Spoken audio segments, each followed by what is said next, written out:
Perfect. Nice. Is okay?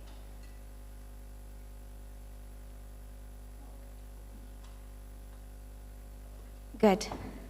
So good morning, everybody. I hope you rested well after the very interesting and intense day of yesterday, and I'm happy to begin the second day of the Fifth Ages Conference with this paper, A Crossroad of Cultures, the Shurabe manuscript tradition in the Southeast Malagasy coast. I go straight, okay, since the time is a bit short.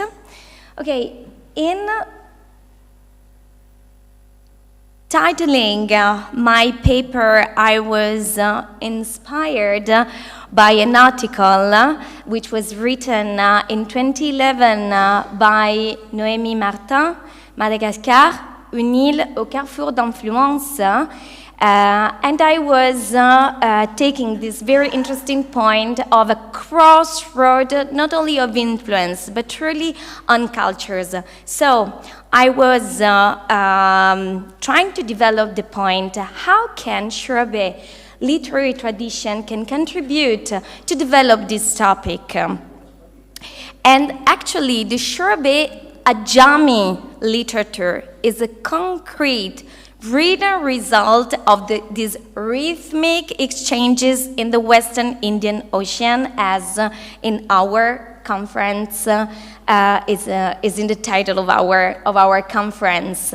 So I will enter to develop this topic in the study case of the HB6 Arabico-Malagasy manuscript that I've recently published by myself in the end of 2023. So,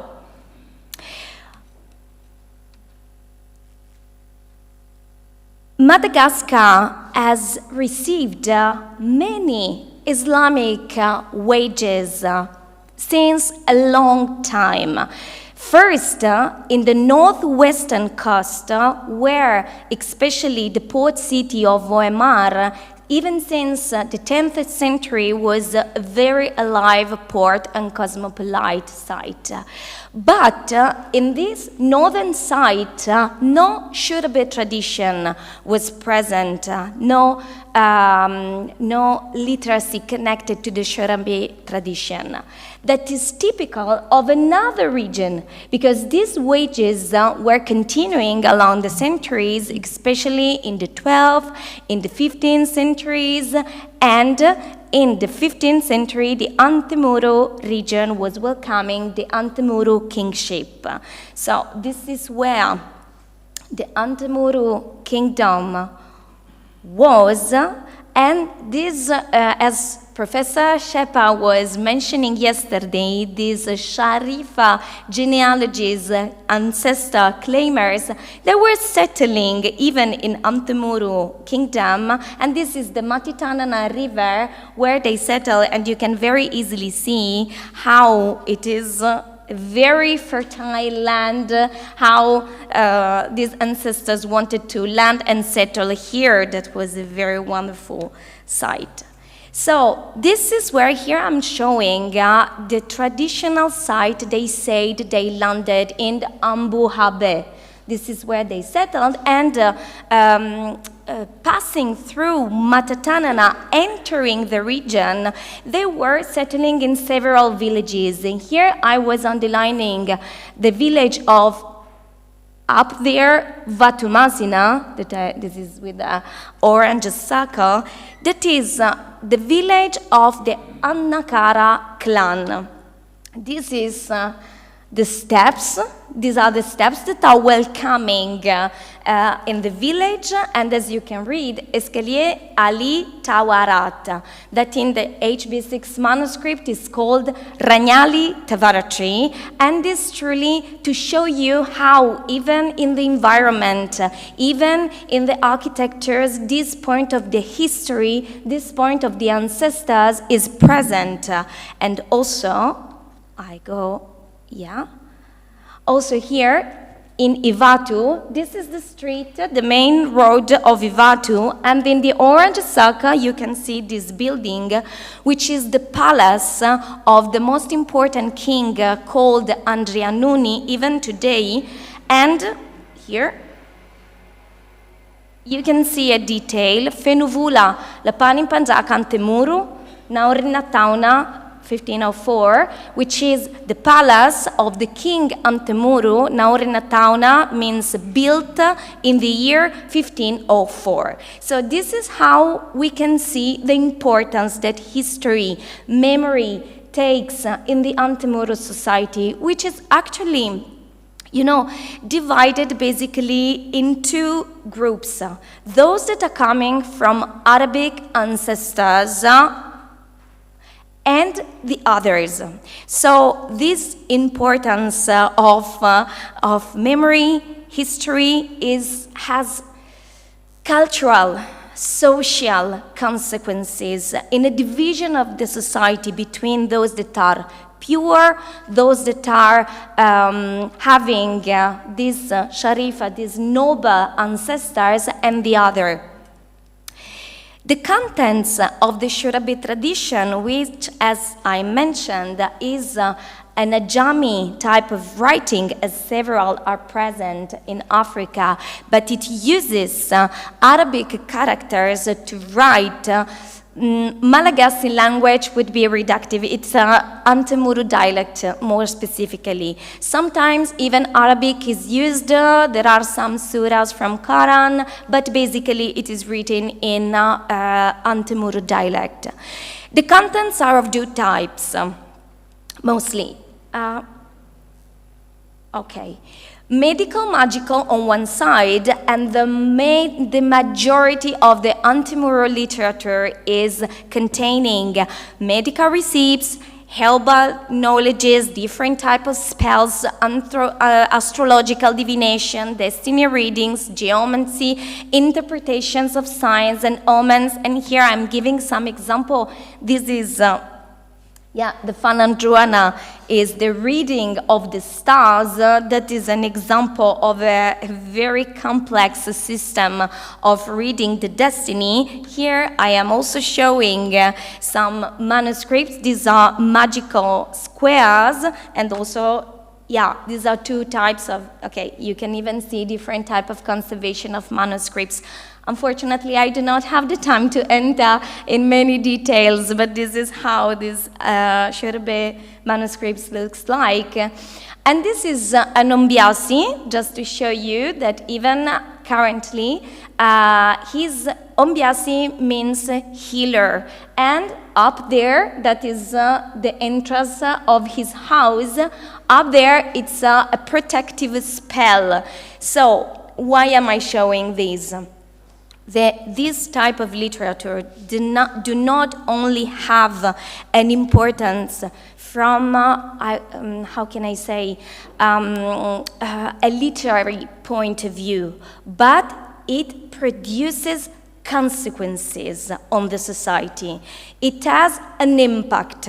To possess this type of medical magical knowledges, for example, creates a dependency, because if a child is born and you want to know how to name him, you have to go to the Ombiasi to read the destiny and to know which is the good name for the child.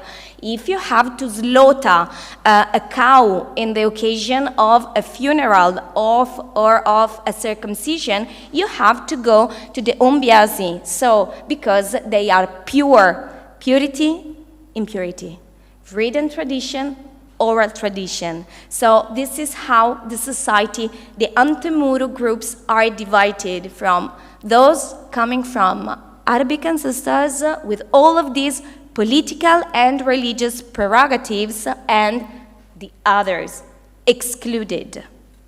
So, the second branch of the Antemuru, of the Shurabe Antemuru tradition concerns historical and genealogical topics: myth, legends about Islamic ancestors, historical chronicles from the 17th, 19th centuries, and clan genealogies. We are going to focus on this second point. Recently, thanks to the commitment of the program of Fontes Historiae Africanes supported by the Union Académique Internationale, the very active French committee, supported especially by the activity of the Académie des Sciences d'Outre-mer, has published 4 books.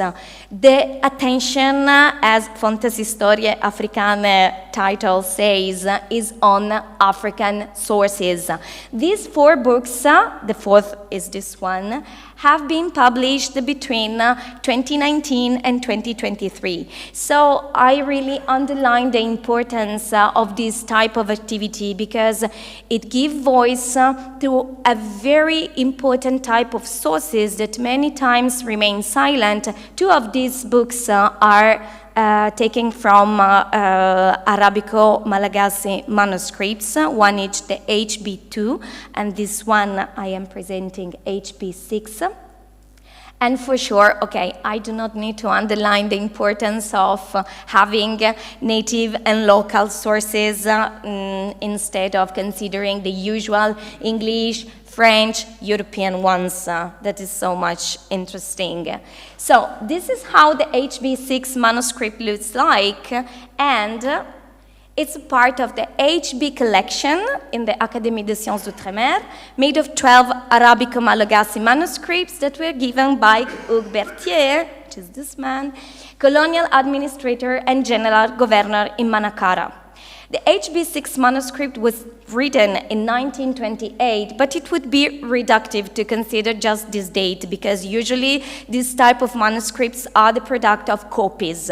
The goal of the Katibu, which are the guardians and the writers, is to improve, to bring the tradition to perfection. So they keep some topoi and they keep the base, they copy them, they need to do it in the correct way, but they can improve.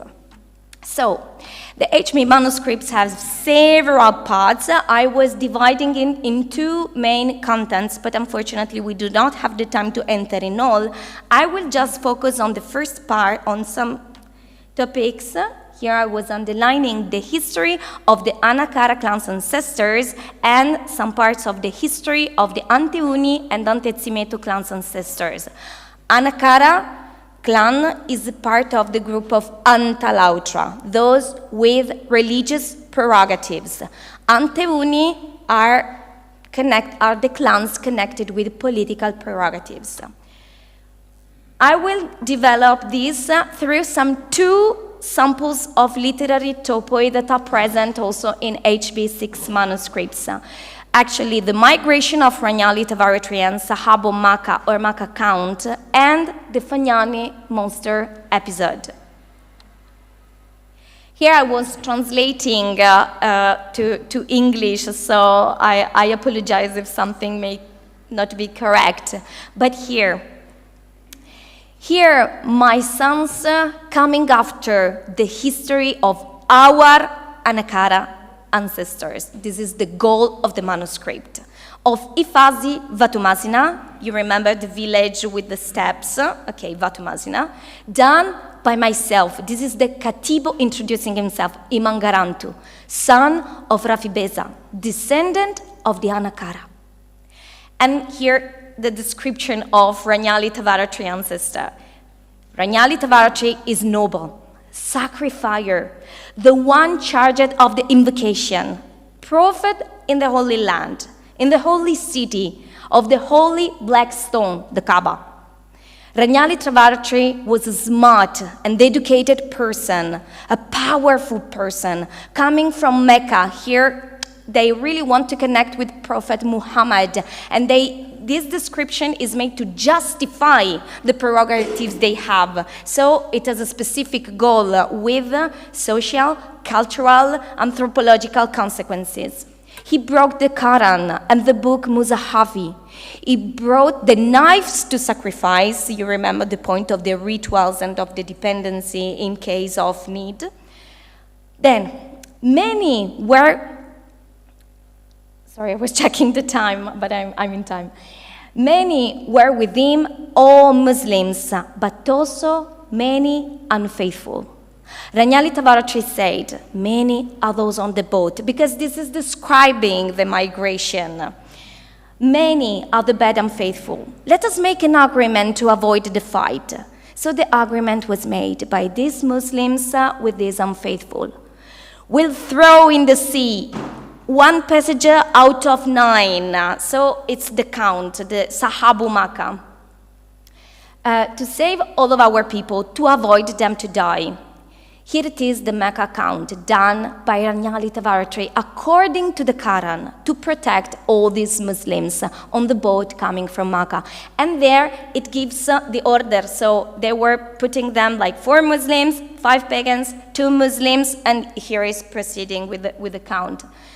Then there was also, I shift to line number 8, Valalanyampi Zebu. The Zebu Valalanyampi of Ragnali Tavaratri is the ancestor of all the Zebus. Red cow, red is the color of royalty, even in other cultures, Comores and others, with the 3 horns and 8 others, to mean that it's very fertile. It's a magical animal. Coming from Mecca, Zebu of Ragnali Tavaratri, that allowed predictions on each explored land. And here the manuscript is continuing, describing all the ports that they were landing on and how Valalanyampi was reacting. When he was crying 1 time, it meant it was not a good place. But in Matatanana River, the Zebu was crying 3 times, and this was how they chose Matitanana. Here you see that is how the boat is represented in HB6 manuscript, also with the dots that are representing both Muslims and pagans.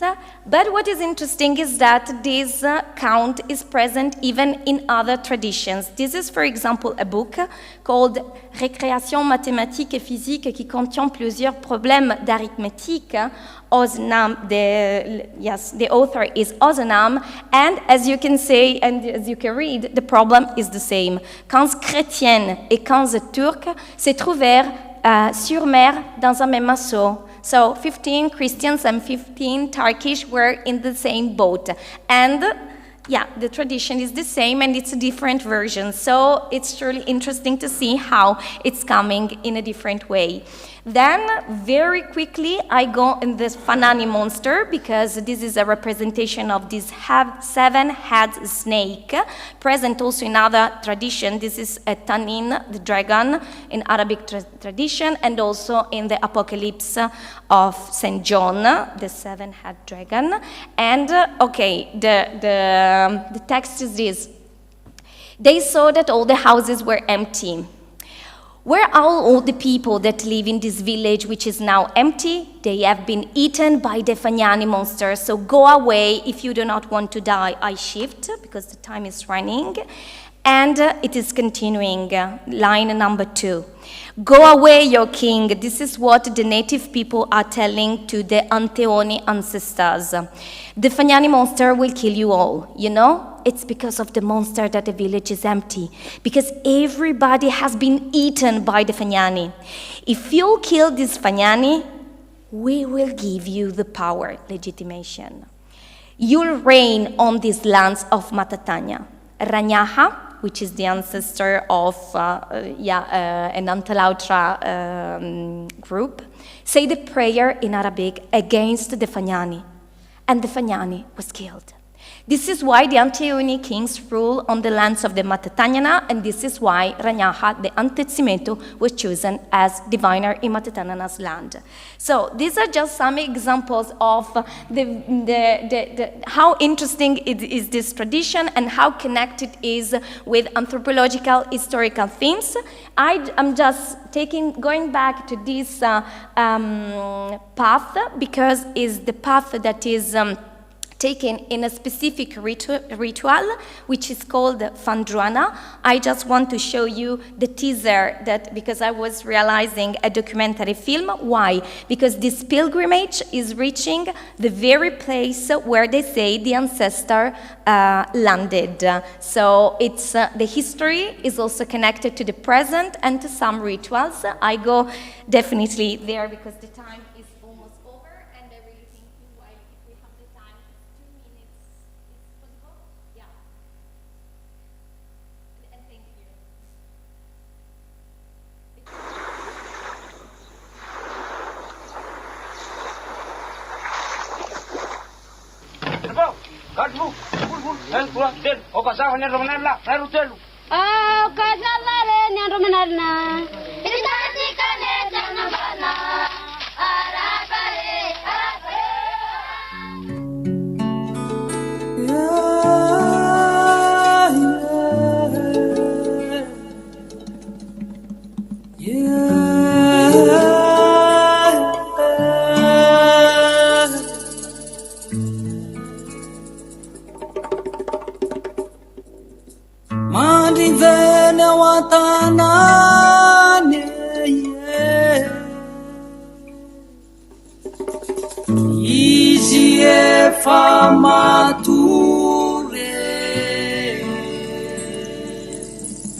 Mandivene watanane, isi e famature. Mandivene watanane, isi e famature. Iyawo, ifuasa ilalamo. Iyawo, ifuasa ilalamo. Iyawo, ifuasa ilalamo. Mandivene watanane, isi e famature. Mandivene watanane, isi e famature. Iyawo, ifuasa ilalamo.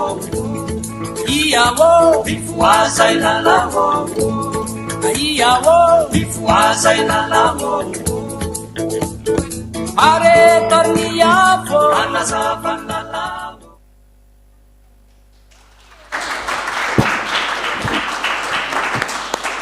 Thank you very much. And next is the online. Do you need skin data?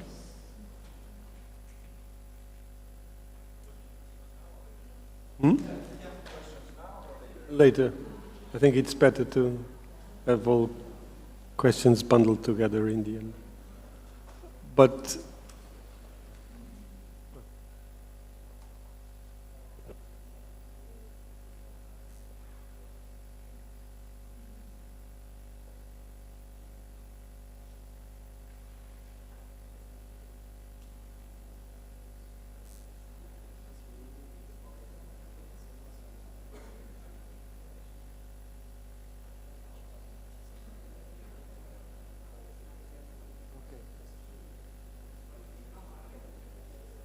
okay. Slight change of program. We'll have Jasmine Mahazi first, and then Dionids.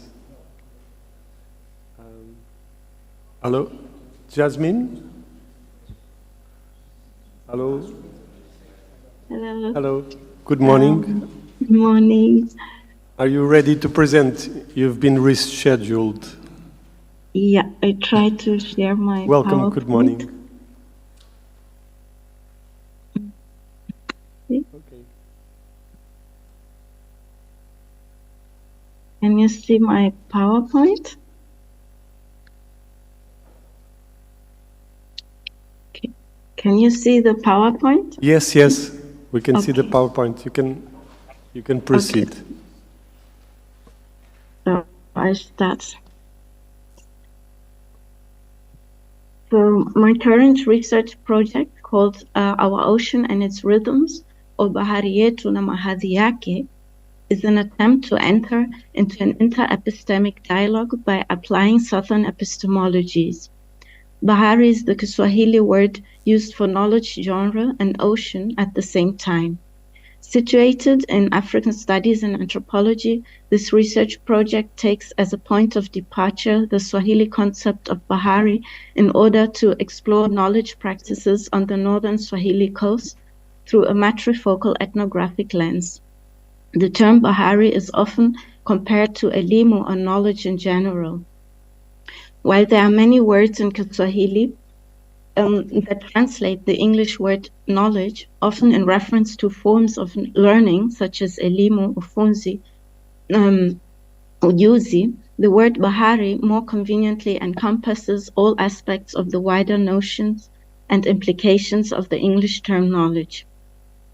In the pursuit of understanding Swahili notions and concepts of knowledge, the research primarily applies the anthropology of texts and anthropology of knowledge approaches that resort to endogenous knowledge practices. Additionally, I follow the call of contemporary theoretical thinkers who advocate a constructive thinking across different knowledge traditions and draw on theories such as rhythm analysis and acoustomology. For most Swahili-speaking peoples, poetic forms and forms of life are inseparable. Thus, different sonic edifices are enactments of forms of knowledge, life, and self that people aspire to cultivate and explore in performance. The project thus examines oral art, that is music and dance performances, called ngoma, as sites of knowledge. Regarding oral art performances as sites of knowledge implies that learning involves emotions and the senses.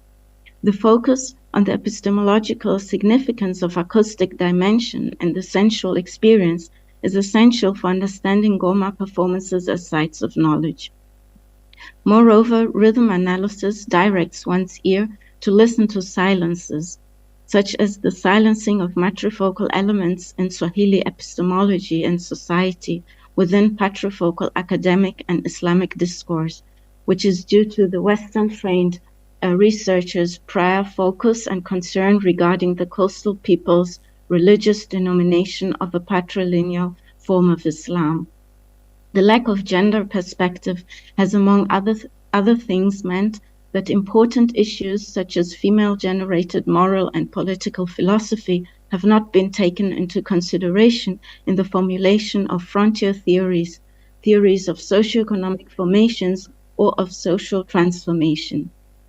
This research aspires to retrieve matrifocality and the central role women have and have had in shaping Swahili society.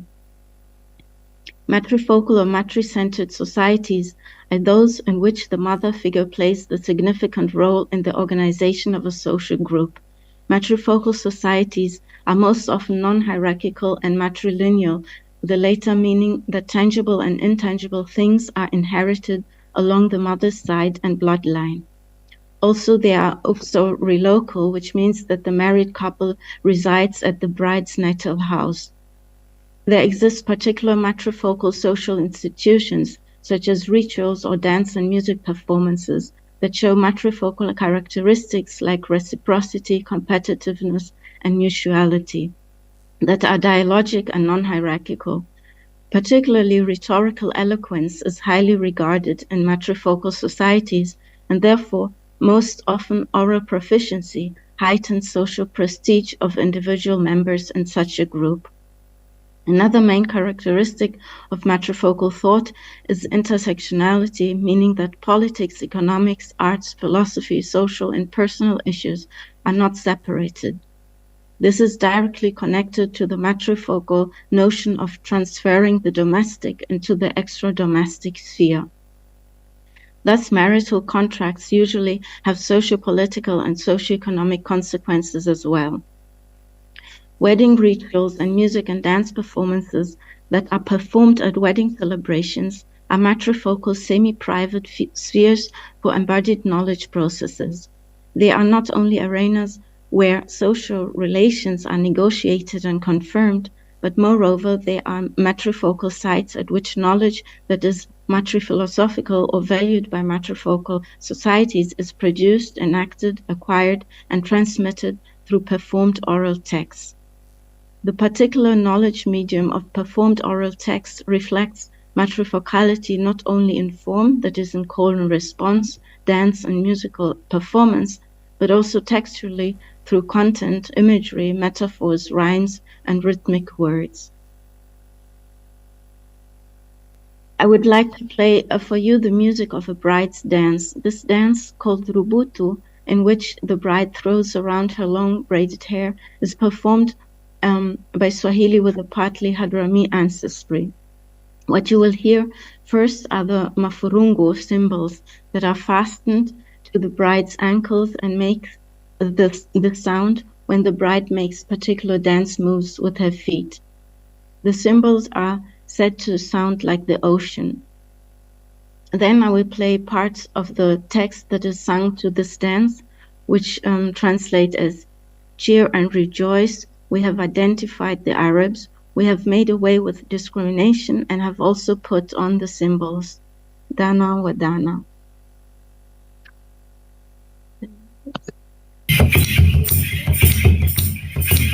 Can you hear something?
Entering marriage alliances with trade partners was of utmost importance for Swahili matri-centric socio-economic formations.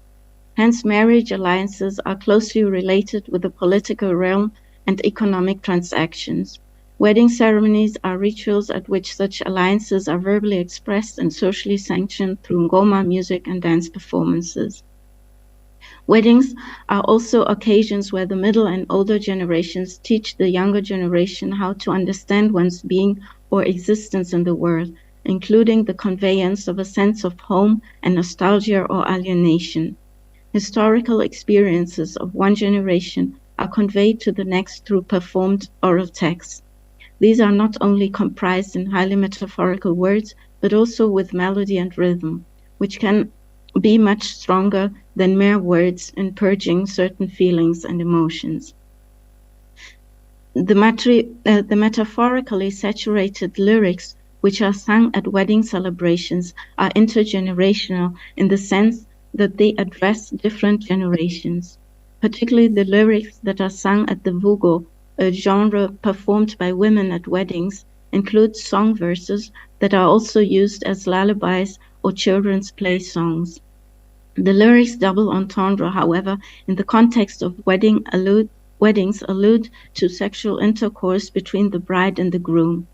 The musical accompaniment enforces the visualization of this marital consummation. Both text, dance, and music are therefore an initiation lesson into matrimonial duties and also into how to create an actual home as well as a sense of home. In wedding songs, mothers contemplate their own situation and express their hardships with in-laws, husbands, child rearing, and daily life, thereby giving advice to their children, the marriageable daughter, or the next generation in general. By appealing to the emotions through the particular way of melodic and poetic auditions of words, the singer aims to inspire thoughtful movement in the listener's human heart. I will now play a video of wedding song choruses from the Vugo genre. The lyrics translate as "Hush, baby, hush. A child does not cry when with her mother, so why?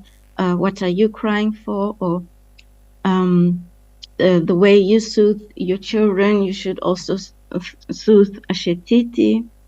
Or if you cry, the one afar shall cry as well. And the old one grows, or the great one grows at home, and the horns grow on the forehead.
Maybe let me just proceed. Not only do wedding song lyrics often thematize Swahili Bajuni historical experiences or personal distress or lovelessness, but also the particular sound and melody of the performed text arouse feelings of sadness and longing for home. The sad and somber vocalization mode is not only due to the song's double task of soothing a baby and one's own soul, but also due to the moral obligation of a proper verbal exchange that is intrinsically linked to Islamic faith and demeanor, as well as due to nostalgia, aspiration, desire, and longing for a place to return to, such as returning to where one's placenta was buried, in both senses, home, country, and grave. The wedding ceremonies that start very monotonously with the Vugo genre as if to first lull a baby to sleep. Steadily in the course of the afternoon and night, the speed and variation of the drumming increases to a crescendo of the Kishuri genre, resembling children's games of catch. Music and dance performances are sites of knowledge at which all generations contribute to creating the moment, the particular social act. While in the past the sound of drums traveled a vast distance, today the internet makes it immediately possible. Sound is something intangible, can travel a great distance, and can at the same time touch the body and soul of the person, arousing in them the feeling of homely attachment. For instance, with the lullabies that are sung at weddings, accompanied by the steady drum beats that resonate with the heartbeat of one's mother. In 1991, neurologist Amour discovered an elaborate neural network of 40,000 brain-like cells called sensory neurites in the heart that feel, sense, learn, remember, and form thoughts independently of the cranial brain. This heart brain or little brain enables us human beings to register every experience in another place additionally to the brain through feelings and emotional memories. The heart and the brain are always communicating.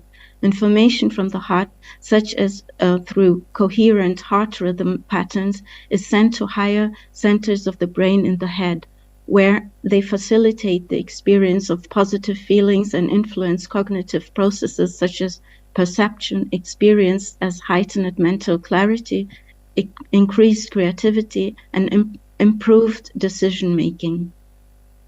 Additionally, the heart secretes the love or bonding hormone oxytocin, which not only operates during childbirth and lactation, but is likewise involved in cognition, tolerance, adaptation, complex sexual and maternal behaviors, learning social cues, and the establishment of enduring pair bonds. In contrast to the brain, the heart is not a polarity organ, right and left, right and wrong, so that the neurologist Amor could say, when we learn how to think with our heart, it becomes easier for us to understand others, and thus achieving world peace will be a lot easier. And the heart, which represents our capacity to feel, is an access point to the source of intelligence and wisdom that the mind can just not compete with. End of quote. So let us therefore use our heart intelligence and learn how to listen to the heart. The Swahili mother tongue speakers in their discursive tradition maintain a fundamental affinity between the spoken word and its musicality, that is rhythmic and melodious realization of the words. To enter into an interepistemic dialogue means to recognize music making and performed speech arts as knowledge practices. The theory of knowledge born out of this is necessarily dialogic, procedural, embodied, evolving, and ephemeral. As Lida Martin says, not all societies confine their knowledge to books, archives, museums, and libraries, but preserve, nurture, and transmit their vast repertoires by inscribing knowledge through performative practices in the performing body. The Swahili practice of intercommunicating through music making and chanting form an epistemic register that offers an alternative to Western philosophies of knowing, which build upon the idea of knowledge as a mental state entailing truth, and that erroneously continue to be primal and constitutive to academic studies. You have 3 minutes. How many minutes? 3 minutes. 3? 3. Actually, 2.5. As scholars, we must begin to acknowledge the epistemic configurations that we are living and embrace the multiplicity and concurrence of different knowledge traditions and systems by involving oral and matrifocal epistemologies, by understanding knowledge practices as or through performance. In conclusion, I wanted to mention the collaboration in a co-curated exhibition of life-size prints of 19th century wild date palm tree fiber mats with interwoven Swahili poetry in Arabic script that were during German colonial times transported from the East African coast to Berlin and since then kept there in the depot of the Ethnological Museum. The Swahili matri-centered philosophy and epistemologies with which orality is closely interwoven were silenced and negated due to colonial education and educational institutions like museums. This co-curational exercise aims at recentering female-generated moral and political philosophy. In the conceptualization of the exhibition, the practice of weaving as well as the poetic practice, which are both realized by women, will be central focus. Thus, the co-curation attempts to include the aforementioned matrifocal and oral epistemologies by considering rhythm and sound, emotions, equity, and intergenerationality, as well as learning through the little brain in our heart, in the imparting and production of knowledge that lends contentment, and thus aims to contribute to an active non-Eurocentric recognition of other ways of knowing and perceiving reality. Grounded in the concept of Bahari, the dynamics and polyrhythmic and flowing world of knowledge in the Swahili context, this co-curation aims at dissolving the dichotomies of body and mind that regulate and command our thinking about knowledge and that launch the epistemic intuition that knowledge gained by reason, deduction, and theory is superior to that gained by craft.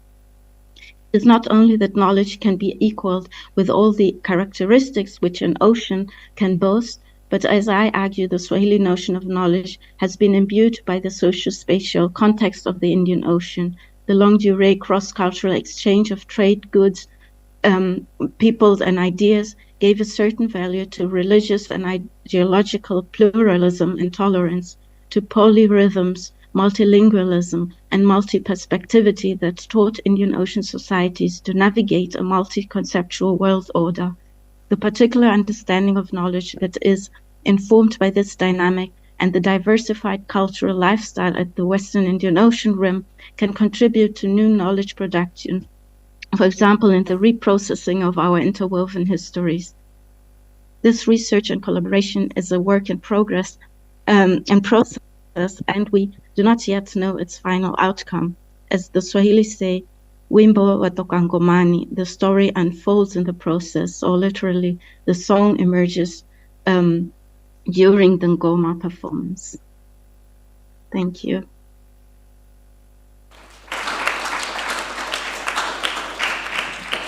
Thank you very much. And then now we have Ellen before Dionys.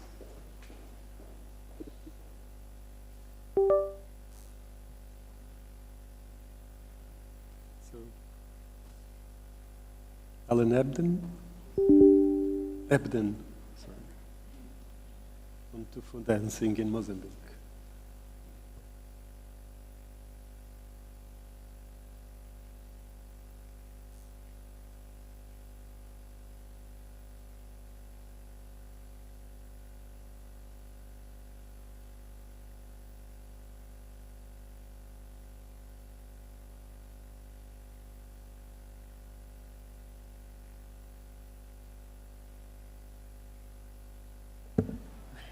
So Tufu is a popular performance born out of movement and migrations across the Indian Ocean and along East Africa's Swahili coast.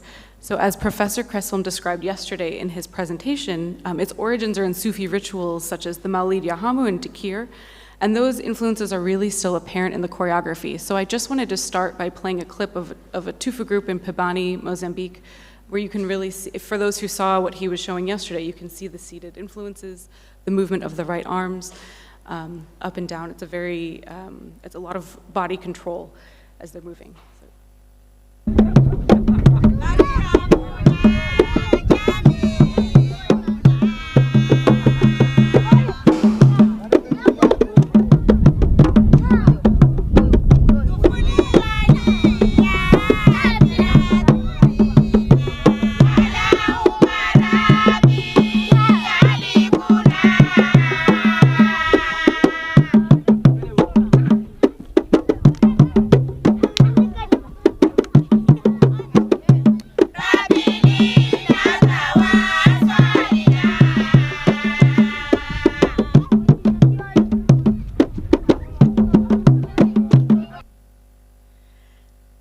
In addition to the choreography and the influences from the Swahili coast, you can hear in the lyrics as well. Many of the song texts are in Swahili, they're in Arabic, also local languages like Makawa or Makawa Muniga, which is what's spoken in Pebani.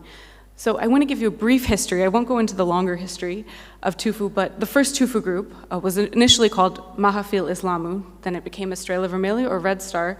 It was founded in Ilha de Mozambique in 1931.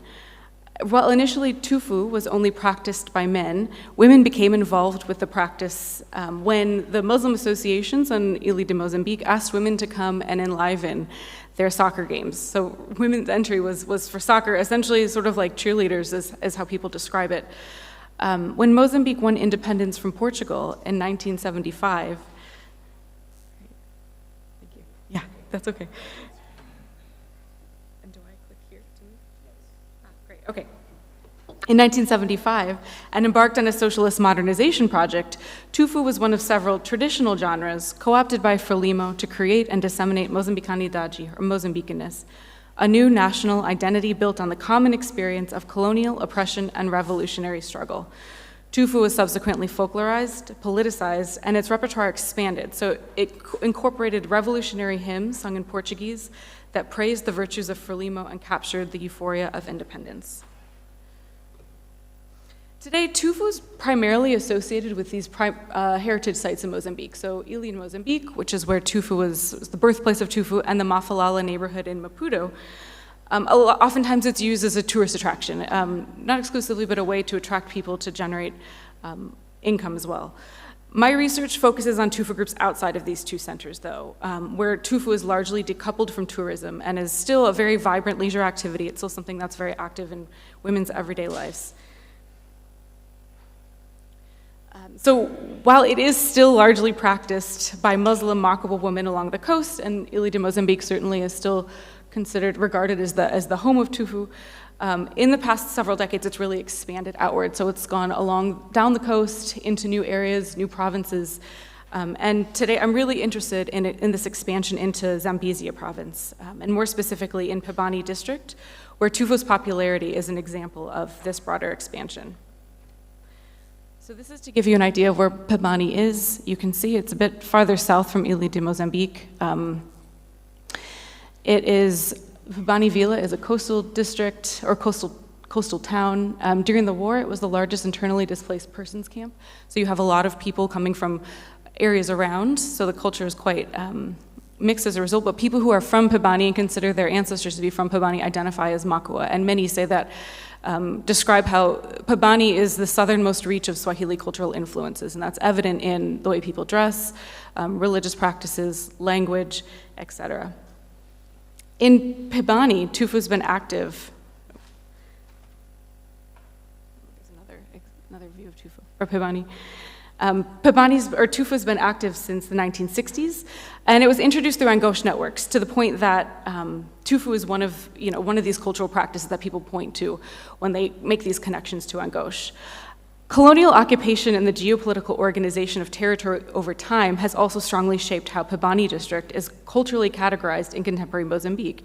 And it's really worth noting here because it offers a possible explanation for why Mozambicans are often really surprised to learn that I study tufu in Pabani, because it's in Zambezia province and not Nampula province, when this is a dance considered to be from Nampula and Cabo Delgado.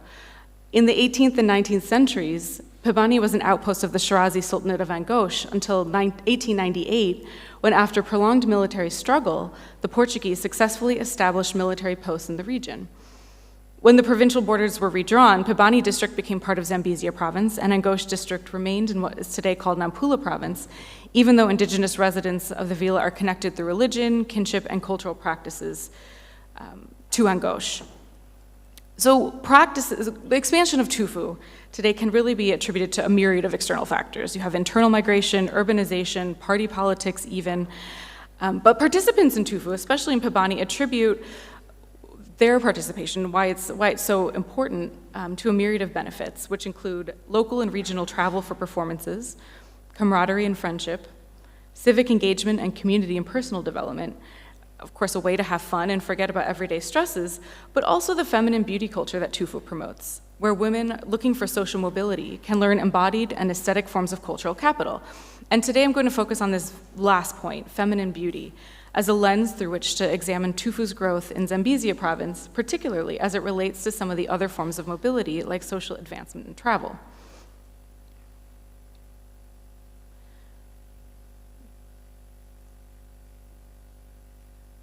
So in my research, I take mobility to mean any movement across form and scale that accrues social and political meaning. I think this expansive definition is really important because it helps us track the ways in which macro movements and micro movements intersect. Many studies of mobility in the Indian Ocean and Southern Africa focus on large-scale movements like migration or trade. These forms of movement are important, but they often prioritize movement done by men.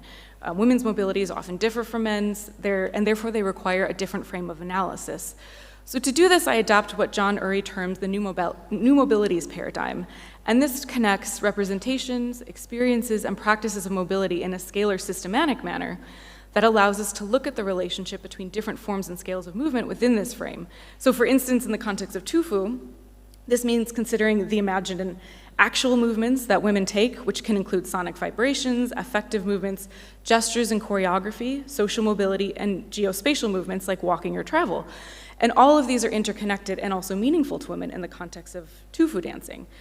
So this, I think, is tufu dancing more broadly, and women's participation in these competitive dance associations really offer us a lens to understand the ways in which women are pursuing mobility that often aren't as visible as, say, much longer-term travel and ways in which women have historically been excluded from. They're able to pursue it here. This integrated holistic approach to movement is particularly relevant when discussing beauty, which has become a valuable commodity and form of effective capital that can have real upward effects on people's social and economic standing.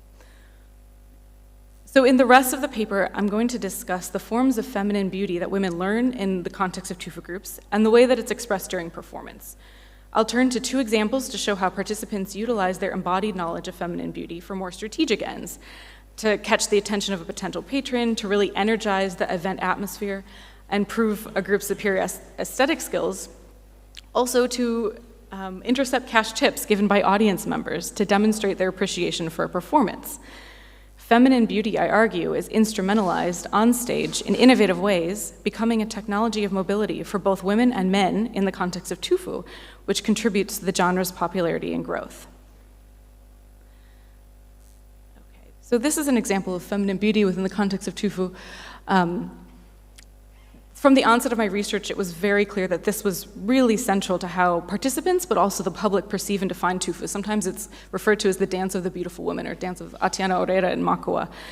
The original owners of the practice are Muslim Makua women from northern coastal areas, and they're really renowned throughout Mozambique for their beauty and artful dress. The tufu uniform symbolizes the most visible expressions of femininity. So dancers will secure capilana around their waist, a lenço around their head. They oftentimes wear jewelry, matching shirts. They'll paint their face in musiro, which you can see there. It's a natural cosmetic applied to the skin, and this is a powerful symbol of Makua femininity and considered a secret to women's beauty. So for many women in Zambezia, especially those from socioeconomic backgrounds or who have migrated into the area and don't have the same history with these Makua beauty practices, joining a tufu group is an accessible and a fast way to learn this beauty culture. Because of course, in order to dance, you have to learn these practices. So for them, they view it as this form of social mobility. They're drawing attention to themselves, they're learning this practice that's really valued and revered at all levels of society. This knowledge is conveyed within the context of rehearsals through very strict rules that govern dancers' dress. One becomes beautiful through dress. And for my research, I spent 18 months in Pabani district. I joined the group Estrela Vermelha, so a lot of this, what I've learned is through corrections that were made to me within the first week. The first thing I was taught was how to tie a capilana, to tie a lenço. You must have your shoulders covered. There's very particular ways of movement. Your posture has to be very straight, which mine is not, so I was constantly corrected about that. But on stage, when you see this group of dancers wearing these matching uniforms, which is itself a sign of camaraderie and social affinity, beauty is really heightened, and the sense of pleasure women get from looking good enraptures the audience as well. So the effective capital of the uniform in tufu is perhaps best illustrated by the negative emotions that surface when dancers fail to uphold these ideals. So if a group only wears one capilana or they perform in mismatching uniforms, they're really heavily criticized by other groups and not considered to be a serious group. The embodiment of feminine beauty, however, in this context goes far beyond the physical. The Makua word orera, or beautiful, also encapsulates notions of morality, which are communicated in tufu through other aesthetic components, such as lyrics, demeanor, energy, singing, and coordinated individual body movements during the performance. Such expressions of beauty take much longer to learn, but skilled, knowledgeable dancers are experts at animating an audience by combining the sonic, material, and felt forms of beauty when on stage. So I want to discuss the first example, and this really illustrates the gradual process of learning the feeling of beauty in tufu and how this can have a really strong effect on the spectator or the audience. When a dancer is showing off their style and they're doing so in a very exciting way with a lot of energy, it contributes to this atmosphere of joy. That's one of the main goals of the performance. And it can, not only attract future members, women see this, they're enraptured by the beauty and they want to join tufu as well. It also increases a group's status locally, which makes them in high demand to perform at a wide range of events, like political meetings, national and local celebrations, and weddings. Okay, so this is a group, they're called Azanapi. They were Pabani's newest group. So in 2018, I was with my friend Isa and we went to see a rehearsal. They haven't performed in public yet, at least at this point. So they're rehearsing within their quintal. They're not wearing matching uniforms, but they continue dancing throughout the rain, as you'll see in a minute. Their t-shirts were sagged from saturation. But their enthusiasm really increased, and they're singing about the virtues of their group, and they're maintaining the style and energy. And what they're showing here is Manera de Gingar, which is showing off more or less, which was introduced to me as both a way of being that is permanent and momentary, and is effectively the stylized, effective way dancers move on stage and through the world. Within Tufu more specifically, though, Shingar also brings together two types of feeling. So you have the energy and emotion a dancer is exuding, and you also have the kinetic sensations associated with beauty, such as vitality and control in Tufu, which you can begin to see in this clip.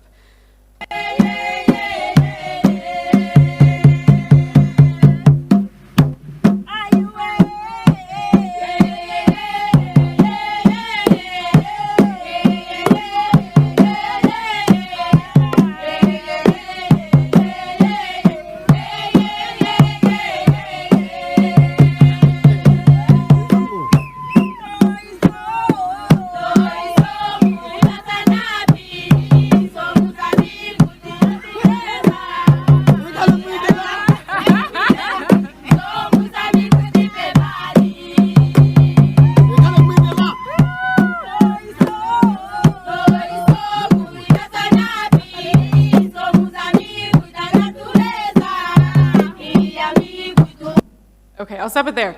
But later I was rewatching this video with my friend Isa, and she was pointing out to the woman in the leopard print shirt. She was dancing in the front row, and she kept saying, this girl really likes Tufu. You can see it in the way she moves because she's possessed with joy. And several other of the dancers were dancing in a similar manner. So she was saying, yes, of course their technique is poor, they're not dressed properly, but they really know how to Shingar, show off, so they're fun to watch. And as a result, she was very optimistic about this group because their animating abilities were foundational, to assessment of her beauty. And even though, they betrayed a lack of knowledge, she was saying they will go far because of this energy, because they capture the spirit of the practice, and this is where beauty's, the beauty that they're conveying, and so they will no doubt be successful within Pabani. And for her, she kept rewatching this video actually to capture this initial pleasure she had, and in doing so, it really reinvigorated her own desire to join a group, and she had left Tufu, as some women do after time, and she wanted to go back and said, if I do go back and dance, I'll join this group because they're having a lot of fun, and I really like what they're doing stylistically. So her positive response as a spectator captures how subtle movements like force, enthusiasm, and energy that are at times really imperceptible to the eye can provoke a deeper, effective response, even more so than some of the visible beauty aesthetics in the dance, like the uniform, the coordination, and the choreographic form. So I want to show one other clip of a group this is Estrela Vermelha de Nacal Porto. They were performing in Pabani for a Karama, which is a festival where groups from the same club come together and have several days of celebration. What's interesting here is they were, again, their uniforms aren't quite as polished as some other groups have, but they're considered to be incredibly knowledgeable. For Zambesians and for those in Pabani, because they're from Nampula and from Nacal Porto, they're given this extra status. They're incredibly knowledgeable in the way that they move, in the body control. They have this kinetic vitality, the way that they're moving their arms and shoulders. That's really lifted the spirit of Pabani, is how people described it. So I'll show the clip briefly, but what they were able to do then was leverage their beauty and leverage their skill, and actually, because it was sort of the highlight of the festival, the group in Pabani paid for their travel and said they would invite them to future events. So really for them, it's a way of climbing up the ladder. It's a way of earning some extra money, but also getting invited to future performances.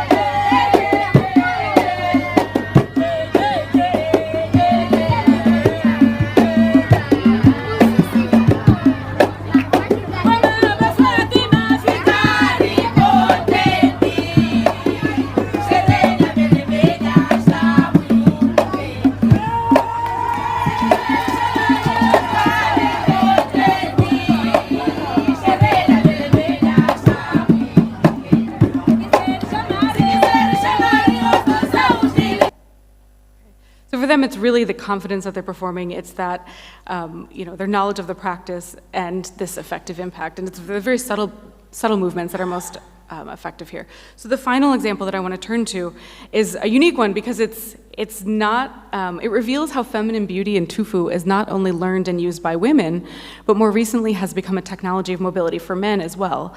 Dancers are almost exclusively women today, but men are still active in Tufu groups as administrators, but also as drummers and Tufu trainers. And this is a role that's really emerged more recently among young men who have grown up in tufu groups elsewhere. These two men here grew up in Nakala, so they had, again, coming from Nampula, there was extra, their skill and knowledge was really coveted because they were from the original province of Tufu.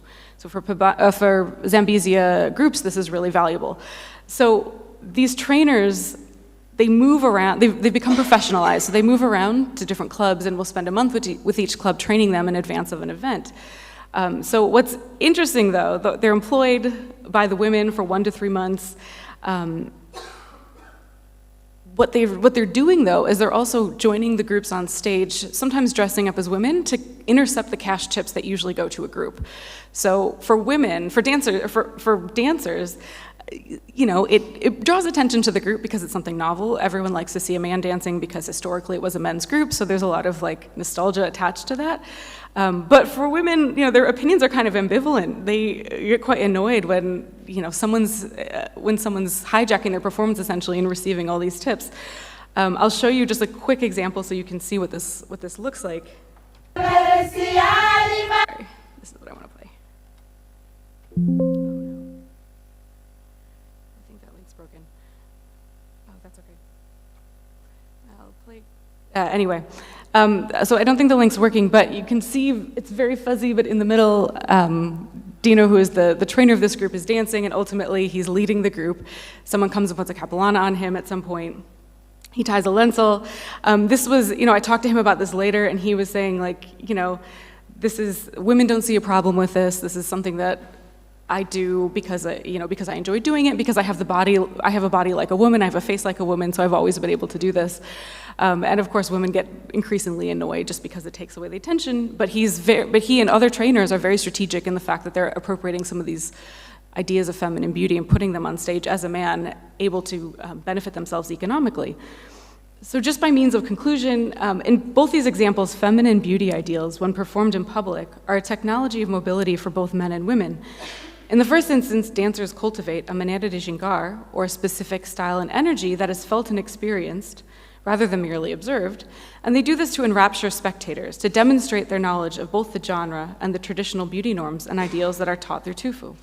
The public recognition of their beauty and their skill, and their ability to manipulate and manage an atmosphere of celebration using this knowledge, is what draws people to the practice and perpetuates its importance at nearly all local and regional events.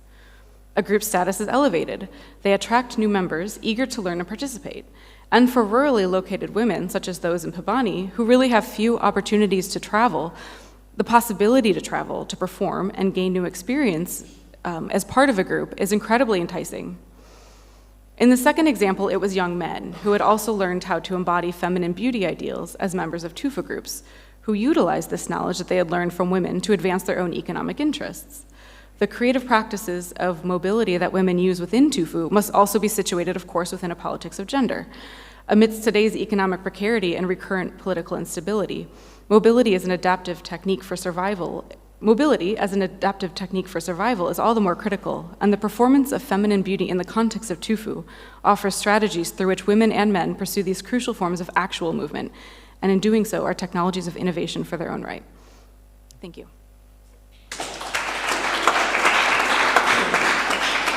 Thank you very much. You're owing me 2 minutes.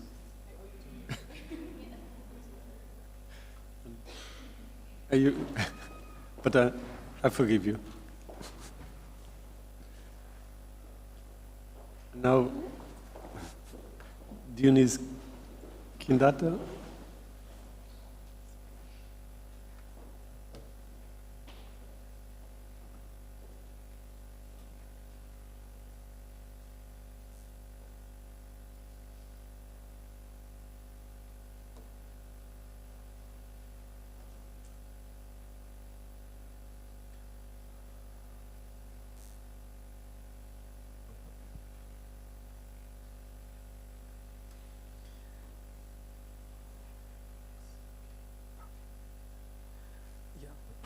Good morning, ladies and gentlemen. It is my honor to take you with you to a poetic journey to German East Africa from 1885 to 1918, which constitute the current state of Tanzania, Rwanda, and Burundi. It's a giant of thought and poetic discoveries. I invite you, your compelling imaginations. So I'm going to read one of the poems that I'm going to later talk about it. Shairi shairi, let me compose as I ponder how Bagamoyo city has perished miserably. No need to say, it is not lacking in its time. Everyone is leaving, even the millet sellers. Bagamoyo was renowned since the forests and wilderness. Now, every day, it regrets wearing a mourning robe. Bagamoyo is in distress, for it is lacking. Let's cease talk and with word I will tell you. Salehe Jehuri bows as if waiting a dove's egg. Why do you bow? Bagamoyo lacks no future. I have rented the market. A greedy spirit sees greed. The market like cassava and cowpeas are not sold. I'm tired of enduring. I cannot wait, for Bagamoyo is lacking and it is in distress. He thought and said, reason directed him. I will go to Bomani, reduce my rent by 100. Things have troubled me, and I have nothing to think about. He reached Bomani, not for rest. He went to the magistrate, greeted him, asked for the news. He spoke his case. Bagamoyo is lacking, sir. I have nothing else to tell you. The magistrate replied, justice has compelled you. Unable to respond, he became like a mute. He returned home without courage. He didn't eat. His soul was restless. He didn't eat bread, troubled by his circumstances. Sleep eluded his eyes as he contemplated, for Bagamoyo is lacking, it is in distress. His wife sent him without mercy. Oh, Mafuta, go and tell the traders to explain to them. Tell them, increase by a half a hela, add to it. Mafuta went, conveyed the words. The trader showed him mercy. They relented, not blaming him, but thanking God. Bagamoyo is lacking, our fortune are fading. 600 remain in Bagamoyo. These are sellers of better nut and matches. Many are employed, and that's when they enjoy feasting. I praise it for being without deficiency, but it is lacking. People are moving away. They migrate to Morogoro, more than 2/3. Bagamoyo is charming, yet it's like a count. Every day people leave, Bagamoyo is vanishing. Things have no value. Houses have no tenants. When music broke, they acknowledge it every day. The Islamic came, yet they have no imam. We lament, and the railway station welcome guests, for they go without decreasing in numbers. Bagamoyo is lovely, yet it lacks numbers every day. They leave. Bagamoyo is being consumed. Bagamoyo served us well. It is not a joke. From poor to rich, they consumed a lot of better nut. They forgot the past. Now they regret. When we consumed fat backbones, we were afraid. We discarded the bones, never looking back. Today we remember with regret our past prosperity. Bagamoyo throw us away if we have no news. Years ago, visitors came to us. They praised the city, the clean street. They began to flaunt cars front and back.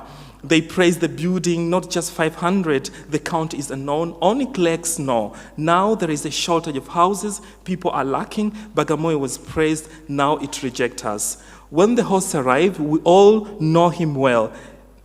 He is the master of all power, the mighty one. Mercy touched him when he looked in the building. He walked through the town to get some fresh air. He looked around and saw no neighbors. That's when he believed, without hesitation, Bagamoyo throw us away as if we have no news. Bagamoyo is going, we have nowhere to go. Friend, let's decide. We are all one community. Let's go to the master and pray. When we decide, he will act, he will fix everything, and we will prosper. We are met at the railway station welcoming guests. Bagamoyo is going. We have nowhere to go. Farms are disappearing. There are no crops. There are no guards for the treasures, no cultivators. Let's all go to the master and pray. Back in the old day, even the Sultan knew Bagamoyo prospered. Many did not suffer. Now it is disappearing. Every day they leave as if we have no news. Bagamoyo is fleeing. There are no more shops. Men have left, the big and the small, even the cassava farmers, slaves and masters, even the meat sellers. The path have lost their rhythm. They have died out. to say, I can't anymore, for I long to cry. Mercy has touched me deeply, I cannot bear. Bagamoyo is in ruins, I can no longer tell you. Mama, I cry, Bagamoyo is fleeing. My child, be silent. Crying is the state of the world. Cry, let them hear me. Remind me, be quiet. What is eaten ends and does not return. Don't be ashamed of wonders. First, we ate sweetness, now we eat this bitterness. Let's thank God, Bagamoyo is going, I can no longer say. When I found Bagamoyo, it was thriving, now I preserve it, I patiently wait, for it has become, Shaibu has found sweetness. Truly, there is no word, not anything without end. Let me say this, it is the end of the poem for the one who reflects as I pretend to be Raibin Yulia Bagamoyo, the secondary school teacher.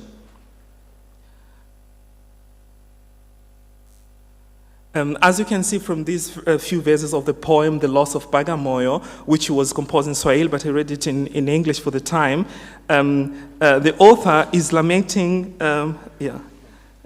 The author is lamenting the demise of the town of Bagamoyo, which was the capital of the colony in the late 1890s, and then moved to Dar es Salaam until the Treaty of Versailles in 1918, where Germans lost their colonies. Tanzania came under British chartered control in 1920 until independence in 1964. But the study of such poem as Rai Yulia has a vivid background, which I will later explain. This poem, among many others in a collection of some 44 poems, was written by individuals who were newspaper correspondents for the newspaper known as Kiongozi. Kiongozi is a Swahili newspaper, word meaning a guide or a leader, was a newspaper produced in the area of 1904 until 1918 at the German colonial school in Tanga by the student of the printing house. The newspaper had a format of 13 centimeter, 48 centimeter, and was printed in the format of in the format of sans serif typographic style that was prevalent in a German empire. The newspaper was sold for 2 rupees. The newspaper column included illustration by African students, white and African teachers, photograph taken by the white, and as well as the context. In all the session, as the letter to the editor shows, the poetry was so much loved and appreciated by the people. As Kerry Erskine argued that for the centuries, ordinary people in East Africa have responded to events of all kinds through Swahili poetry within the script of Ajami.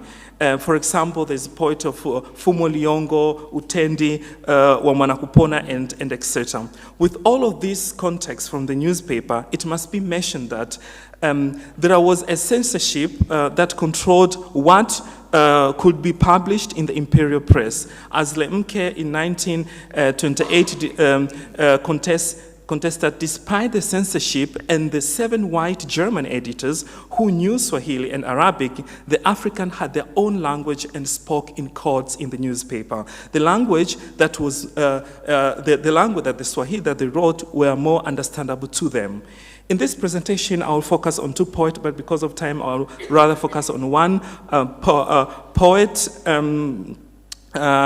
On one poet who was subjected to the project of Christianity and on modernity in the European sense, as well as Ustarabu in the African sense, as becoming or being an Arab or being wise and knowledgeable. So the poet is Rai Yuja, who was a Quranic teacher and a government school in Bagamoyo. This poem tells us about the society, social experiences, and cultural values through their textuality and their way of being a text.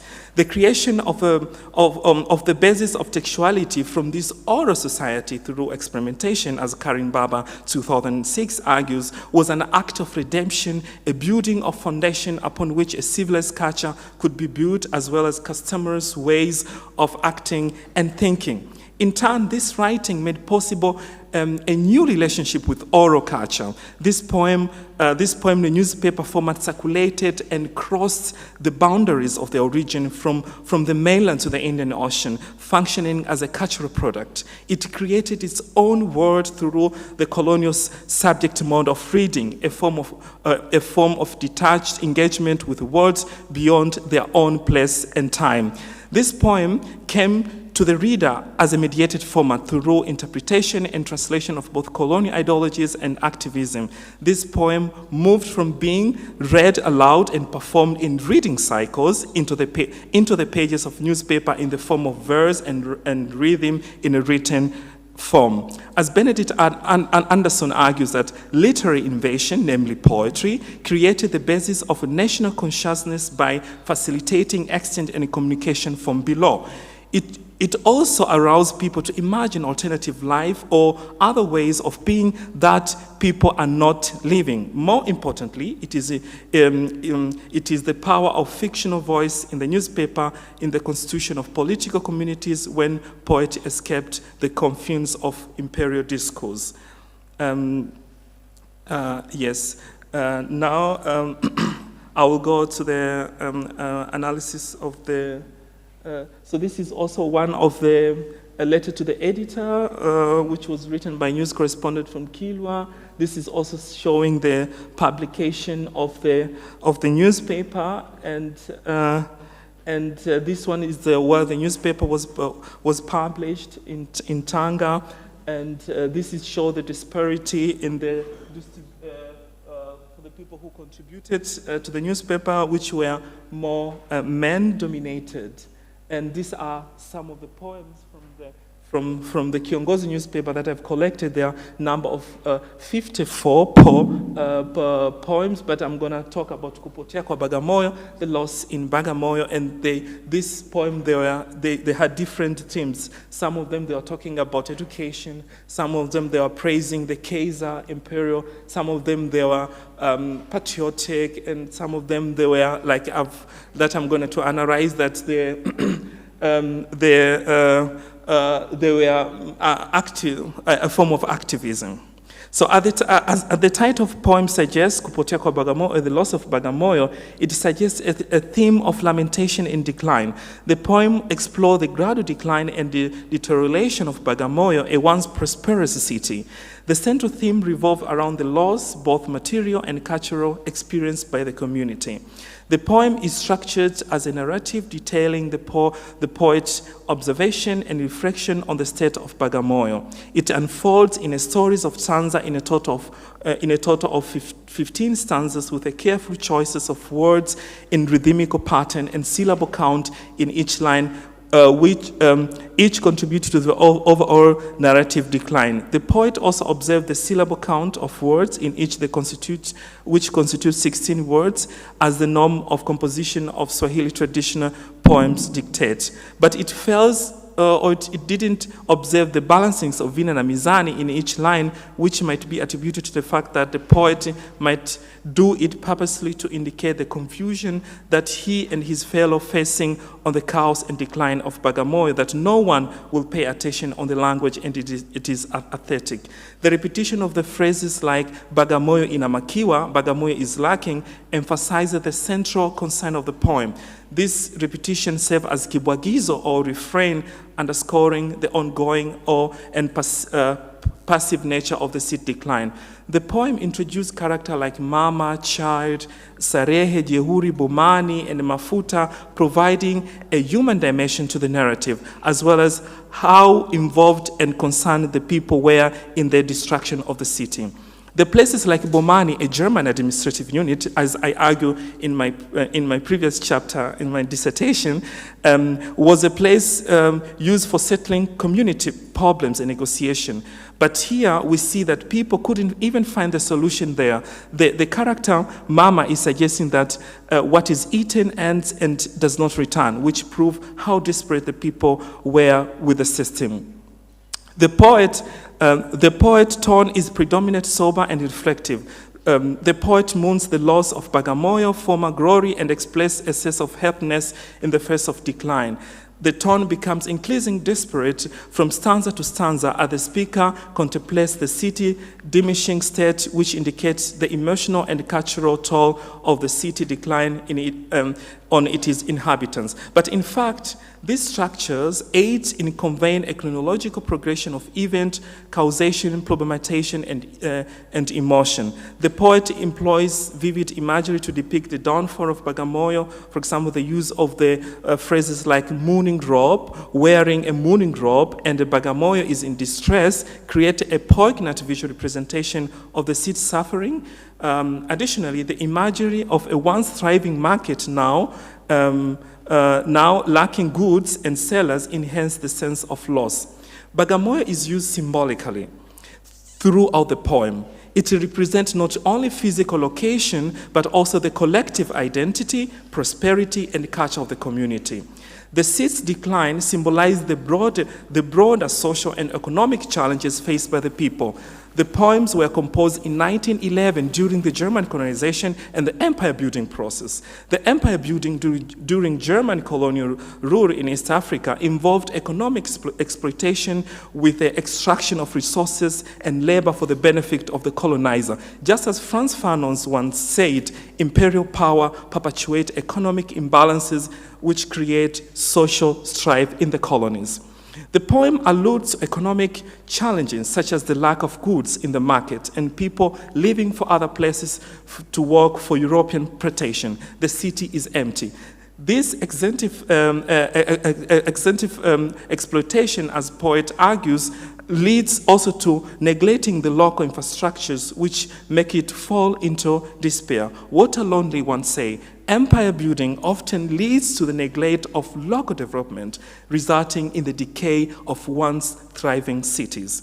It has to be known that historically, since 18th century, Bagamoyo was used as the selling point of slaves. The native people of this area named it Bwagamoyo, meaning leave or throw away your heart here.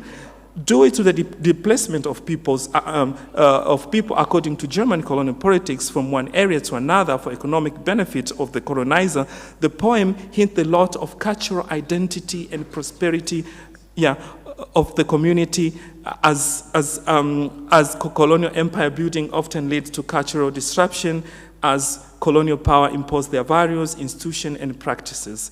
It refers to what Edward Said once said, empire builders in their quest for supremacy disrupts the very fabric of indigenous cultures. The forced migration of people to other places leads to the population of Bagamoyo, despite of the seizing of economic sectors of the colonizer. It also has an implication on the social injustice and suffering of the people. As all the basics or the German administrative unit had a bomber, the German uses to discipline and control the region to obey to the colonial rule. The poet showed the character Saleh Jeuri concerned at the magistrate in Bomani. The magistrate was not concerned and even cared about the loss of Bagamoyo, even though he is responsible leader of the region. Therefore, the poem, while lamenting the immediate effects of colonialism, also reflects on the long-term consequences. The decline of Bagamoyo and the loss of this former glory indicate that the empire-building project did not necessarily result in sustainable development or lasting benefit for the local population. This is one of the examples among others of the poem that I'm working in my PhD that not only show the positive side of German empire building in East Africa, but also the negative side and how the eyewitness perspective of the people contributed to the narrating of these histories that's nowhere else to be found.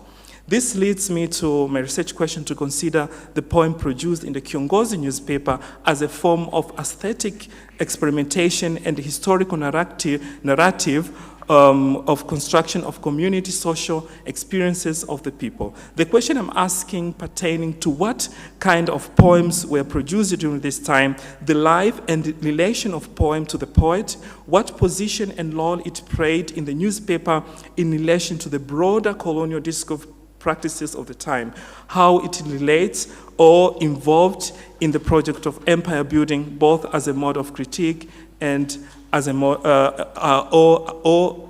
and appraisal, as well as the legacies and the perspective. So this was the division of the German East Africa, you can see. And those are the course where we will also find a lot of poems were also originated from there. Yes, so this was just the poem that I read it before. So thank you for your attention. Thank you very much. Do you want to join the table? So we'll have maybe 2 rows of 3 questions for the 4 participants. 1, 2, 3. Okay. Hello. Oh. Hi.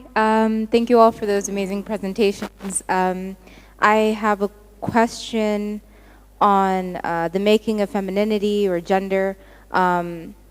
Really trying to understand how dance, singing, and mobility speak to the making of gender on the East African coast. And then for the last presentation, what does the methodology or the use of poetry do when it's put what does the methodology of poetry do when it's put together with newspapers or reality? Like, what vacancies does it speak to?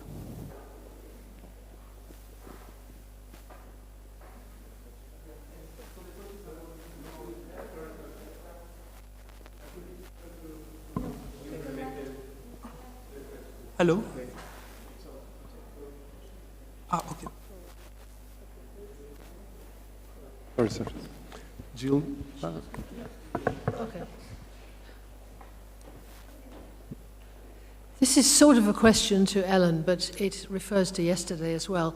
What are our explanations for women loving to wear uniforms so much? You see, over and over again at weddings, at all sorts of celebrations, women just love to dress up in uniform.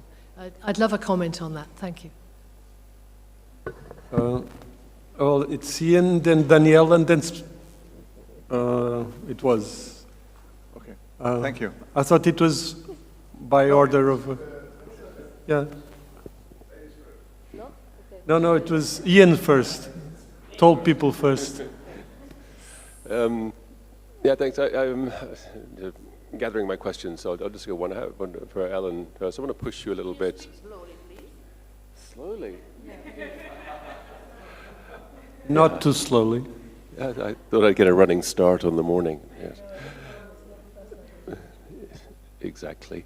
Yes, Ellen, I'd like to push you a little bit on the idea of mobilities, because when this all started 20 years ago, whatever, everyone got very excited, and then John Urry and the people associated with him started to say everything is mobilities. And yes, people move all the time. I mean, some people even move while they're asleep.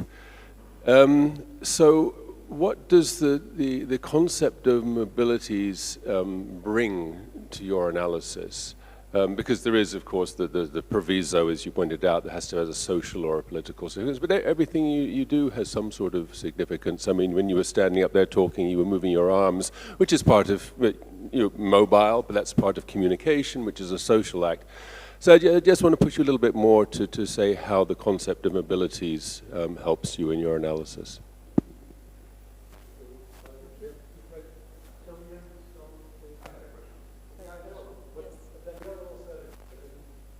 Another one. Who?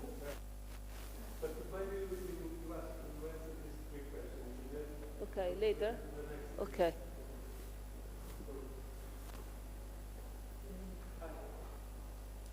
Yeah, thanks for the question. So the question was about the methodology that I'm applying. So I am analyzing, or I have collected the poems from the newspaper, and I analyze them from the perspective of socio-political dimensions of the topic that's where revolved in the poems. And I study them historically. So I also combine with some of the archival data and explanations of some of the event during that time. Yes, and yeah, maybe you wanted a specific. Okay.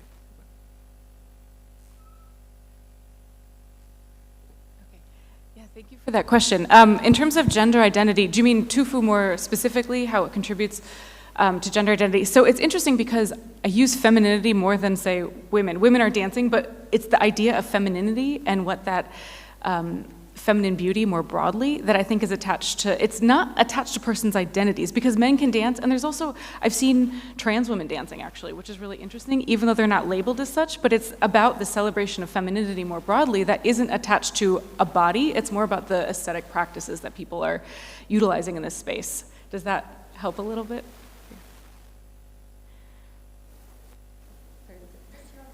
Oh, my question. Oh, the second one. Okay, so why do women love wearing uniforms? I think, that's the second question. I think, in particular, this is a lot about self-actualization. And Tufu is not the only practice, of course, where women are wearing uniforms, as you point out.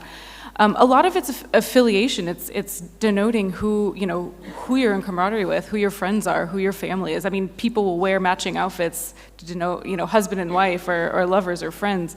So I think that's a lot about, affiliation and intimacy in many ways. Within the context of dance, and maybe more specifically Tufu, it's seeing women describe one of the reasons why they actually hijacked the practice, as they said, was they saw men dancing and moving together and dressed the same was so beautiful that they were jealous and they wanted to take part. So they took over the practice, in part because they were invited to, but a lot of it is about just this, the moving bodies together, controlled bodies together with this matching uniforms. It's suppressing the individualism, but it's looking at the collective. And so that, within the context of Tufu anyway, is particularly important. It's not about any one dancer, even though people will be able to say one dancer is perhaps a better dancer or captures the kinetic vitality of the practice more effectively, but you're looking at the whole. And actually with the uniforms, related to uniforms, but more broadly, if you're a bad dancer, you're tucked in the back. I was always tucked in the back because I'm not a good dancer and because I'm still learning. But that's intentional because you're still moving within the group, but it's about keeping you there, just not highlighting your shortcomings, I suppose. So it is, this uniformity speaks more than just wearing matching clothes, but I think it says a lot about,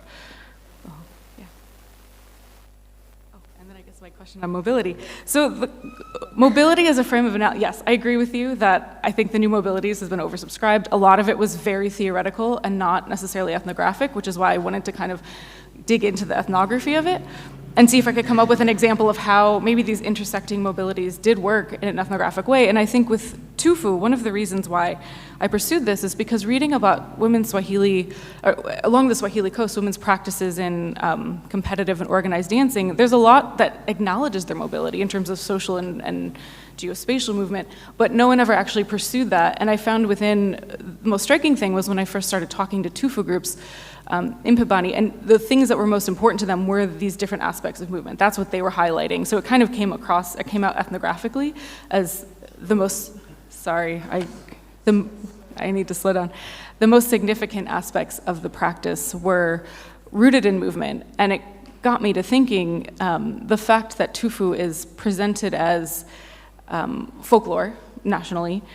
Oftentimes it's presented as a very static practice and something that is rooted in the tradition. The most traditional iteration of the dance is seated, but many groups, they're constantly evolving the practice and they're incorporating new traditions. They'll have Swahili pop songs or even Bollywood songs that they're bringing in, Brazilian songs. This is viewed by some as sort of a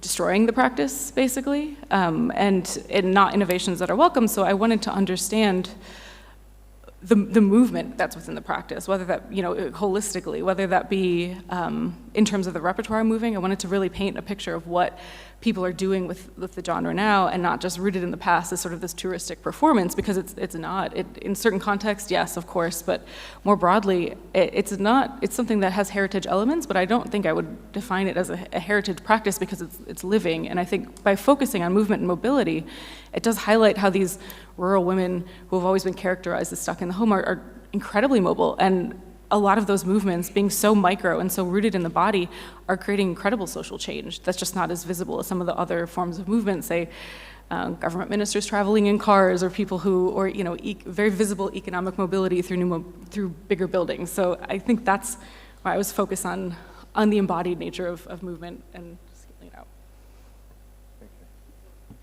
Thank you. Maybe you could introduce the concept of jingobility or jingobility. Yeah, jingar. Oh, shingar. No. Oh. Okay, got it. I don't want to get you started again. I had a question for Neposteri or Neposteri. Actually, a couple of questions and a comment. One comment was that I was quite surprised because I've been working on Ajami traditions in the Horn of Africa, in Somali, Oromo, Saho, Harari, Afar, and I know something about in Cimini. All of these are the texts, what was written, I mean, the people were writing in normal things, lots of things in Arabic. But what they were writing in their own language was only dhikr, religious poems to be sung during dhikr, only that. Magical texts, texts about divination, they were all in Arabic, as far as I know. So the question is about, one, whether this Shorabe tradition, are there still people who use it, who know it? From one picture you showed, it seems that there are some people that still know it. That's one question. Secondly, they're Muslims. So when they make dhikr, in what language do they sing? Is it all in Arabic? Is it in the same language as they use in these manuscripts? And so on. I saw in one of the, frequently when in Ajami text there are special characters, I identified one which was a ta with a dot underneath, which is not used in any one of the traditions in the Horn of Africa. And also I know something about, because I followed some PhD thesis on Swahili. And so it's not, I never said, so I wonder, I'm asking, what is it for? And the last comment, sorry, then I'm finished, is that it may be interesting that I know that something at the topic, I mean, there is a group, a small group, in the case it is in Sumatra.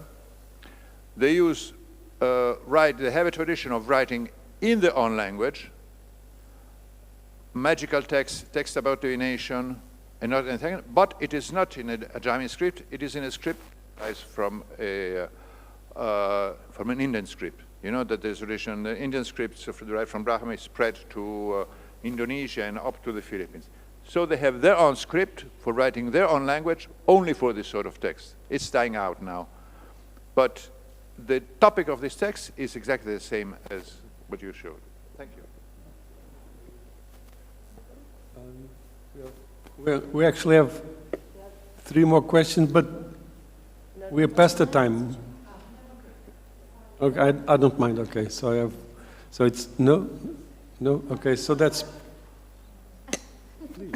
Okay, just 2 short ones. The first one to Dionys. Do you have any ideas about what guidelines the Germans followed when they were printing the Swahili? Because it was before standardization, so it was quite irregular. I think it could be a very interesting source to look at the Swahili. Do you have? Was I unclear? No? Okay. Do you have an idea about which kind of guidelines the editors of the Kiongozi followed when it came to public, the lectorate, the proofreading of Swahili, because it was before time of standardization, so it was a very unstable Swahili at that time. And the second comment, short question to Silvia, what made you use the terminology of native source and not Malgache sources? Thank you. We have a question here from Preben and then one from June. Yeah, before? Yeah. Well, let's Gentleman first.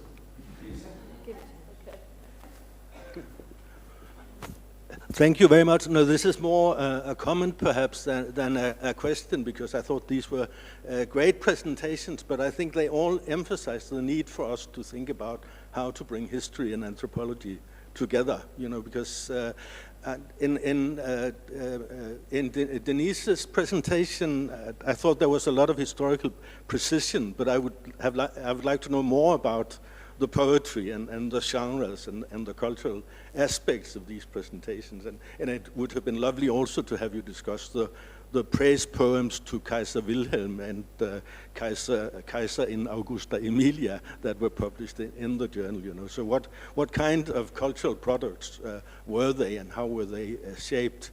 And in Ellen's presentation, I think it's great to have this sort of inside view of what Tufu groups are doing. But there I would also like more history to come in, you know. So why are Tufu groups formed in the 1930s? What accounts for the re-emergence of them in the 70s? Why do they spread in the way they do into different parts of Mozambique? How do they relate to other cultural genres? And in Sylvia's presentation, I mean, this is fantastic material, and it's wonderful to have it published in these Prague publications. But in your video, I think the history disappears a little bit out of it, because it's a fantastic history also of how Islam spreads along the Malagasy coast, and who are these elites who are trying to consolidate their power through genealogy construction and writing them down in these Sorabi manuscripts. It's amazing stuff, and the pictures you showed of the manuscripts and the illustrations are absolutely fascinating. But when were they written, by whom, and what were they trying to achieve by writing? I'm sure this is written about in the book, but you could maybe tell us a little bit about it.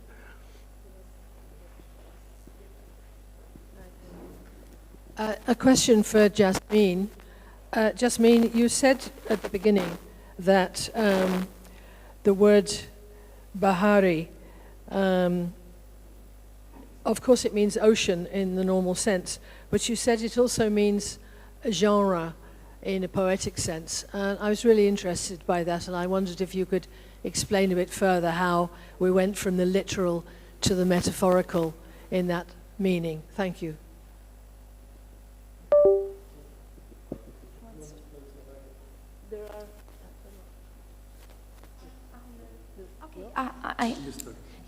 I can begin. Okay, thank you for the question. Yeah, okay, I think we should not have the time to answer properly to all what Professor Banti was bringing, because, okay, for sure, many Shorabe manuscripts are also in Arabic. For example, there are prayers that are taken from Quran, some surahs, and some Arabic texts, but they are not all. Some of them are taken from, how can I say, Malagasy knowledges about, for example, there are some spells to treat headache, to, I don't know, to send casters on, to conquer a woman, I mean, to marry her. So, and these are in Antamuru dialect. Actually, it's pretty much complicated already to deal with the Malagasy manuscript languages. So I was dealing only with the historical ones, because really it's a very big field, the one about magical manuscripts, and I've never translated any of them. But what is interesting is that currently, you know, today Muslims and Muslims' ancestors claiming are not corresponding. What do I mean? the clans that are claiming Muslim genealogies are actually rejected by the Islamic stronger parts of the society, because they consider even Shorabe tradition a spoiled Islamic tradition, something like they are adapting to the local culture. So that is bringing even division inside the societies. Those that were celebrating, and here I link with the question, unfortunately I had no time, but even in the video I am explaining. There are some pilgrimages that are connected to these coastal sites where they say the ancestor landed. That ritual is a particular ritual which is spread in all Madagascar, which is called Fandruana, which is a ritual bath to purify themselves. And what they do is this long pilgrimage, and when they reach the landing site, there is a moment of prayers that is connecting to the ancestors. So they are linking to the first ancestors that are reaching Madagascar. Now, what is currently happening is that these Islamic groups are developing the first part of the ritual. They are making Islamic prayers. This is how this community is trying to lead. But they have different leaders. There is the imam and there is the katibu, and they are separated. Everybody knows they are not the same. So then all the village is participating, is open to everyone, so it's not exclusively given to the Islamic. But yeah, there are some social dynamics that are running in this moment. I hope I was answering, and for sure it would be very much interesting to connect with the other forms of Ajami. In fact, that is also the point you are giving on Sumatra. These are interesting links, so maybe we could talk about that. Yeah, to speak to your question on history, I think it's a great question. With the case of Tufu, I mean, to pinpoint the exact history is incredibly difficult because your oral history changes. I mean, I've heard origin stories of Tufu as coming from Kilwa to Musimbo de Praia, saying that Tufu originated in Musimbo de Praia. Others go with the more official, formal, what's captured in song about how Tufu was in 1931, founded in Ilha de Mozambique with Mahafil Islamu or Estrela Vermelha. So it's hard to find a consistent narrative, really, in terms of the origins. I think one of the reasons it's proliferated, especially among women, I mean, the secularization of Tufu helped it a lot. The fact that it was attached to soccer games when the football teams were defunded in the 1960s by the Portuguese government. Tufu was still a very active practice, and so the dance groups that were associated with the soccer teams, carried on. I would say multi-party democracy also helped perpetuate more groups because of that political affiliation that started after independence with Frelimo. A lot of groups would start to perform unofficially for Renamo or MDM. Most groups today oftentimes suppress their political affiliation for a variety of reasons, fearing persecution and whatnot, but they're very much affiliated politically. Also, there's a lot of infighting between groups, and so more proliferation of groups sometimes happens when groups split off from each other. Oh, we have to stop. Okay. Yeah, okay, sorry. So we can talk about later.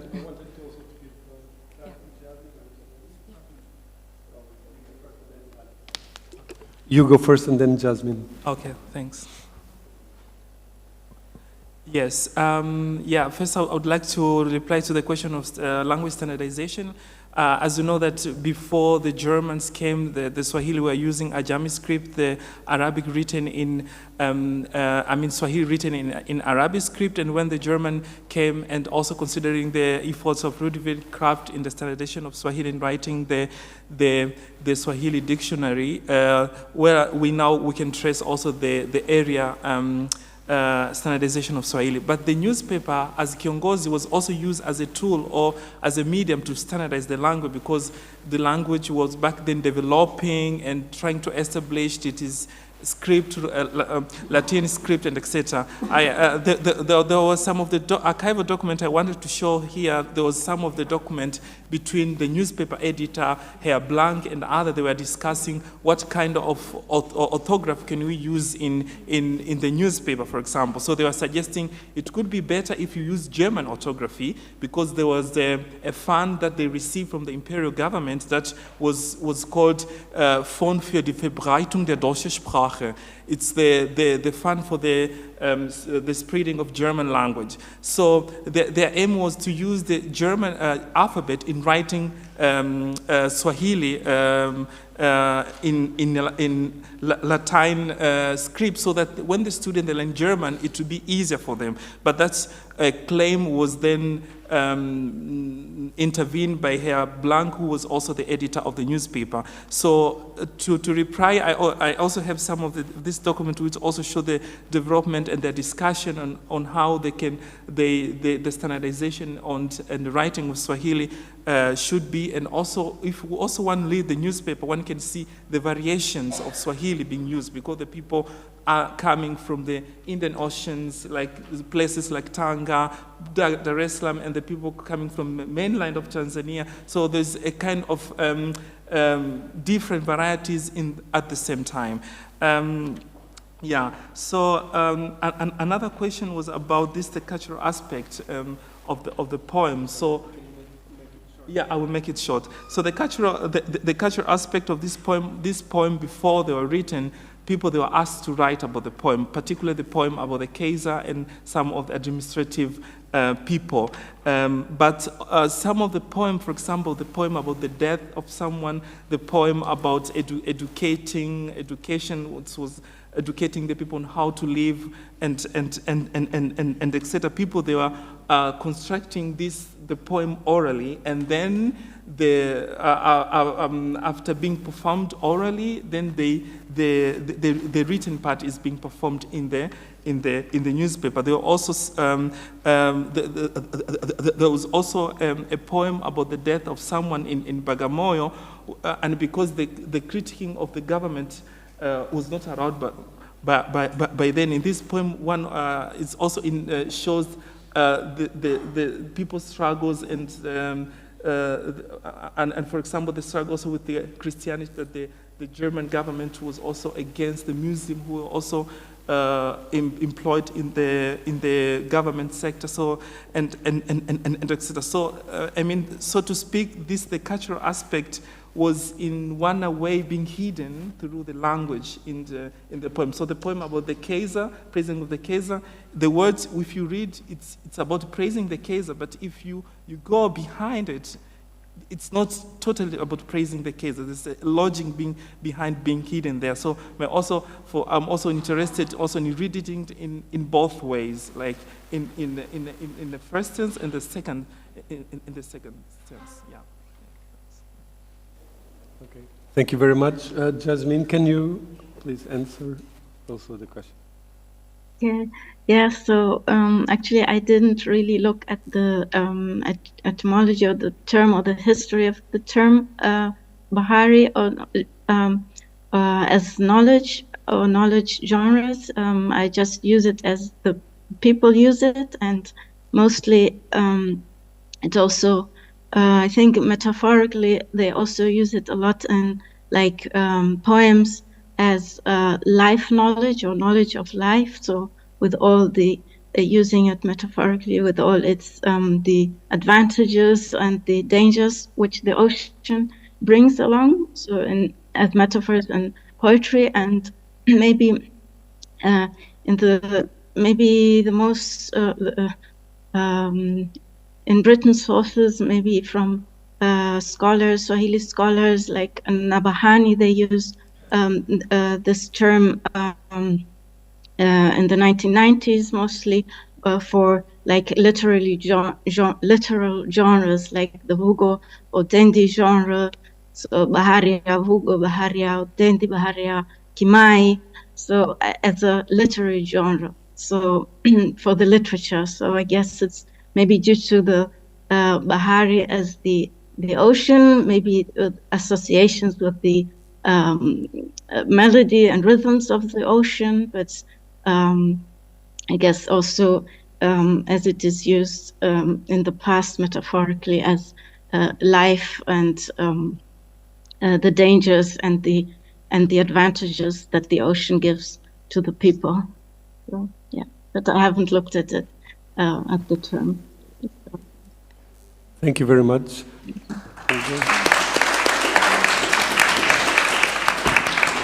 So we're running late.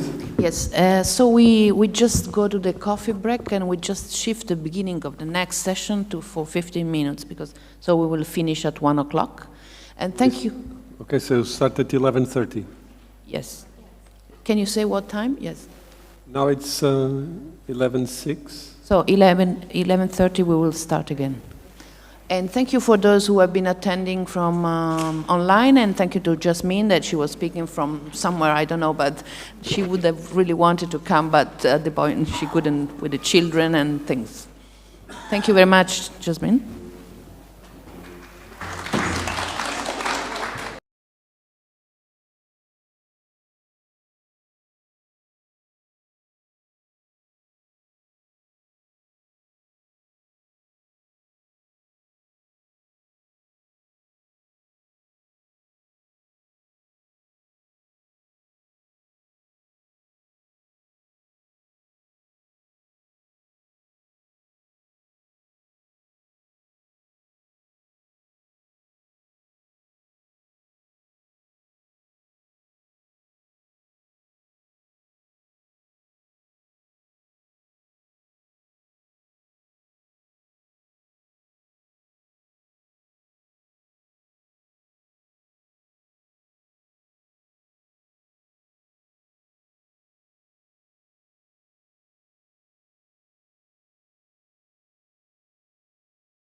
on the Indian Ocean.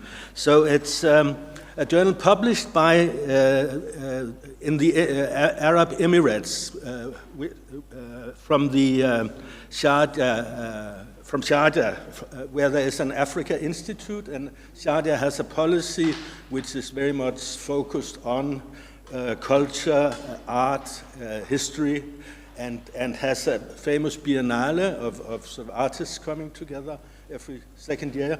And then has had this Africa Institute for some time, which is now being upgraded in a big way, and a lot of resources are going into it, and they're setting up a new grandiose building for the Africa Institute. So it has a very promising future and has very generous funding so far.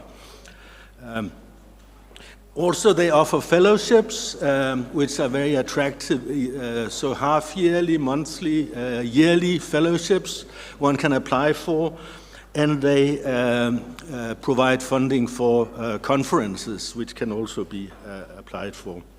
And they've had a series of country-focused programs for 3 years.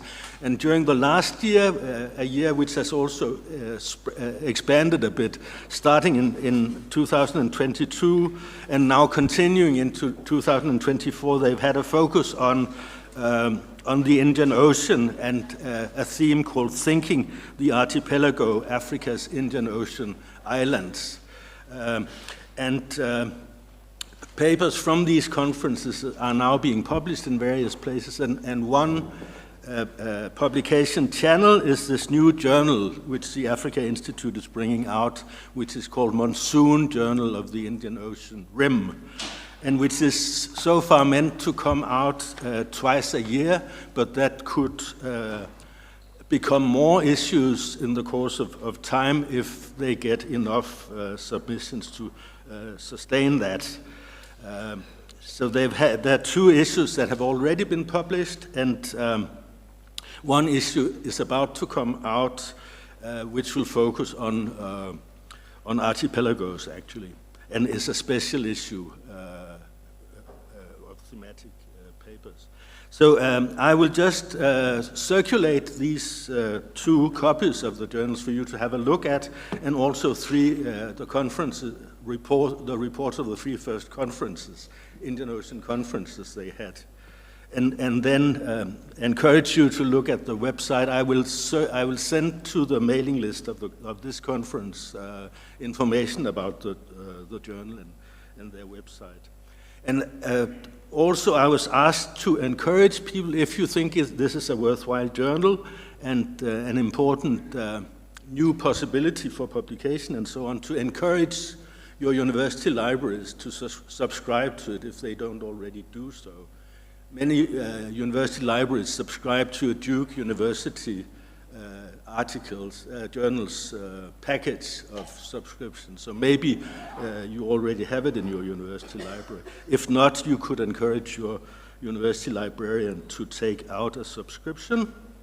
And also I was asked to encourage proposals for special issues they could consider for conferences. So a special issue proposal might come from this conference or from other conferences, and also to encourage individual submissions of papers that you think might fit into the journal's profile.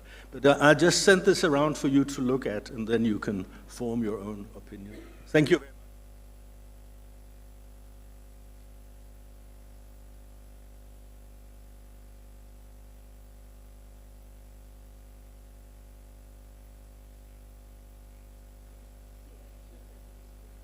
Schiaccio va? Sì, esatto. Ma io non la vedo da qua. Good morning. I'm Beatrice Nicolini from the Catholic University in Milan in Italy. And I just wanted to say, with regards to this journal, I have been invited last year in Sharjah. I was there personally. And the Africa Institute is a new reality, which is very much interesting, not only for publishing, but also for applying for fellowship for young people, for kind of new experiences. So the royal family of Sharjah is personally involved in the African Institute, and this gives a huge breath because His Highness Sultan bin Muhammad Al-Kazimi, he is very much fond of culture. He has 2 PhDs. He invests a lot on culture, not only on the history of his country, but especially of the Indian Ocean. Well, he was one of the first authors about this topic, so it's an interesting opportunity for a new way of perceiving this region. This is simply my personal experience. So, good morning. I'm sorry. Do you wish to move here because you are going to be more comfortable? First of all, I would like to use this small space to thank you very much, Francesca, because she has been working so hard for joining people from all over the world in such a place. I personally admit I've never been here before, so it's a huge surprise. It's like living in a very comfortable house, ancient, charming. All the people are kind, full of young people. The climate is perfect. I mean, you made miracles, so please take us our thank you, because you did a huge job. And this morning we have first speaker. So we have a kind of Eastern Europe and Indian Ocean region all mixed up together. So I'm giving the floor to Hadith Sugur. Sorry, because you just changed the program. Okay, I'm giving the floor to Martine Chauvin. So please, you have up to 20 minutes. I will. Good morning. Is it on? I also want to thank Francesca and Lucas and Sylvia, who were really very efficient in the communication and very kind. Thank you for inviting me here. I'm very happy to do this presentation today on Zanzibar. Zanzibar. Please stay close to the microphone. Like this? Yeah. Very good.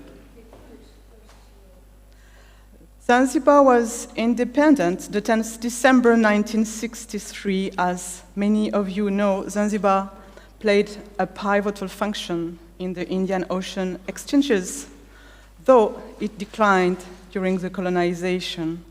This function declined even more after the revolution that arose a month after independence, led to the instauration of an arbitrary regime, the discrimination and massacre of population with Arab, Indian, and Comorian ascendancies, and after the formation of the United Republic of Tanzania that naturalized Zanzibar's sovereignty. Many people flee abroad after the revolution, and others left gradually in the following years, while economy and life conditions were degrading. With the liberalization of the economy and politics in early 1990s, the pivotal function of Zanzibar city mainly, was slowly reactivated by traders and entrepreneurs traveling to Dubai and Southeastern Asia. But politically, in Zanzibar, the situation was still very much controlled under a party-state regime. It is only in 2010, after a long process of talks and agreements that culminated with what has been known now as Maridhiano process, the reconciliation in Swahili, that a government of national unity was formed after the general elections of October 2010. In this context, and because also of the first generation of exiles were about or were already retired, many returned to Zanzibar, hoping for appeasement and political alternation in the islands. So I look at 2010 years as a particular moment in the contemporary history and geography of Zanzibar, a space and time for relinking and reconnecting between exiles and residents in the islands, but also between exiles disseminated in the geographical poles of post-revolution diaspora, for sharing a common experience and imaginary. A passage, a temporal passage, to use the word of the title of the conference, to renegotiate the past together after the dispersal and loss experience of home, to engage with the present and to look at the future of a common though lost homeland. Relinking and connecting is allowed by a socio-spatial system structured at both local and global levels between Zanzibar and the diaspora poles, as well as a variety of circulations of ideas and objects among the communities of the diaspora. And I will now detail a bit these 2 points. So we can visualize exiles' return as a multipolar convergence to Zanzibar. Exiles are actually returning to Zanzibar from different parts of the world, mainly from 4 poles that structure Zanzibar post-revolution diaspora. 2 poles are located in the Western Indian Ocean rims, the Gulf countries with Oman and the United Arab Emirates, mainly Dubai, and to a less extent, East Africa with Kenya, and if I can say so, Tanzania mainland, but this we can discuss about it later. 2 other poles are more distant from the Western Indian Ocean space, though connected: Northern Europe with UK, Germany, Denmark, Sweden mainly, Northern America with Canada and the US. Return mobilities converge more specifically to the capital, Zanzibar city, where returnees grew up. They settle mainly in the old part of the town, Stone Town, in areas like Malindi, Kiponda, Bahani, Kunazini, Vuga, etc., where their families had houses, which houses they, for many of them, contributed to renovate so that they can live. As well as southern suburbs and eastern peri-urban areas like, for the south, Chukwani, Mbweni, Fumba, and in the eastern part of peri-urban Zanzibar, Fuoni and Mwera, where returnees built gradually modern houses.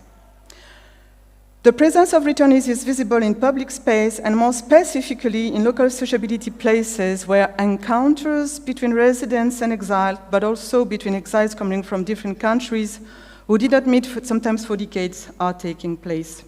I refer here to ordinary and routine places such as barazas, mosques, which are, I would say, traditional places for urban socialization.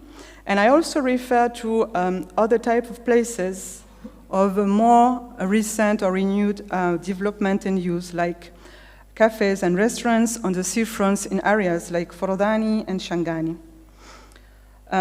Not that people were not socializing in these places before, but with the development of tourism and the refurbishing of gardens, buildings, multiplications of cafes and hotels, and a cosmopolitan ambiance, their attractiveness and use have increased this last 10, 15 years.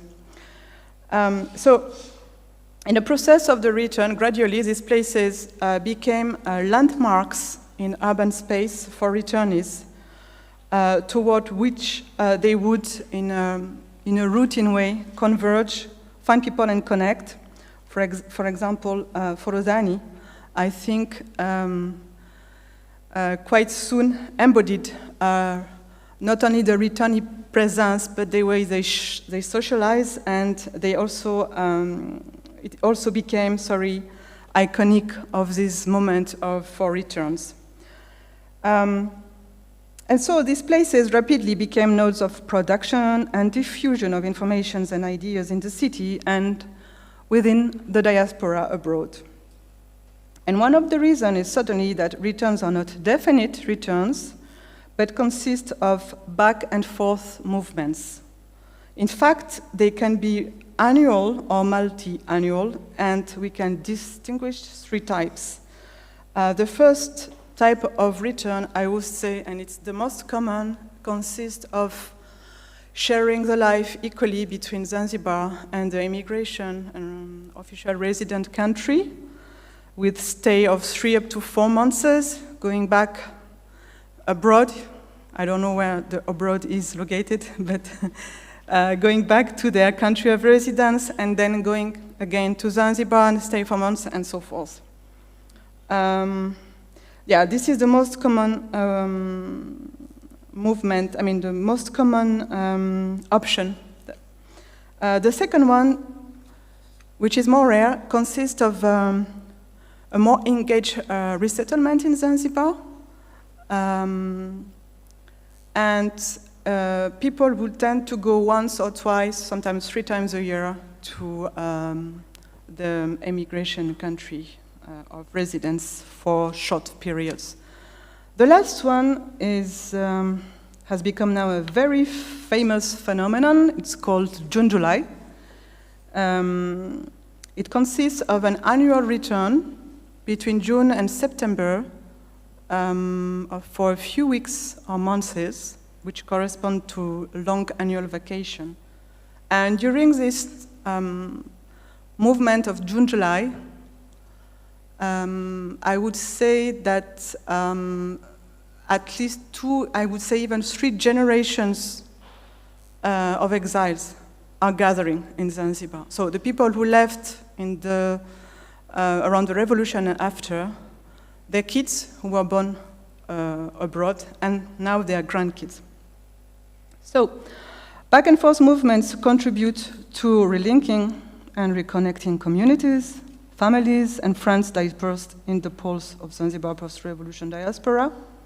Their frequency, their regular repetition, their duration during now more than 10 years, gradually contributed year after year, shaping a common experience of return and sharing views and visions on Zanzibar, present and future.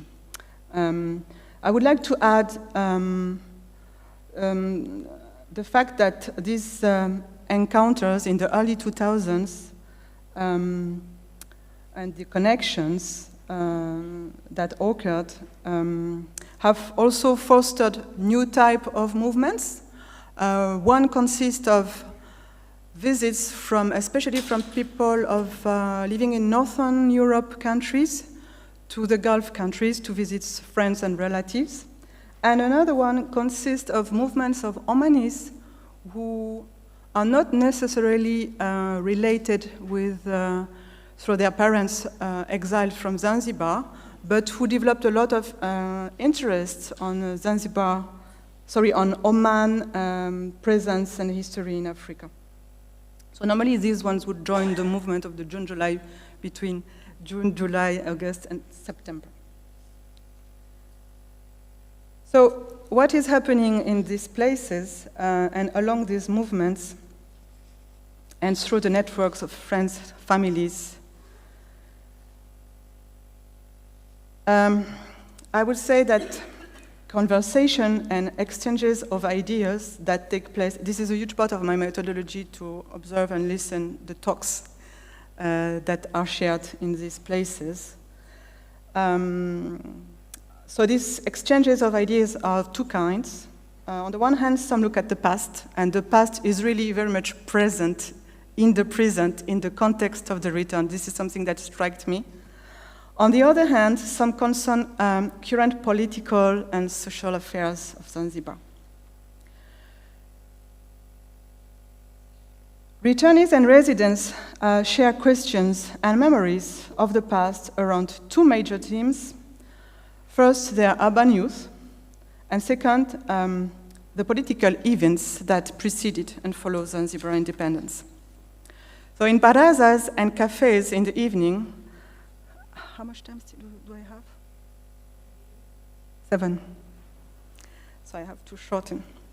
So in the baras and cafes in the evening, they spend a lot of time together re-exploring urban youth lives, talking about area where they grew up, and which is still a major identification reference for them, games and friends, neighborhood families, and special characters of these areas. They also speak about their school, schoolmates, professors, and school activities and exams. And schools also are really important places to identify among this generation.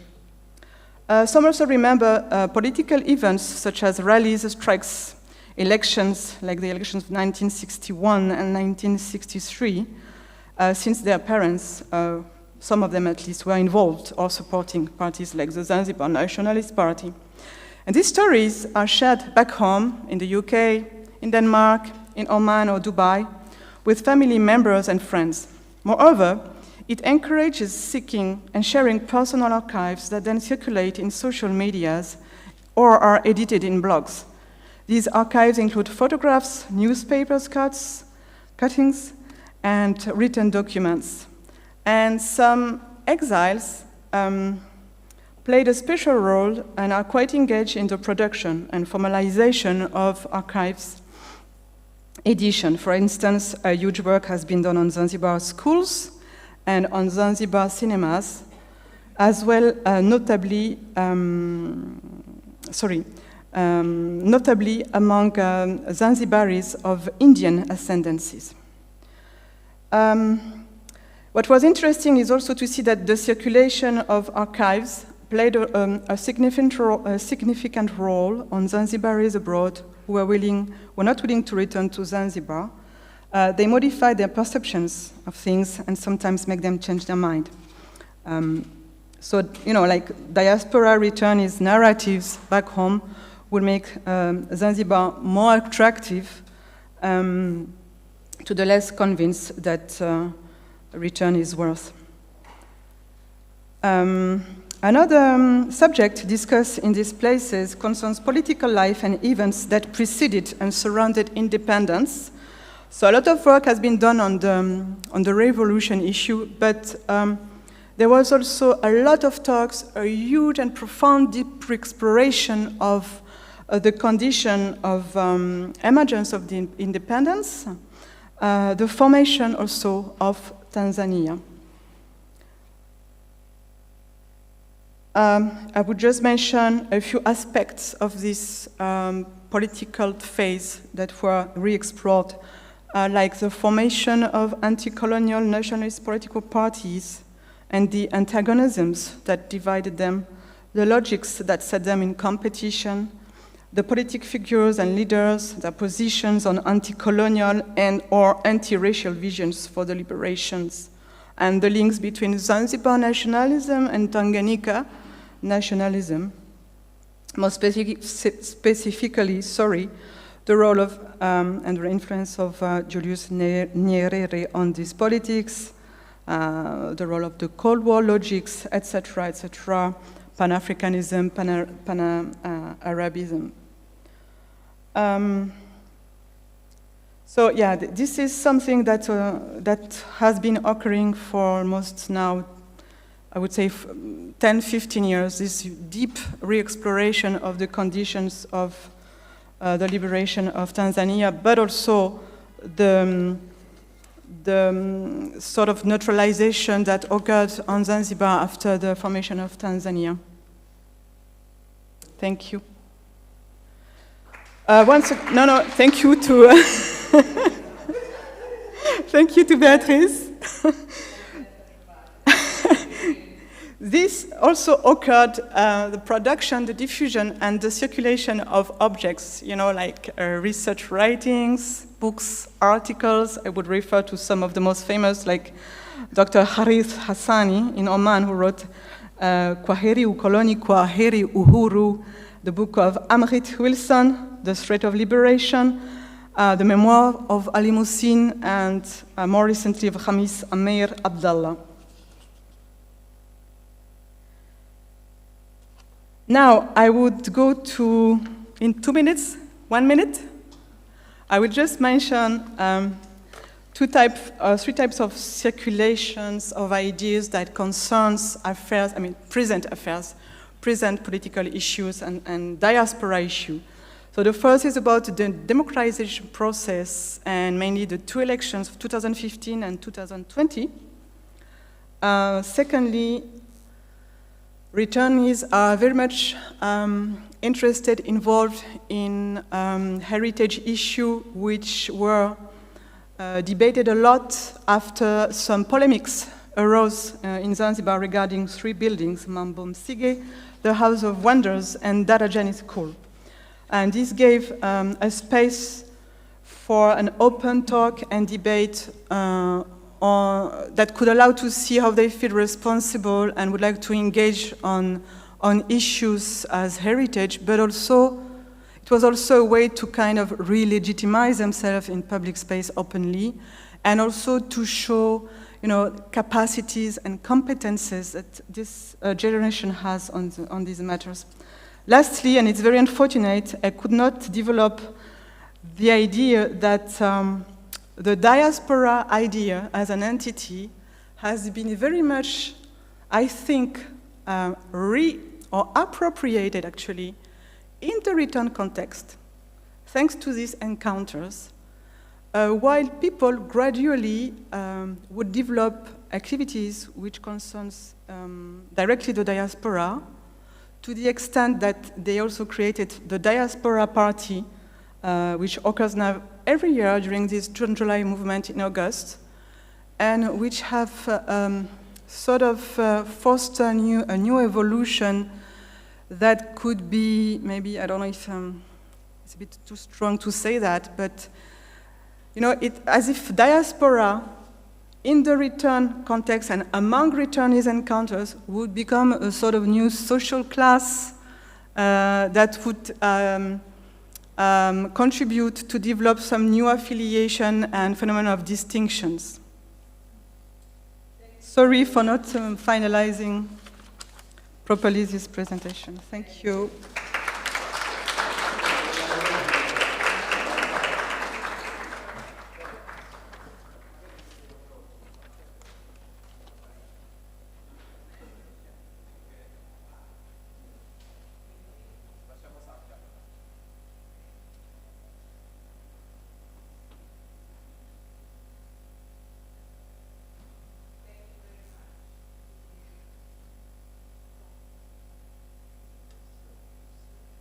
It's a very rich reflection, and I hope we will have some space to discuss. So now we are very much interested in this speech. I have seen since yesterday that it's always useful to fill the gaps because of the technology. So in our job, we have to be used to supply with some technological gaps. So please, thank you. You have 20 minutes. Okay. Okay. Okay, hi, my name is Sufia Mswami, and I'm a third-year PhD student at the University of California, Irvine. My presentation is entitled Haba na Haba, Hujaza Kibaba, a sartorial look into the afterlives of Swahili daughters on the East African coast. Next. Oh, yes. Okay, great. Okay, thank you. Okay. On the screen, I have the image of Bikidude, and I'll start off by explaining who she is. She's a renowned diva of Zanzibari music, speaks about the co-creating relationship between the drum, msondo, and its coming to life through the conga. She raises a provocation similar to mine in questioning the history and articulations of the conga and its attachment to the comparably layered body of Swahili women.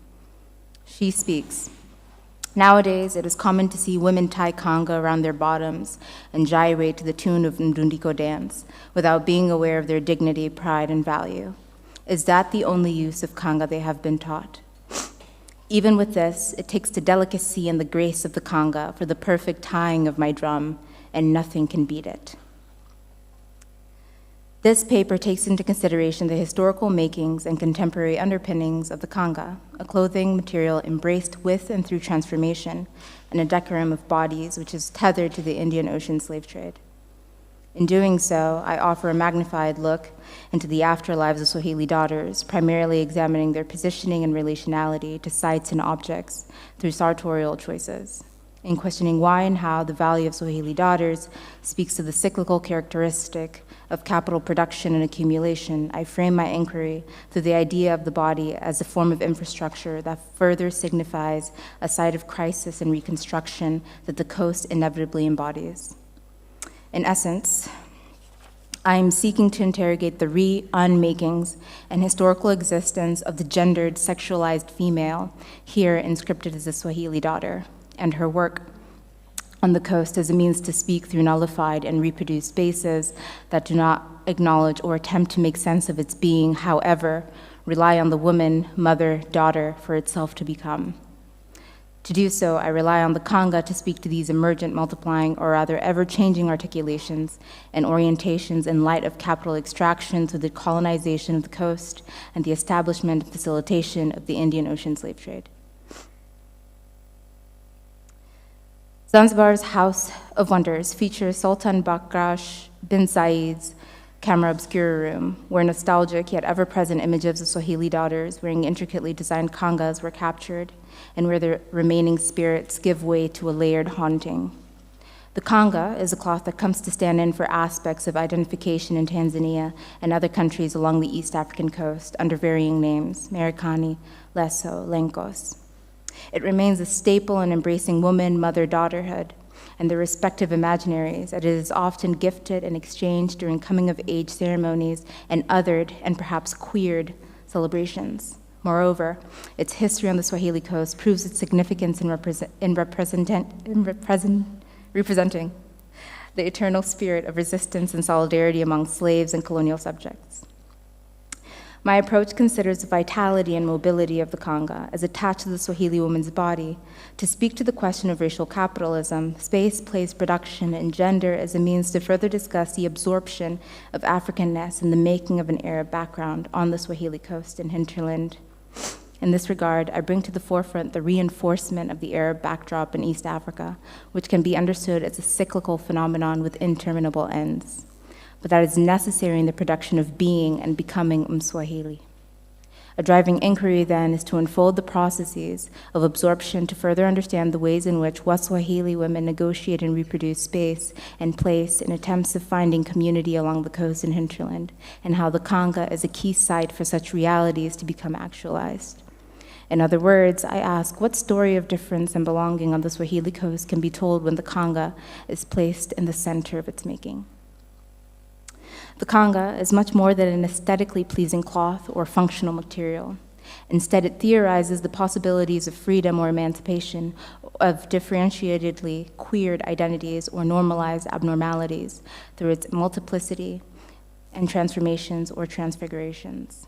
It further bears an archive, a looking into the past's imaginary and imaginations of what becomes infrastructure of the contemporary, a knowledge becoming, as Edward Glissant points out. It is in this regard that speculation, as Sadia Hartman does in Venus in Two Acts, in which she posits, is it possible to exceed or negotiate the constitutive limits of the archive by advancing a series of speculative arguments and exploiting the capacities of subjunctive, a grammatical mood that expresses doubt, wishes, and possibilities, in fashioning a narrative which is based upon archival research, that the kanga manages to speak to the figurative dimensions of history and tells of an impossible story to amplify the impossibility of its telling. The role of the kanga, when considering the imaginary and archive, thus lends itself to speculation and fabulation, or what I will call fabrication, to attend to what is present, perhaps spectral, but not captured, or what is silenced by the ever-incomplete project of colonial archiving. Briefly returning to the House of Wonders camera obscura room, the Kanga, as attached to the bodies of Swahili daughters, again invokes a Black feminist ontological methodology, which introduces a shape-shifting orientation that attends to the structural powers of subjugated knowledge and attempts to envision a metamorphic liberation of colonized and enslaved bodies beyond the creatures existing only within Arab institutionalizing fantasies of Black personhood. It is from this position that I take up an opening to the making of the Kanga, considering its reed-D inscriptions, and speak of it through the legitimizing and libidinizing of the coastal body. The making of the body, as Hortense Spillers traces, illustrates the inscription or the naming of the woman's body. Spillers asserts that an epistemological process occurs in the naming of the woman's body, and names are loaded with meaning while also being markers. Spillers theorizes, the names by which I am called in public place render an example of signifying property plus. The signification of the body as property plus speaks to the process of becoming property from flesh as a 0 degree of social conceptualization, suggesting that there is a disconnect between the body and the flesh. This disconnect or separation is that before the body there is the flesh, which does not escape concealment under the brush of discourse or reflexes of iconography. Put differently, thinking with the flesh, which is eventually covered by the body and Kanga, is to find way to foreground embodiment as a significant political site which allows for understanding Swahili women's worlds from embodied and emotional experiences. While Spillers theorizes from the Americas, there is linking to Africa through the Atlantic slave trade in the moments of Africans taken abroad as cargo on slave ships, as well as enduring forceful and violent labor on cotton plantations that provided the base of the Kanga, Merikani. It is through the Kanga that the meeting of the Atlantic and Indian Ocean slave trade is realized in my work, neither of which is conflated or prioritized. The Kanga dates back to the 19th century and was first a rectangle of unbleached cotton emerging from plantations in the USA. However, the exact location or origin is not fully known. Despite its vague origins, there are popular narratives around the cloth. Ongoa Morara narrates a less popular story of the Kanga. Firstly, its naming as Merikani ties it directly to the afterlives of cotton plantations in the USA, as Merikani is a Swahili word to refer to American. The plain white cloth signified an abnormality, which was further inscripted onto the body, and that became normalized through the Indian Ocean slave trade. In this moment, vision dominated the imaginary on the Arabized backdrop, as the site of the Merikani signified a site of abnormality and non-humanness, designated to the Black body. Accessing the category of human requires resistance, which on the Swahili coast birthed the Kaniki, a dyed, printed Merikani that was heavily despised as it carried with it the marking of the enslaved. Even with transformation, the Merikani, similar to the flesh within the body, is concealed within the Kaniki, which lives under the Kanga, a cloth that became highly embraced in the afterlife that comes with the abolishment of slavery. This Kanga is then later embellished with another layer that consists of Swahili proverbs, highlighting a language which originated through the interaction of indigenous Africans and Arabs on the coast. While it stands as a signifier for solidarity and resistance, the Kanga's history of abnormalities and non-humanness bleed into the body and permeate through everyday space-making practices. It is here that we can turn to the matter of haunting and ruination as they pertain to space.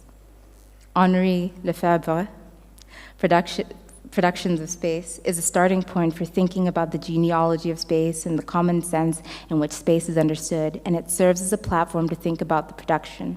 Lefebvre, along with Catherine McKittrick, assert that social space is a social product and that geography is not stable and unalterable. Instead, space is socially produced and its meanings are socially constituted. McKittrick, through the concept of Black as a sense of place, further asserts that space and place give Black lives meaning in a world that has, for the most part, incorrectly deemed Black populations and their attendant geographies as ungeographic and or philosophically undeveloped. In looking into the absorption of Africanness in the Arab backdrop of Swahili geographies, the markings on the body and the Kanga speak to the ongoing tension, conflict, and shaping that is further mirrored by the coast. This never-ending cycle becomes decipherable through Edward Glissant's Chaos Monday, whereby chaos is not considered chaotic but rather a hidden order, and Denise de Silva's framework that moves towards the end of this world, the known world. Thus, the ruination of space is understood in McKittrick, Lassant, Lefebvre manner in Africa is a layering of spatial practice and representations of space. In other words, mapping and living activity make up the pre-colonial space that is layered with colonial spatial practices and anti-colonial, decolonial, and post-colonial activities and imaginations in action. To think of ruins here is to think of layers on top of layers. More so, to think of the verb to ruin is a practice of violence. The ruins within the coasts are then evidence of violent transformations and transfigurations of representations of space, of representational spaces, and of spatial practices that can be better understood with a deconstructing of the gendered body. From here, I add to what Ngugi wa Thiong'o calls normalized abnormality, positing the Kanga as the center of the formation of Tanzanian anti-, de-, and post-colonial identity, and more specifically as central to the potentiality of overcoming cis heteropatriarchal sedimentary norms to allow for an illustrative perspective that speaks to Hegel's famed Lord Bondsman dialectic and its tenuously powerful operation in the denigration of Black Africans. The story of difference and belonging must be complicated and thought through this dialectic as it speaks to the tension that is actualized through the inscriptions made onto the body, language, and Kanga that make up the Swahili identity. Again, when considering difference and belonging, it is necessary to think it through the Arabization of East African's coast. What is learned is that the Kanga can be a site that theorizes realizations and subversive potentialities via the master-slave dialectic.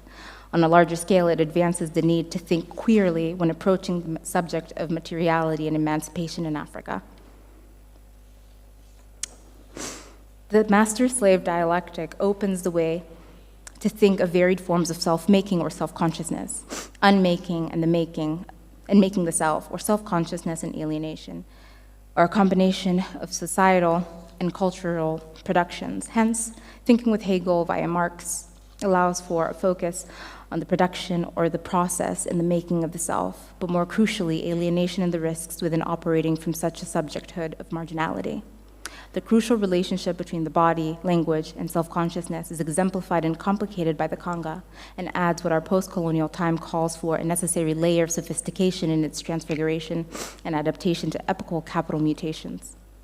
The problem space of this dialectical relationship concerning self-making allows an exploration of Ngugi wa Thiong'o's idea of normalized abnormality, what I would like to call a differentiatedly queered in colonial context, which at the base speaks to the forging of self-consciousness in a society of domination.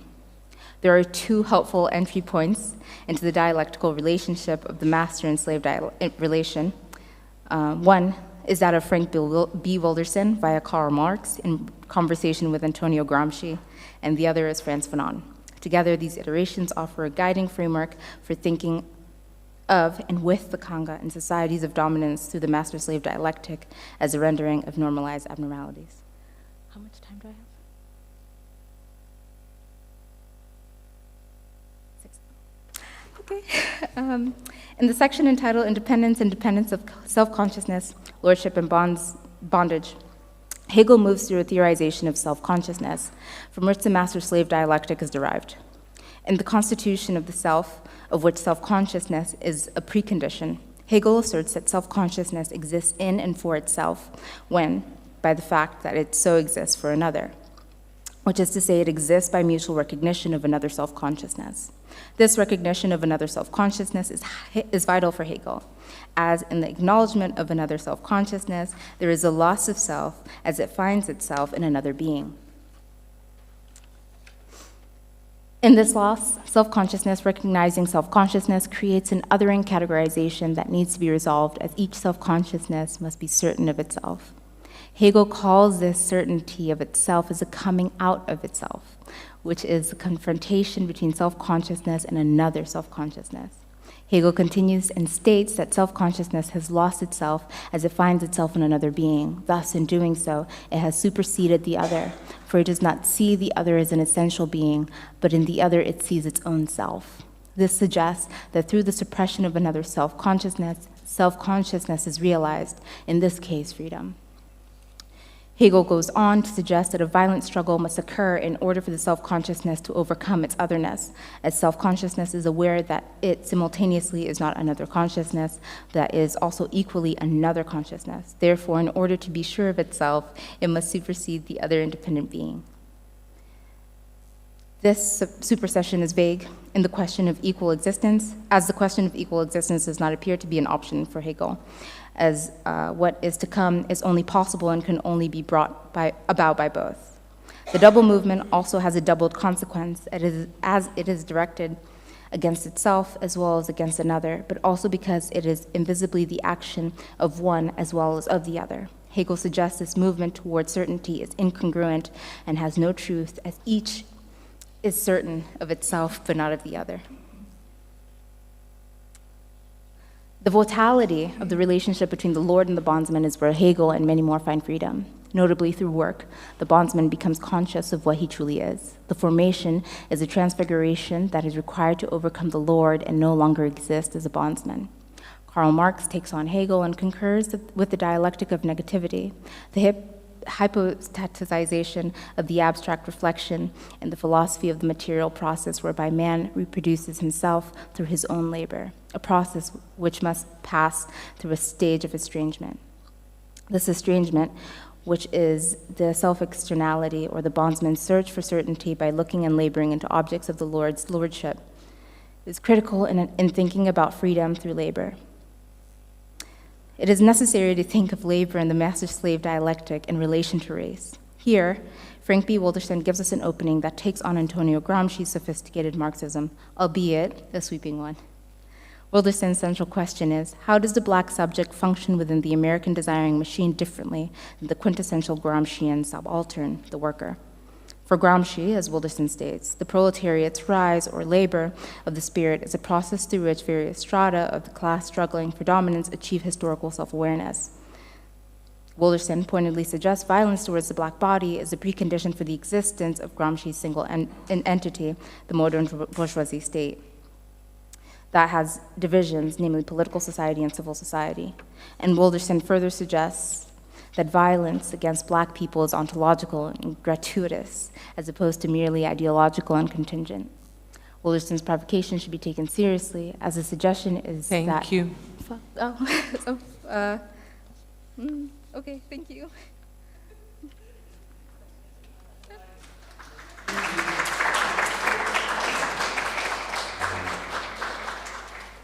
I'm sorry, I know that things are so many and I'm not. Anyhow, I hope we'll have some space afterwards because this is a very interesting topic. Yes, thank you. Now we give the floor to Professor Atis Ugur, and you have 20 minutes. Thank you. Thank you. Okay.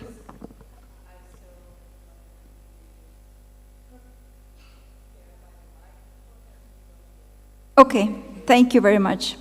So, from Italy to Zanzibar, and the translocal network of an anarchist in 1905. Well, the long-term research I have been conducting on the Ottoman relations in East Africa during the periods immediately before and after the Berlin Conference indicates entangled relations between the Ottoman Empire, Europeans, and the local actors in the region. The sources I used tend to reflect the perspective of an imperial Muslim power of the period, albeit one which, while threatened by European expansion, itself claimed to be a part of Europe.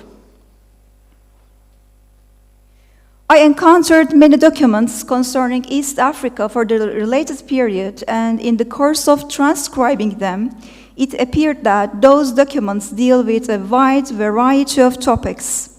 The Ottoman archival documents. Some of them can be organized into a larger topic like the mutual relations between the Ottoman Empire and the Zanzibar Sultanate, like the documents on the Ottoman initiations to integrate Muslim people of East Africa into a pan-Islamist network during the long reign of Abdulhamid II, 1876 and 1906. and several Ottoman envoys in Zanzibar, the Zanzibar Sultanate, Sultan Hamid's visit to Istanbul in 1907, and some unofficial channels of communication and secret correspondence between Istanbul and Zanzibar conducted by distinguished Arab dignitaries such as Sayyid Fadıl bin Alawi, Ibn Sumayt, and Abdullah Salim al-Khamiri. So on the other hand, many other documents were unsuited to serve as the basis for one particular argument. It became apparent that the reason why that kind of documents were in the Ottoman archives was the Ottoman state's participation in the Berlin Conference. One of the articles of the fact of the Berlin Conference imposed an obligation upon the participants to inform each other about any measures they proposed to take in Africa. So thus the Ottoman state's participation in the Berlin Conference made the Ottoman Empire more connected with the issues of East Africa. In this sense, the hundreds of documents on East Africa in the Ottoman archive seem to reflect the Ottoman relations with European states rather than East Africa. On the other side, as Galvin and Green have argued, due to the technological developments in the age of steam and print, it is possible to speculate about what may have been a vivid network linking the Ottoman territories with East Africa. Several documents suggest that Muslim traders such as Hafiz Mahmud Effendi, scholars such as Ibn Sumayt, as well as some intellectuals like Louis Sabuncu, created a corridor connecting East Africa with the Ottoman world. Surely these examples can be multiplied in a sense that the establishment of imperial networks in the region facilitated the interconnectedness not only of Muslim religious scholars, pilgrims, and envoys, but also provided novel travel experiences for unconventional visitors, as exemplified by the case of an Italian-origin anarchist who converted to Islam in Zanzibar. Although aspects of his story remain elusive, I'm inclined to explore the fuller narrative and consider the interpretive challenges it presents. My sources on him offer insights into East Africa during the colonial era and illuminate connections to the Indian Ocean, Zanzibar, and Mediterranean cities like Izmir and also Istanbul, transcending imperial borders within a single biography or story. So therefore, this paper emerged as a result of this, searching in the Ottoman sources, while I refrained from posing an excessive number of questions or providing an answer to them. I find it necessary to share his story here. So, concerning my sources about him, shall I? Yeah. Yes. Concerning my source about him, how did they come into existence or where they are located? Well, I come across a set of documents in the Ottoman Prime Minister's archive, which is located in Istanbul, but of course it is accessible through the digitalization of the Ottoman archives. And one of them is that 10 pages file contains correspondence between Istanbul and the Ottoman embassy in Athens and Ottoman officials in some of the Western Aegean provinces, Aydın province. It also includes a report prepared by the Ottoman officials in Aydın province after they interrogated these anarchists. So this is the report was produced by the Ottoman officials after they interrogated the anarchist Hasan Abdullah.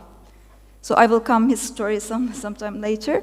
So another set of documents, so I should come, yeah. Another set of documents include a document written in Arabic by the Qadi of Zanzibar that certified that Hasan Abdullah had converted into Islam in Zanzibar on 29 January 1905. It also includes a document, likewise in Arabic, was provided by the Qadi of Aden, which must be this one, not only, and bore his official seal. So it must have been written between February and March 1905. Not only did it state that Hasan Abdullah had converted into Islam, but it also underlined that he was British citizen. Another document written in Zanzibar in the Gujarati language, which is not dated, this one. And it would be more accurate to say that someone dictated the letter using the first person singular. The language and script suggests that the letter was written by a male member of a Bohra community, probably a businessman. And the name of this person is not given. He seems to have been also familiar with the Persian. So these documents suggest that Hassan Abdullah was short of money and needed a job to survive in Zanzibar or elsewhere in the Indian Ocean. Another document is, which one? I think this one, yeah. Another document is detailed medical report of his circumcision prepared by an Ottoman surgeon after he examined Hassan Abdullah where he was interrogated. So this was a medical report. So another set of documents about secret correspondence between the Ottoman embassy in London and Istanbul. The other one is about, I think this one. The other one is about that Hassan Abdullah was given an Ottoman passport, by that he would come to Istanbul and work as a translator. So, but maybe he would be much more useful for the Ottoman state than just a translator. So it's conceivable that the Ottoman state wanted to benefit from someone with such a wide network for its intelligence services. I have found no records on Hassan Abdullah. Hassan Abdullah, after September 1905, although he was marginal personality, the information we have derived from the sources might suggest an example of multiple identities in a world where empires were beginning to disintegrate, and how someone might benefit from the networks provided by these empires. So his story, and I should say that all his story I derived from my sources, so I'm trying to summarize what I have found in my sources. Hassan Abdullah first appears in a telegram sent to the Ottoman embassy in Athens on 23rd May 1905, almost 5 years after the assassination of King Umberto I, Italian king of Italy. He was assassinated by an Italian anarchist named Bresci, and he was shot on his chest, and the Bresci in his interrogation said that he killed him because of the striking workers at the hands of soldiers in the massacre in Milan in 1898. So, and or anarchists that we are talking here, he was referred to as an Italian anarchist named Yaffe, who had taken the name of Hassan Abdullah after he converted to Islam. He had been wanted for a long time for involvement in the assassination of King Umberto I. His nickname was the Blonde, and was about 27 years old. He had come from Zanzibar to Izmir via Egypt. The information provided by the Ottoman intelligence officers was supplemented when he was caught on 29th of May in 1905. And he was interrogated, and the report included several contradictory pieces of information. So maybe I should start showing those. Yeah. This is the report of his interrogation. So what are those contradictions about him? He described himself as a British citizen who had been born in Malta in 1881. His mother, those informations are taken from this document. So his mother language was English, but he knew how to speak Italian, French, and Portuguese. At the age of 7, he went to Britain, continued his education there. Then he started working in a British ferry company and came to Cape Town, where he stayed for a long time and attended a military school there. So then he went to today's Maputo to work about 3 years with his brother. After saving some money in Maputo, he left for Zanzibar. He gave he says that his natal name is Cesar Camilleri. And he says that he had taken the Muslim name Hassan Abdullah after he converted into Islam, after he stayed 6 months in Zanzibar. And yeah. So the policeman who prepared this report, you see in the screen, expressed his doubts about Hassan Abdullah's statements, and he said that he narrated a completely different story to Halil Abdi of Crete, whom he had told that he was originally from Rome and belonged to a prominent family there. He had been a cavalry police officer, had fallen in love with a girl, and they both left Rome for Zanzibar via Yanya and Trieste, etc. So, to resolve these contradictions in his statements, I have continued to search for other primary sources on anarchists, in this, the early 20th century documents, archival sources. So, one of the correspondence between the Ottoman ambassador to Britain and a pasha in Istanbul, based on information passed by on the British police. Okay, I think.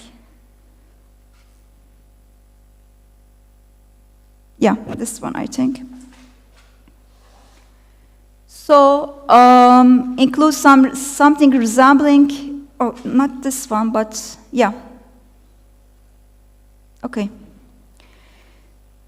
After I have found the first documents that I saw here at the beginning and saw the contradictory story about Hassan Abdullah, and I later met with these documents, so sent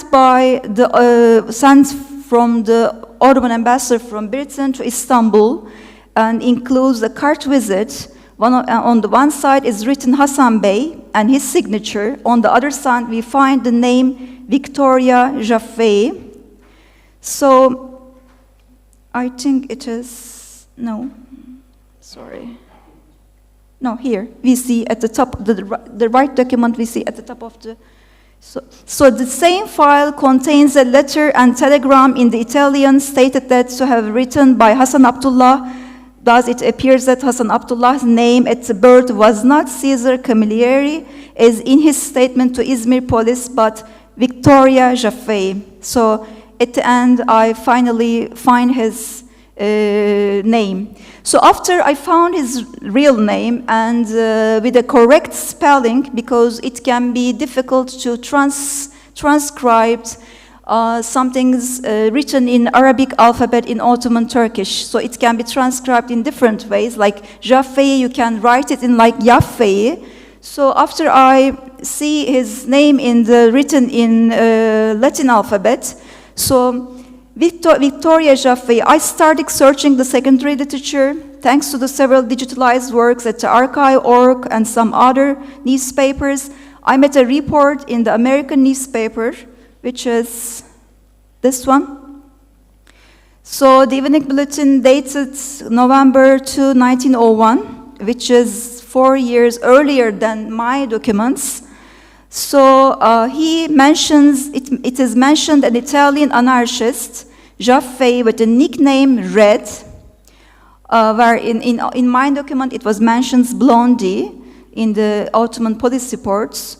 So another book, but I didn't take its screenshots. I was planning, but I think I forget it.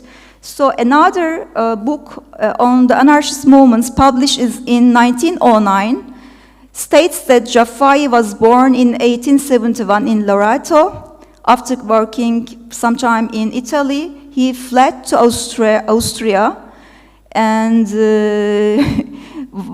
by working from other European cities. And he was, blamed to be, supporting the King Umberto's assassin and to be one of the supporters of Bresci. So he disseminated some anarchist ideas through his speeches and writings and asserted that an assassination attempt upon the new king of Italy was being prepared in America. The book says there were lots of numerous newspapers and brochures he was carrying, and he was arrested in Swiss by Swiss police in October 1900. So during his imprisonment there, so he was trying to wrote some letter to to anarchist Bresky, mentioning that he is supporting him. So he was actually Jaffe was actually the Swiss court ruled that he was Bresky's accomplice and rejected his request for political asylum since the killing of the King Umberto, like that of Empress of Elizabeth, which is a common murder, not a political crime. So all these interesting informations about his background and what I have finally at my hand. So from England, and it was he was released at the end. So I believe that after he released, he traveled from England to Zanzibar took to maybe, the Zanzibar was under the British protection then. So if we would believe what he explained during his interrogation, he first went to Cape Town, then Maputo, and after saving some money there, he went to Zanzibar. And when he was coached in Izmir and questioned by the Ottoman officials, he had stated that he had come from Zanzibar and stayed there for some time. So this raises the question of, was, for example, Zanzibar an attractive place for any refugees, or running away from something's in America or something's banned in England or Italy? So, and it is, okay, maybe, I'm sorry. Yeah, okay, I'm coming.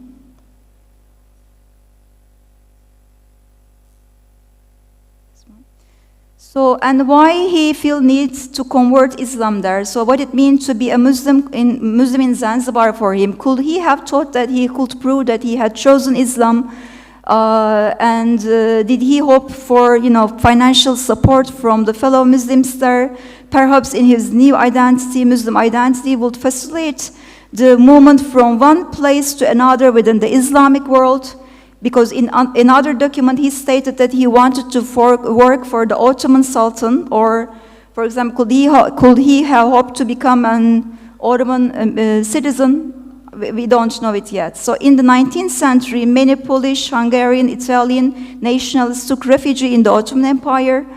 And moreover, some Muslim converts from Europe obtained some senior positions in the Ottoman bureaucracy. For example, an Ottoman historian, Deringil's term career convert, for example, may help to understand. I'm sorry. Okay. Okay.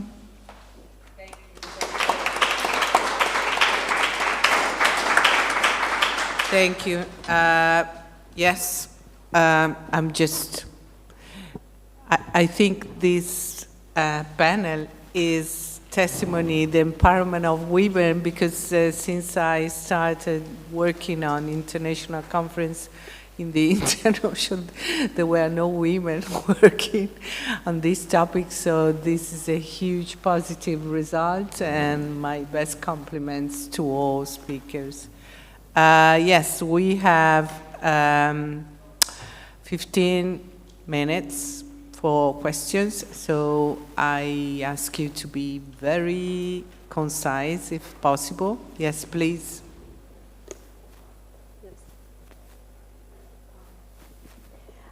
Yes, thank you. This is a question for, sorry, I forgot the name. Maybe you said this and I missed it, but diaspora people, Indians and Arab, when they go back to Zanzibar, are they more linked to their Asian family, Indians with Indians relatives, Arabs with Arab relatives, or there is a stronger link between, among diaspora people? And which passport do they have? Yeah. Yes?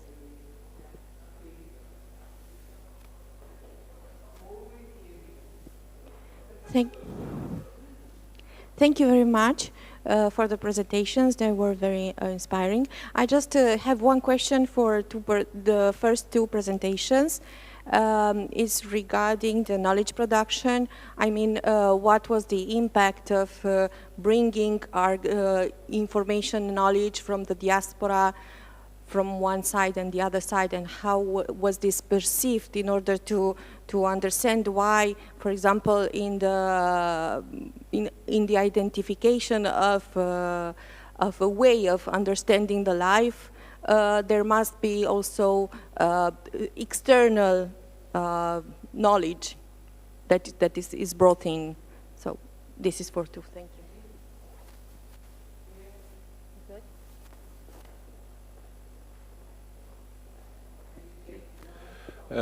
Yeah, I have a question for Maëlys and a question for, sorry, I remember your name, Hatice? Yeah. So Maëlys, as rapidly, I guess my question is, can you speak of a Zanzibari diaspora? Because Zanzibar itself is constituted of diasporans. There's a Comorian presence, so the Comorian diaspora is in Zanzibar, the Hadrami diaspora is in Zanzibar, the Gujarati diaspora, all these diasporas are already in Zanzibar. So is there a Zanzibari diaspora somewhere, or are these sort of double diasporans? Can you talk about the Gujarati diaspora in Canada who have been through Zanzibar? So just questioning the idea of diaspora. And you're anarchist. I mean, you've been doing a lot of detective work following him, but was he just sort of a rogue wandering around, or was he embedded in networks? Was there a sort of a worldwide anarchist network that stretched from Zanzibar to New York to the Ottoman Empire to London that he was part of? Because you don't really mention other people that he was associated with. I don't know if maybe there isn't evidence, but it would be interesting to hear a bit more about the anarchist networks.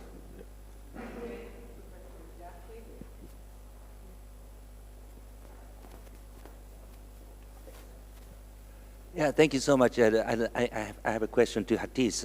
Maybe you mentioned, but what's the background to I mean, that Hassan Abdullah that connect with the Bora community in Zanzibar?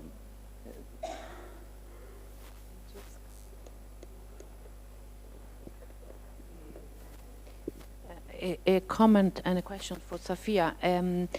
Indeed, when you talk about the cotton plantations in the United States and the Americani that was sold in the Indian Ocean, indeed, in southern Somalia, there were some letters from Ferrandi describing the cost of the Americani that was there and was exchanged for slaves in southern Somalia at the end of the 19th century. So it's kind of true. I mean, not true, it's just impressive, the thing. So I'm sure you have more information about this, maybe you want to tell us.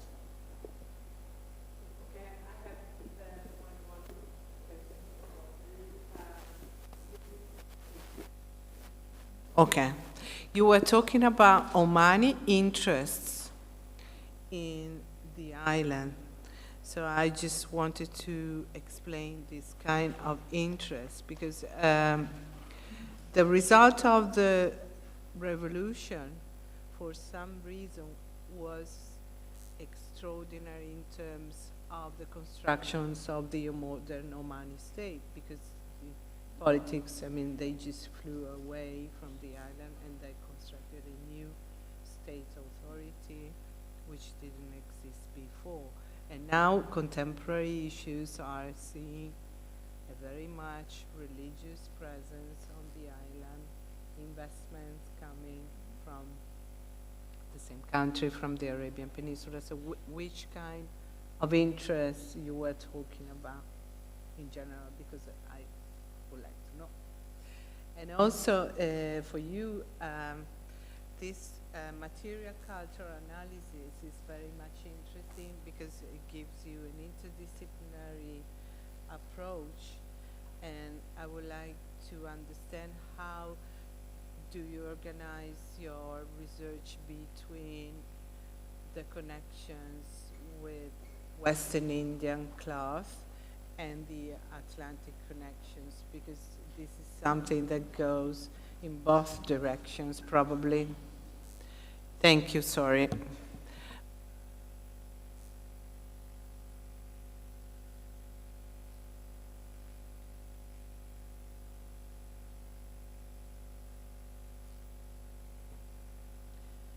you for the questions. Thank you for the questions.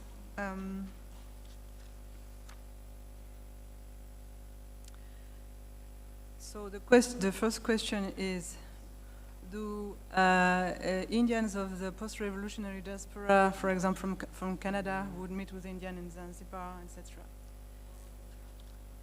Okay, so it's yes and no, of course. Though, in fact, what is interesting is to differentiate, of course, who would meet who. Like Indians, I would say, would meet a lot of Indians' relatives. But again, it depends on which circumstances, which type of places, etc. Because, and of course, yeah. Now I'm going to look at the spectra of the people coming from abroad, if I can say so, to Zanzibar. You have also the Zanzibaris coming from Oman, whose parents and them as kids flee Zanzibar. Those who are in Dubai, in places like Al Rashidiya or Sharjah, etc. Now, so most of them are Zanzibaris with Arab ascendancies, with Hadramis and Omanis ascendancies, though not only. And others in Europe, Northern Europe, constitute also a very heterogeneous group. Some are from Zanzibari with Comorians origin, others with Hadramis, etc. So it's not easy to give a simple answer, but what I have noticed is that during the first years of these huge, these returns, especially 2011 and 2012, I found that people were mixing a lot, especially in evening socialization. People were very curious to identify each other, know, acknowledge or recognize people they heard about, and that was very mixed. Though they had also their, how can I say, in bracket communities, meetings, in homes, in some specific areas like Kiponda for people who come from, Indians from Canada. And also, what was interesting in studying social places is the fact that some were very specific in terms of areas and families, like Baraza in a certain area, like in Mkunazini or in Malindi. The people who meet in these places were really rather ex-neighbors or school friends living in the same area. But in the places like seafront cafes and restaurants, on the one hand, as I said, there were some moments of real mixture of people. But after some time, I saw, maybe from 2014-15 and after, there was a sort of really micro-territorialization of these cafe tables by people coming from the same town. Like you had some tables which are Muscat people, another table which is more Toronto, you see. So they were separated, but they were in the same space also, you see. Passports, I didn't control their passports, but but many had to. It depends how they left Zanzibar, because it was not allowed to go back to Zanzibar after 6 months. People were prohibited to come back, and it depends also on when they left Zanzibar. For example, some people left after the assassination of Karume in 1978, and it was slightly different, especially for those who went to Northern America. Those who went to Oman rapidly got specific conditions to be welcome in Oman or in Dubai. Though in Oman they got residential and nationality papers and could use then passport to travel back to Zanzibar lately. It was not the case for those who were in Dubai, many kept the Tanzanian passport, including their kids who were born in Dubai, but who cannot have, like most of the people, get Emirati nationality.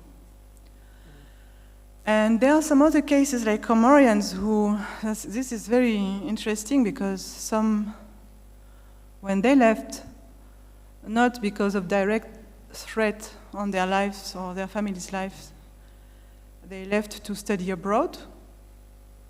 They were maybe 18, 19, thinking they would come back, and then they didn't come back. So when they left, some of them, in fact, had not traveled before, so they realized that they were French, you know, they knew, but they didn't really experience it in a very concrete way. So I remember somebody who told me that he realized that he had to deal with the French consulate to go to UK through France. But then in the UK, he became a national and traveled back to Zanzibar as a British citizen. With regards to the question? Sorry.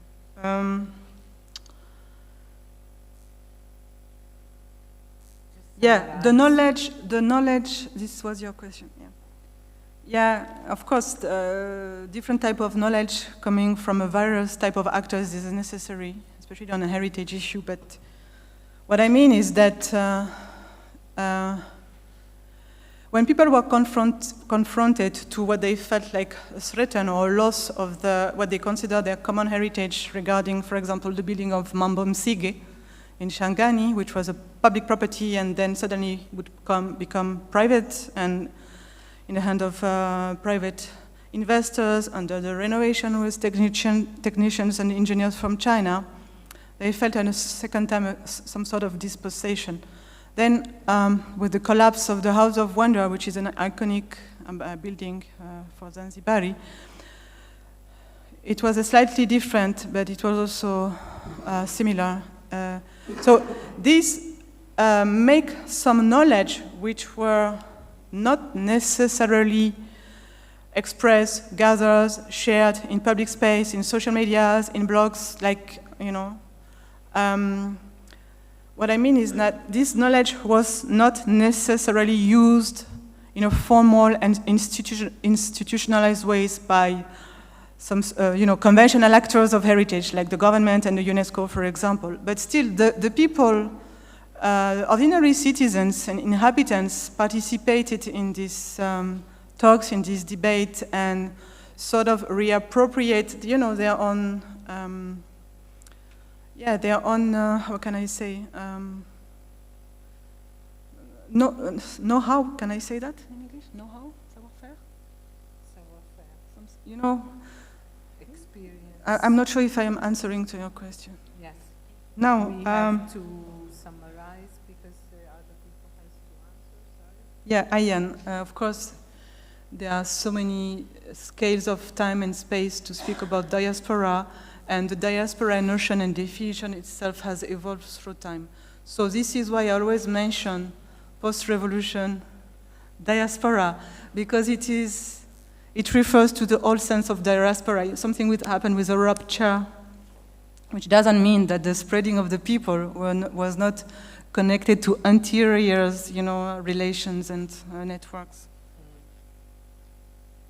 The interest, when I was speaking about the interest of Omanis for Zanzibar, I was speaking about ordinary people who, there was a time in Oman, I remember, I went many times in Oman, it was a bit of a fashion to go to Zanzibar, to see what is Zanzibar.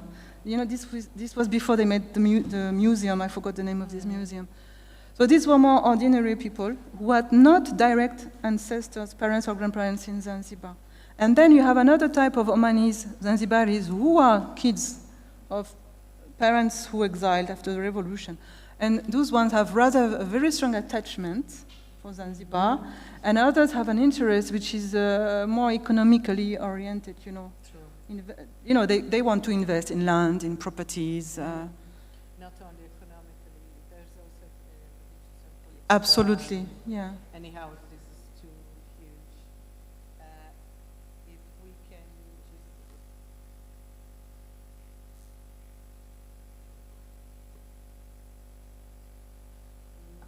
just... Hello? Yes, Okay. Okay. So the first question was also on knowledge production, and I guess my emphasis would be on how it's produced or how it's passed around. I think of inheritance and preservance, so preserving what is already found in the space, but also thinking of East Africa and Africa in itself as being diasporic, and how information or knowledge is traveling through that. So it's embedded or withheld within the infrastructure itself. The material that I looked into isn't something that's necessarily thought through outside, but exists within, in the past, in the present, and then in the future as well. So it itself is a form of knowledge production that's added to. I hope that answers that. In terms of the second question on the cotton plantation in the Americani, I think it ties really well to how I organize my research. I think there's a necessity of thinking of the Atlantic slave trade and the Indian Ocean slave trade as meeting at some point. Like they're intersected in very minute ways, and I think that's sometimes overlooked. I see that Spillers also talks about layering of the body, and I think when we're thinking about layering, we can't think of the Indian Ocean as being separate from other processes, because there is a constant making and a shaping from different parts of the world that are then inherited or brought into another space, which is adding to, I guess, what I was talking about in terms of ruination and hauntings. I like the idea of ghosts and hauntings, and I think the Americani is an interesting site to look at what's inherited from elsewhere and encountered with a haunting. And then the last aspect is how do I organize my research? And I'm actually trained as an interdisciplinary scholar, but my main focuses are geographies, gender, and blackness. So it might seem difficult at times, but I like to really think of the making of things. So what is gender? How is gender articulated onto the body? What is blackness? How do we understand blackness in space and place? How is it being made even now in this room? And then how this is mapped onto a geography. And for me, my work is the geography is the body. The body itself is an infrastructure. It's a space and a place. So that's how I organize my research. Thanks. Thank you very much. Interesting. Please. Yeah, okay. Yeah, I would like to start with your question about his connection with the Bohra community. Well, I don't have any other documents rather than the one that I showed here. And in this document, I have a friend, and he transcribed the document for me. And actually, it is like, he asked someone to write a letter for him, and it is like a reference letter. He is mentioning about how he converted into Islam, and he is, they are brothers, and he says that, okay, he gives how he converted into Islam, and then he says that, well, my brothers, and I am unemployed for the moment, so please help me in any way it is possible. So I think he is looking for a financial support with his networks in that community. That is the only thing that I can get from the document. And for your question about his, his another anarchist networks with extended area. Well, I had in my conclusion part some things about,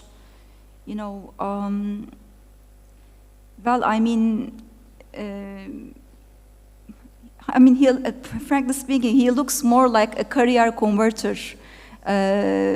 Because there is not a direct relation with, there are some works like Makdouis's work talking about the anarchist network in North Africa and like Egypt and some other cities, but I don't believe that he has direct connection with those, with these within this network.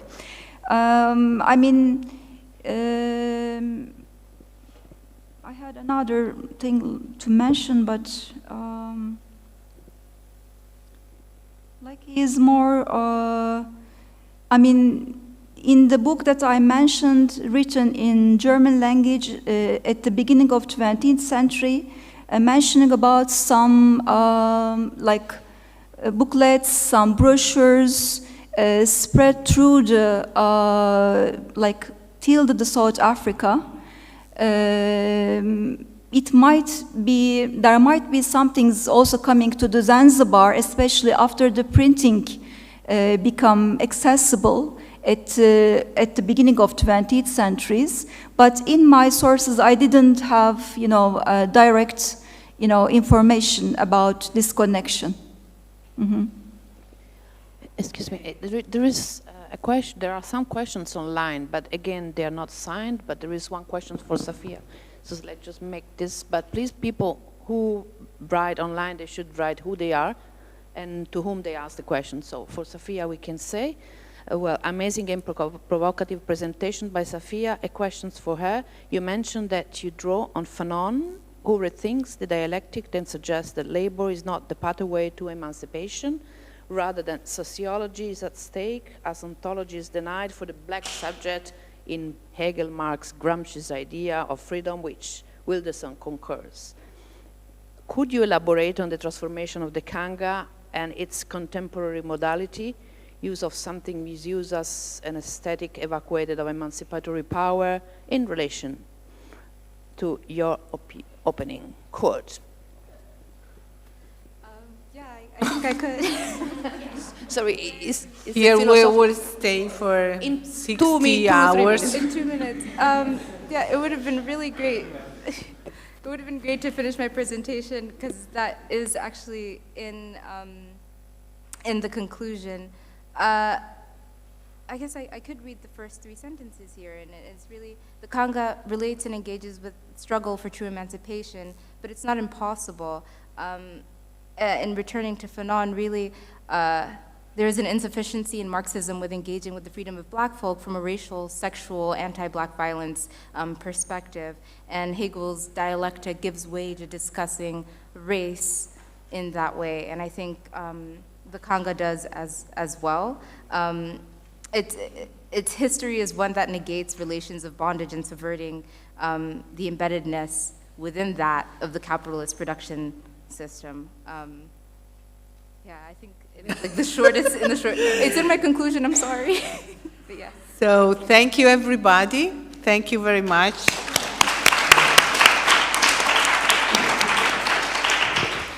Right, we can come back at 2:30. What time is it written there? 1:15.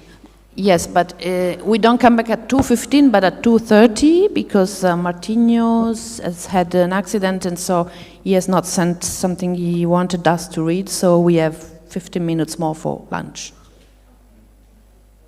2:30.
Yeah. Great, great. Thank you.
Ah no, questo. Vabbè.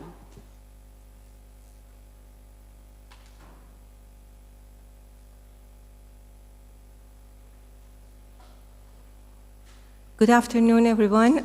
We are starting another interesting panel. So far, we do have two presenters. One online, Celso, and one Stephanie. We have her. Please introduce yourself, and you can begin. Good afternoon, everyone. Can you hear me well, properly? Okay. So my name is Stefania Manfio. I am a PhD candidate at the Department of Anthropology at Stanford University. And today I'm going to talk about my research that focus on the slave trade in Mauritius through the lens of the maritime heritage and shipwrecks. So first of all, I would like to thank the organizer to invite me and to welcome me here in this conference. And I'll show you briefly,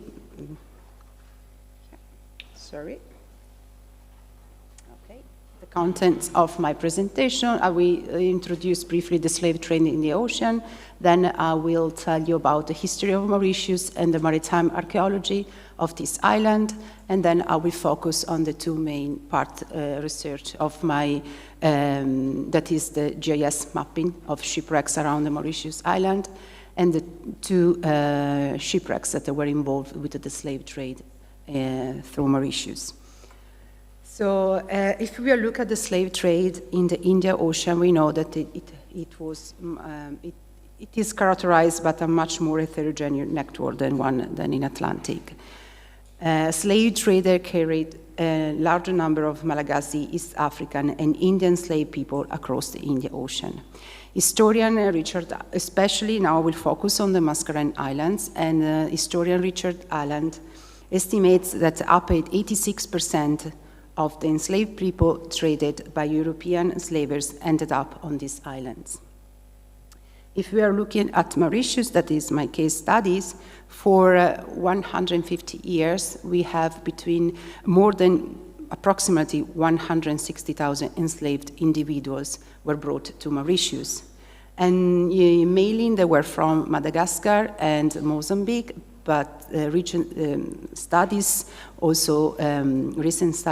demonstrated that they were coming from all around the world, in the ocean, and from West Africa, India, South Asia, but also Comoros, Madagascar, and Mozambique, as I said. So why were all these people brought to Mauritius? Mauritius had not indigenous population. There were no mammals at all in Mauritius. There were just the bat, and we know that the island probably it was already visited by the Arabs as early as the 13th centuries, but we don't have any evidence. Anyway, the first European colony that put Mauritius on the map was the Portuguese, and since 1506, Portuguese started to use Mauritius as a refreshing spot. After that, it underwent three different phases of colonialism with different waves of migration. So the first European to settle in Mauritius was the Dutch, but it really didn't really properly settle. They used just they exploited the island.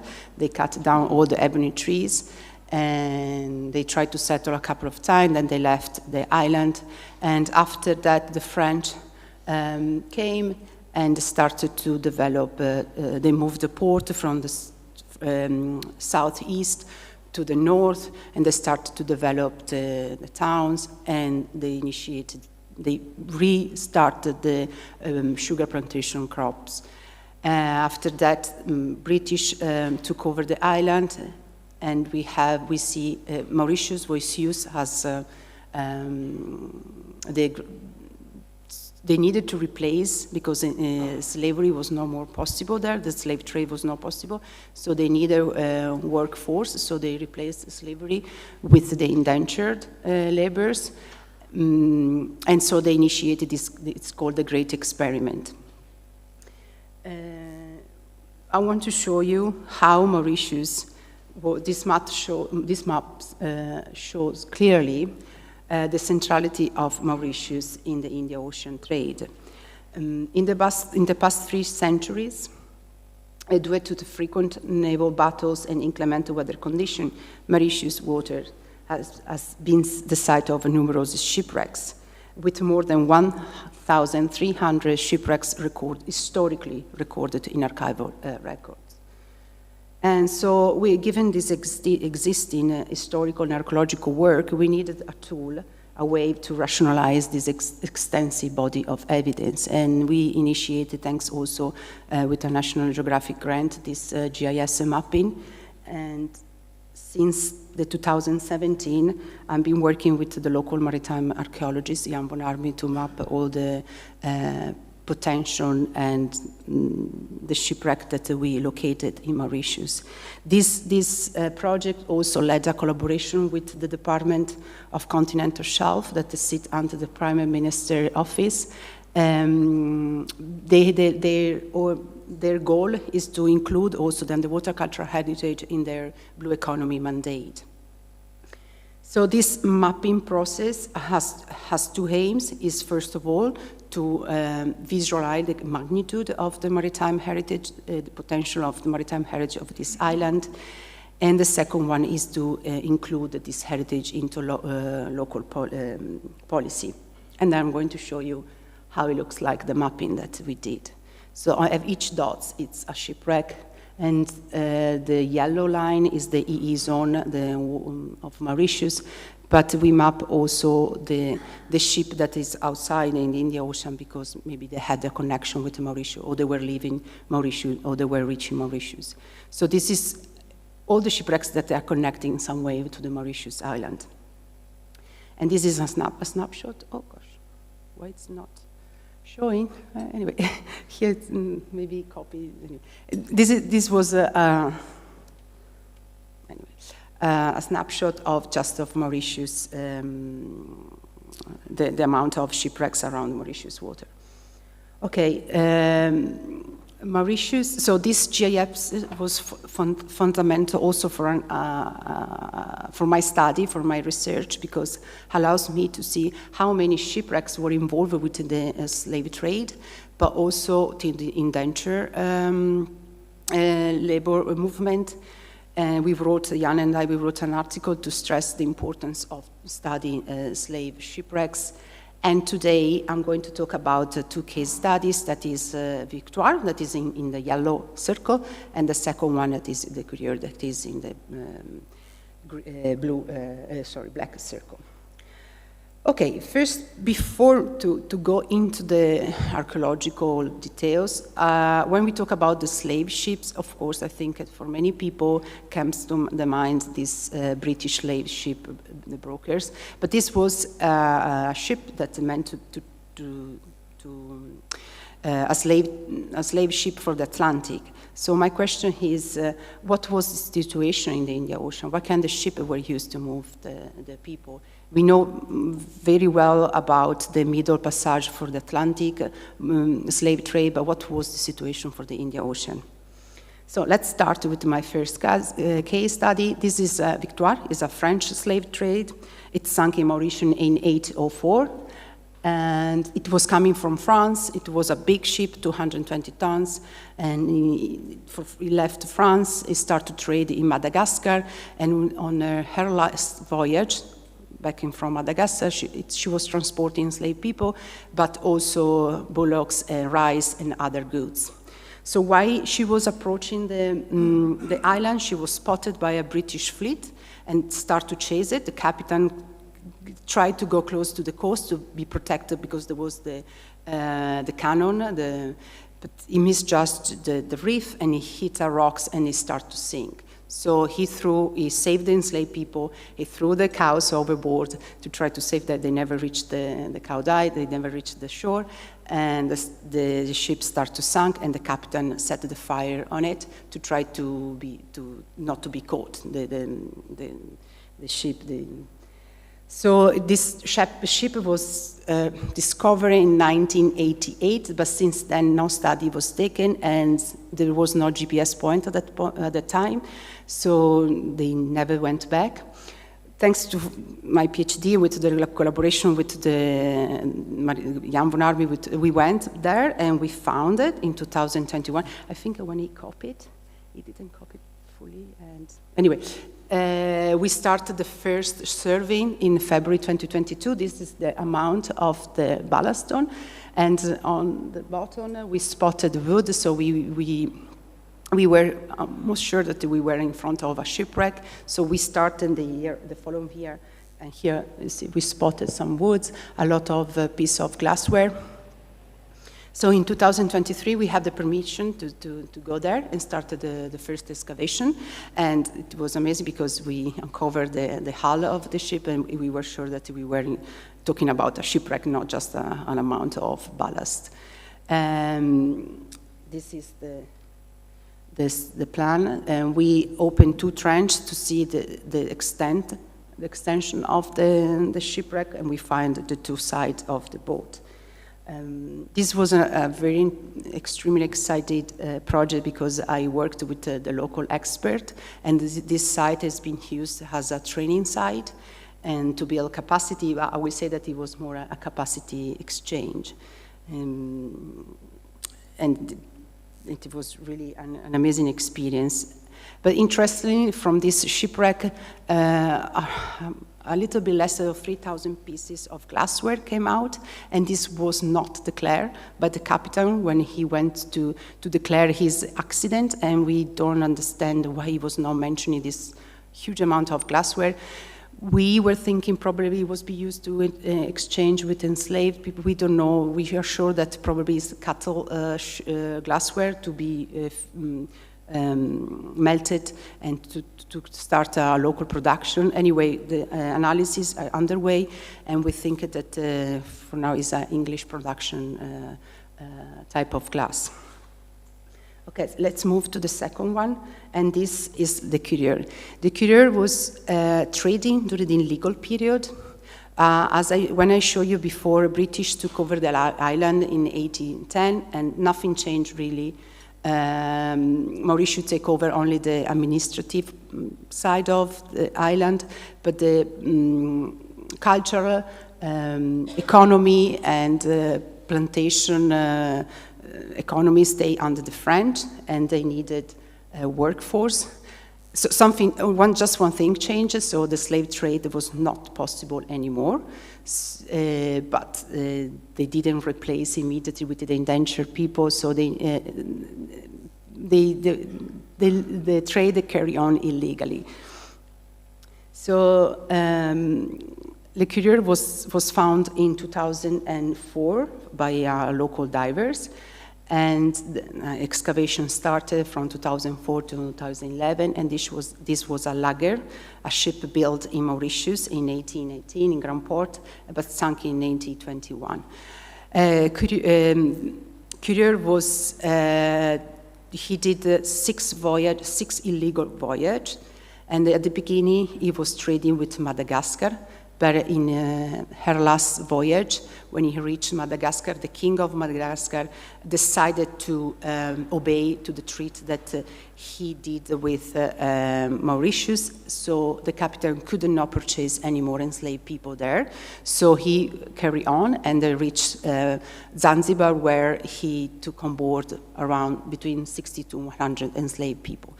The same things, while he was coming back, he was spotted by a French fleet that started to follow it, and this time Courier was not going to the main port because he was performing illegal activity. He was going to the east coast of Mauritius and to try to disembark the enslaved people close in a hidden bay, where very close to the main forest of Mauritius, to hide then the enslaved people in the forest. So the same things, he's been chased by the English fleet. He tried to escape, but he hit a reef and he started to sink. He disembarked the enslaved, then they were hidden on the forest, and in the same case, he set the ship on fire, this time not to avoid to be caught, but this time to conceal any illegal activities. When the excavation, after the excavation, we have more than 5,000 artifacts, more related with the shipbuilding construction, and we have here one coin that was found under the main mast, and this testified the date of the ship construction, so we were sure that this was constructed in 1818, and this is the Courier. Sign of illegal activities have been found. Two lead tags came out from the excavation, and these usually are be used for identification purpose. A piece of East African necklace, and that are some probably chain probably from the fetters. We are hypothesizing that. So another sign of illegal activity is the amount of ballast stone that have been found on the shipwrecks. So human cargo, it tends to be light and tends to move. So if you want to make, so you need a lot of ballast to make your ship stable. And this also, the more heavy you are, more fast you can be. And this allows you, in case of being chased, to try to escape. And this is the photogrammetry that we did. So the ship, you see the ribs and all the ballast stone. We just left this portion of ballast stone to show you how it looked like, but the ballast stone was covering the entire hull.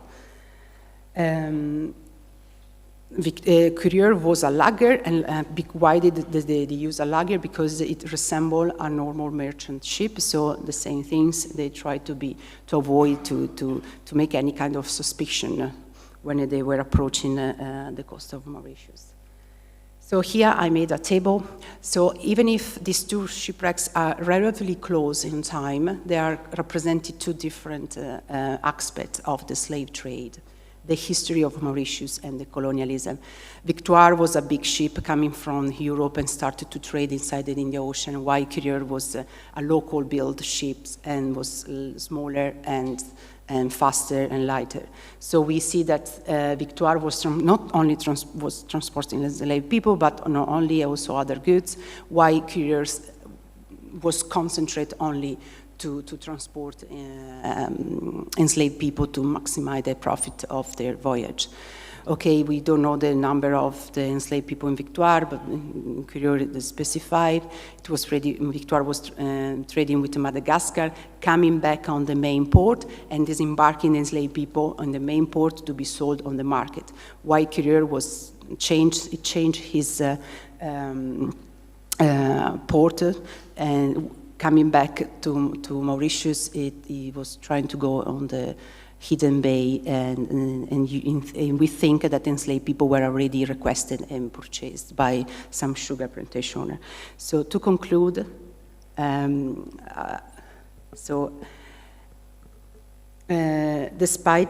So to summarize, the archaeological research carried out on these two shipwrecks has been instrumental in revealing the intricacies of legal and illegal slave trade in the ocean, in Mauritius especially.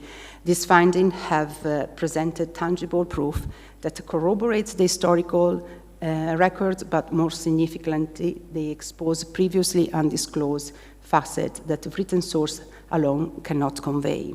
When merged with historical records, ship logs, and narratives, this archaeological material offer a more comprehensive and enhanced understanding of the slave trade.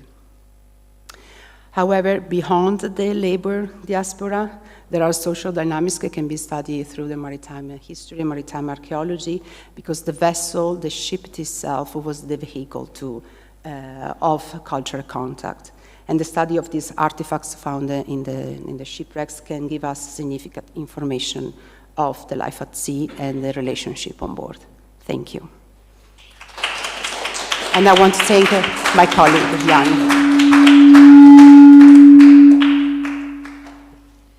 Thank you so much, Stephanie, for this lively presentation and interesting paper. Our next presenter is Celso, and it's going to be online, right? Oh, fine, thank you. So I'll try to share my screen. Soon.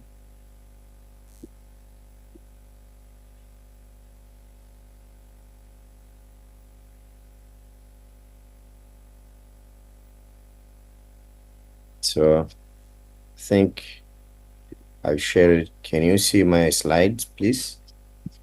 Yes.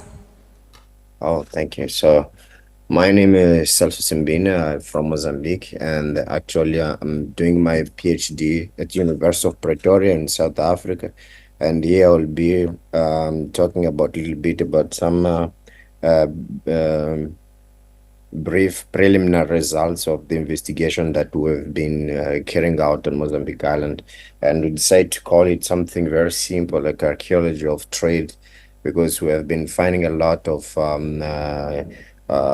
exotic material, imported material. So we believe, according to the preliminary analysis and preliminary results, that this island might have participated from long time in the process of long distance trading network. Celso, can we see your face, or maybe it doesn't work? Okay.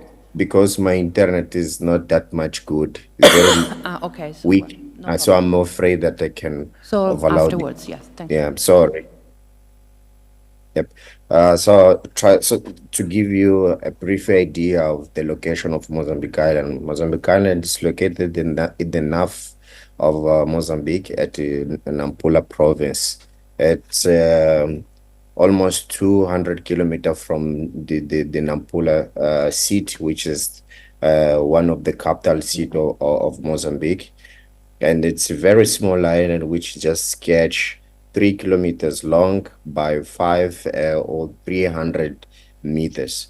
But it's incredible because in this survey, archaeological, maritime or underwater archaeological survey, we run it with magnetometer, that it was possible to show, to find out that there is a 24 shipwrecks scattered in the north of the Mozambique Island at the channel, just small areas. So we believe that even along the coast, if we have conditions that in the future we can run another underwater surveys, we can even find more shipwrecks. But so far we have been focused on Mozambique Island, doing terrestrial and the underwater archaeology. So even though it's a very small island, it has like 2 town urban features. In the north, we have a town which is built by stone coral, which is called Stone Town, and this stone town is typically European, and it's has a lot of Manuelin style stone houses, which is even believed, according to archaeological evidence that comes, that this area of northern area, it was settled by people that maybe might have access to exotic material, or people that might have controlled the trade. because even if you see here, we have the main harbor where the shipwrecks in the north, they anchor there to offload or load their trade goods. And here in the south of the island, it's called Makut Town, where it's typically traditional and precarious house that are made by local material like daga. We call it daga, but are those very rudimentary houses. And even the written documents that we have seen, it says that this south area was settled by people that had to have a permission to the people that are living in the north area of the island, which is a stone town. People that had warehouses, the power to control warehouse, and there's a power to give the permission for trading. And according to that, we also try to look not only in historical document, but also to try to look for very old documents that can even give access to the idea of where the area the trade in the Indian Ocean might have took place. And we have seen that before the south of East African coast, where's Cabo Delgado and Nampula, where is Mozambique Island. In the north of Eastern Africa coast, there are other trade ports that have developed and were linked with the rest of the area of Indian Ocean. However, by this time, are very rare documents and even evidence to show that Mozambique Island might have participated surely in this period for trade. But we have in the south of Mozambique a site which is called Shibwen, which is very famous to be one of the oldest sites that participated in the long distance trade, because they found there some old series of glass beads and also a Sassanida ware. And who did this work was Paul Sinclair with a team of archaeologists from the University of UAM. So we wonder if when Chibwen was at this time trading with the rest of the Indian Ocean, mainly this area where comes Sassanid, could it be possible people sail from south of Mozambique or down to south of Mozambique without pass past this area? And after that, during our written literature review, we were lucky also to see this old map drawn by Al Adris, who even has names, Arabic names, but he point here where it's Dadama. And this Dadama, we paid attention because when you look at the map, we even see that it might coincide with what actually is called Mozambique Island. But the names, they keep changing. When the Portuguese, for the first time, they came to Eastern African coast and specifically in Mozambique Island, but where they also support of later medieval documents or even maps, and we redraw it to try to see if we find an approximate approach to see that if Mozambique Island did not yet participated in the Eastern African coast. And also see some pictures that have been describing the type of dhows that have been used in the Eastern African coast, the characteristic of this kind of dhows that even comes in the old books. And even now, people of the local communities, when they still build boats, they even call the memories of old fashion style of dhows that have been used to do trades. Later, with the emergence or the entrance of Portuguese grown in the Eastern African coast, the Mozambique Island was one of the places that were chosen to run the carrot of India, because Europeans, they always wanted to reach India to get spices and also to get access to gold from Africa, ivory, to take it to trade with other species coming from India. And one of the main source that was very important instead of ivory and gold was also slaves.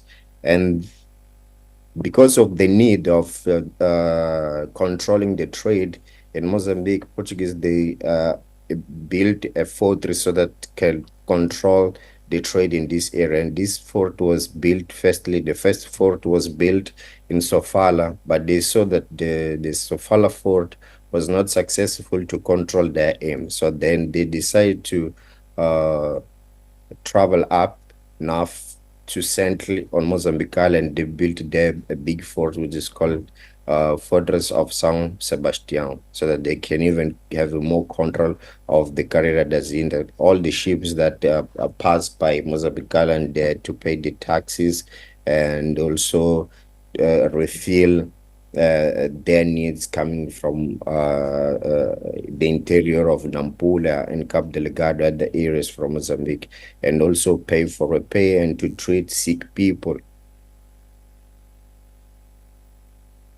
Besides that, we have seen that as slaves were also one of the main sources traded in this area. We realized that Mozambique Island is a very small island, which just catch 3 kilometers by 500, 3 kilometers long by 500 wide. And we're also interested to know where the source of different slaves that they were shipped to overseas. And we have realized that a lot of powerful people that controlled the trade along the coast, they used to finance people to do the raids of slaves. And a lot of African states, the main one, Mataka State, Marawi State, and Monumtapa State, were places where people, they were in charge to run this kind of business, to lead the raids so that they can offer the black people, slaves, to supply the Indian Ocean trade of slavery coming from Mozambique and other area of interior of Africa. Also, he has sketched like a design of distribution of slaves that were taken out from Africa, Mozambique, and Eastern African coast and Western African coast, and it shows or suggests that a lot of amount of slaves that were taken from Africa were also taken to America to work for plantations and other areas of Africa also to work for plantations. Even aware that one of the biggest plantation of slavery that had like labor work, which as slavery is in Zanzibar, in Tanzania, in Africa. And we also showed this map to show that this the island had also connection with different areas of the world, because it was a place where it intermediated the trade from west of Africa, Atlantic Ocean, Indian Ocean, and working for distribution of a lot of goods that were exchanged in different places. And because of this trade interaction, commercial interaction, the island had the benefits to have urban development. If you see the beginnings of century 17, here, these are the first settlement that was sketched according to the early cartograph. When they started buildings, people started to settle the island, and they started to build here the first phase of the Fortress San Sebastian, which is one of the biggest in the Eastern African coast. And later on, around century 18, the development they even started to build a hospital in the island. And an ongoing process over the time, the necessity of the need of settling the island so that people can have opportunity to participate more in this long distance trade. It influenced the urban growth and other people that were, as I said, like Makua people, local people that could not have space in the north and could not have permission to run the trade, started living in the south area, which is said that is for marginalized people or people that had no right to run the trade without the permission. And it grew so fast in very short time until the beginning of century 20, almost more than 9%, almost 9% of the island was also occupied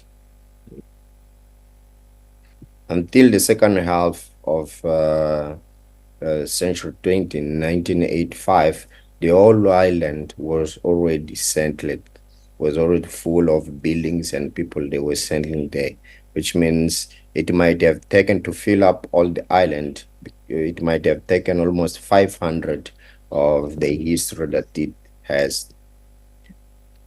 So instead of terrestrial site or in the underwater archaeological site, when you walk around the intertidal area of the island, you'll easily find scattered evidence of beads, porcelains, coins, a lot of potentials evidence that show that in the water there is a shipwrecks.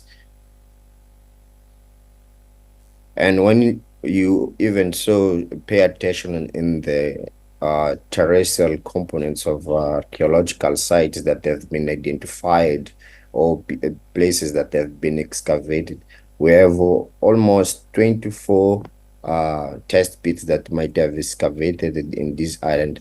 And we now have a lot to say about trade, possibly because we just focus our excavation so far in the north side, which is even say that might be a very active trade area of the island. And in the south, so far we just had the opportunity to do excavation on the two sides. And even when you compare the material, the archaeological material that comes out, these two sites, they revealed more local made pottery, local pottery than imported ceramics. But even when you dig this area near the fortress where you have and even near the bridge, or even in the yard of the custom house that are here, very frequently the high percentage of material coming out porcelains, faience, European ceramics, and a lot of Indo-Pacific bids to show that in this area people they might have more access or facilities to get imported material different to the south area. Sorry, Celso, you have 5 minutes left. No, thank you. I'm about to finish. And this is the assemblage of the ceramics that we usually find in the south of Mozambique Island, where is Makut area. When you dig, you have a lot of diversity of local made ceramics of different types. But when we do excavation in the north, this is a very typical material that are easily found in the island, European and Chinese porcelains of different types and periods. Yeah, and also few local beads. With local beads, I believe it to be coral beads and shell beads, and another glass beads in the Pacific, and some European beads are also very found frequently in these excavations. Yeah, and also there is something very fantastic when you dig present day yards. It's surprising that you still even found underneath a structure, which sees that over the time there had been different kind of building. However, we have weakness in terms of understanding the structure, because even the excavations that we do are not very extensive excavation, are very small excavation, like 5 test bit or even 3 test bits, and it's not enough to understand the wall structure, building structure. So there is still even a lack of detailed information related to remnants of Swahili cultural architecture. Yeah. To sum up, we have seen that the trade that have run it in the Eastern African coast and the Mozambique island also participated, it might have affected and might have an impact because it's said that the local economy system was based on redistribution of the capitalism. But when the Portuguese came, people demanded to have accumulation of their profits, and it might have influenced the accumulation of wealth, and also there might have emergence of changing religion manifestation. For a lot of people, they might have adopted to Islam and also to Christianism over time, and the demography of people in the coast or even in the island might have increased because people had a tendency of centering where the business run to be near and also to participate in it. And it may also influence the formation of new cultural identities because people might have changed ideas and lifestyles. And because of the need of feeding the slave economy, a lot of people might have increased also the rates of slavery to get the slavers to feed the trade. Thank you for your timing. I hope I didn't take more than I should. Thank you. Thank you very much. Now we can take questions. Beatrice.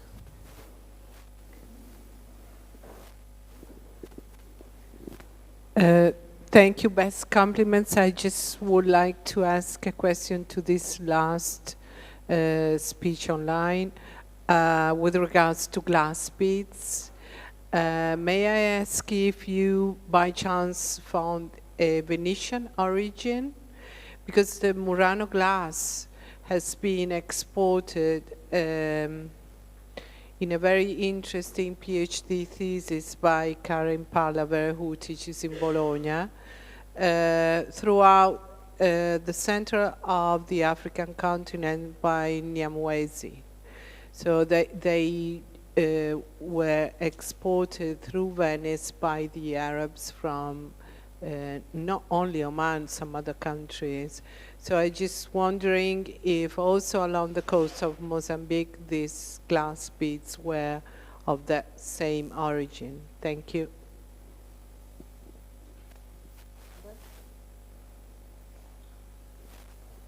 So thank you for your question. It's a very interesting question, but I have to say that exactly where these beads comes for us in some point is different to know because we just work with the comparisons exactly, and these beads, according to what we have here, we were just able to say that they are Indo-Pacific beads. For instance, for us here in Mozambique, the books that we use to classify the beads are beads coming from Merrily Hood, because there's a person who we know that they also have created the all systemic and a lot of shapes of beads. And to precise exactly where the beads come from, for us, we have a limitation for that because what is I had an internship in Musicism in South Africa, and I could understand that there is a kind of methodology they use, which is RxF, that you scan the bead and it gives you the chemical property and the raw material that it was made for. So that would be even appropriated method that we could even apply to know exactly what to have a close idea where these beads are coming from. Because when to say Indo-Pacific beads is still very vague. It's not something precise because Indo-Pacific area is too large. So far we can just even point that, okay, these are Indo-Pacific beads, but I don't know exactly the countries where it was made so far, because it's just comparative studies.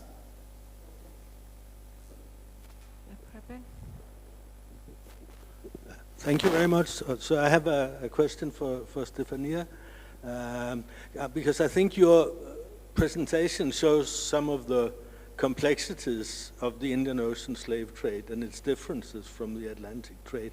So those images of slave ships you show of the Atlantic ships are not really representative of what was going on in the Indian Ocean. So only rarely did you have these sort of large-scale transportations of hundreds of slaves. I mean, it did happen, but it wasn't typical.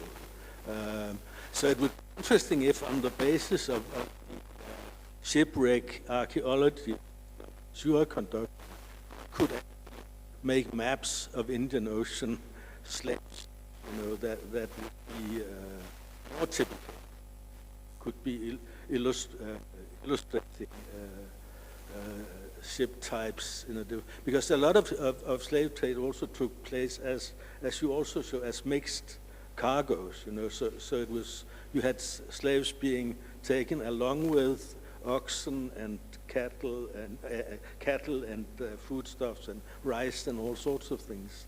So that's that complexity can perhaps be understood better.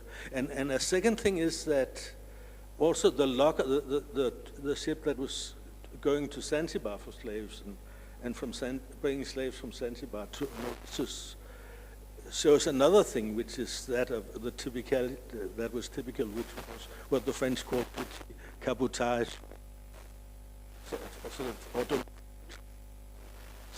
Not a slave trade between Europe and Africa, but between different destinations in the African Indian. And that's also something which needs to be understood about the ship coming. So the ship that was going from Madagascar to Mauritius. So you have to sort of place that voyage within a totality of sectors of travel, So what exactly is being transported from one stage to another stage within that sectoral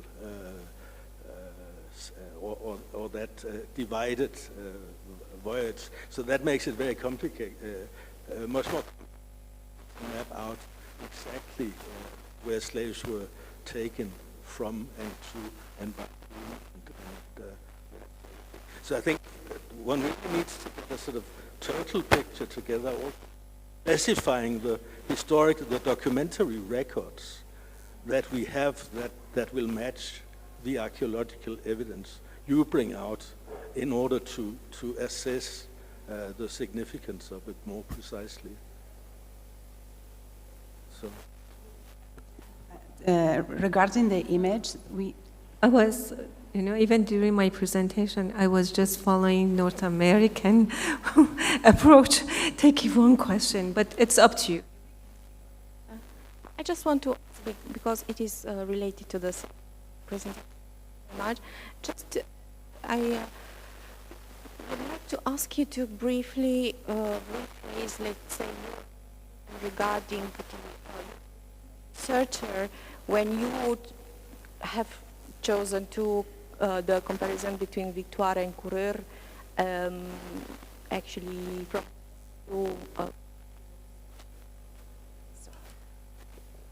So regarding the images, we have a much more image about the Dons, the Arab ships that was trading, especially during the illegal period. We have a British account that was drawing how the situation was inside the Dons, the Arab ship. We don't have any pictures of slave trade in how the ship look like for the Indian Ocean, and I would say that when the trade became illegal, it resembled much more how it was the trade in the Atlantic, where the ship was just for to transport enslaved people, while, as you said, in the first period when the trade was legal. is very ugly to say, but human was just another part of cargo. So there were goods, enslaved people, and bullocks and others. So we say that the way that the enslaved people were transported during the legal period became even worse. That we have account of captains say that there were even hidden people inside bags, casks, to try to not show that they were performing illegal activities. And it's very, well, in my article with Jan, we said that the slave trade inside the Indian Ocean was like a more itinerary. It's very difficult because they were going to one island, Madagascar, then they move in another port, they disembark some goods, they took on board other enslaved people, and then they move in another island. It was much more an itinerary than what was going on after. So they were just going to the port, fill the ship as much as they could, and go back to the main port to try to avoid any kind of control. Even the voyage became longer because they took the voyage in the middle of the ocean. They avoiding the coast because otherwise they would have be spotted by the purchase. But there is one thing that can help us to understand what kind of nectar that this ship did. The ballast stone. When we uncovered the Victoire, we analyzed the ballast stone from the Victoire, the first ship, the one during the legal period. And it was coming from Comoros, where the ship never been there. It went just to Madagascar to take enslaved people. And as I explained, when you have people on board, you need to carry more ballast. So probably where they was there carrying enslaved people, they even carried more ballast stone, probably been left from another ship that was going that port, leaving the stone because maybe they were unloading casks and other kinds of even bullocks, animals, cows that were heavier. So and why the courier, we analyzed the stone, and they were just coming from Mauritius. And we don't have any stone from Zanzibar, for example, where they were unloading the enslaved people. So we are using the stone to try to I made a picture for my thesis where I mapped all the material that were coming from Victoire, all the goods that they collect, because we are analyzing all these materials, and we can see that these ships were having piece of any artifact from different country around the Indian Ocean. It's very interesting. And answer to your question, you asked me why I choose these two shipwrecks. Lucky, because it's the only two slave shipwrecks we discovered so far. So when I was so lucky, I started my thesis 6 years ago. You know, the PhD in the US, it's a very long process. I started with just Le Courier. I went out for my fieldwork and studying the material that has already been excavated and studied. And while I was there, thanks to the GIS, I have the list of shipwrecks potentially involved with the slave trade. And I said, let's go out and try to find the one that is more accessible. And we did the last day of the year. It was a gift of the 2021, and then because I already started a collaboration with the government of Mauritius, and they wanted to include the maritime heritage under the blue economy, and then they decided, let's take this opportunity to train local people so they said, if we need to start to protect underwater cultural heritage, how can we do if we don't know what is maritime archaeology and we don't know what is underwater heritage? So let's take this opportunity and let's train the people that in the future they are going to read the proposal if the people want to go and do research in Mauritius. So we started this collaboration, and when I start to have all the information of these two shipwrecks, I said, my thesis changed completely in the last year. I say I want to do a comparative and try to understand what's going on before the legal period and how the trade carried out during the legal period. Thank you. Any other questions?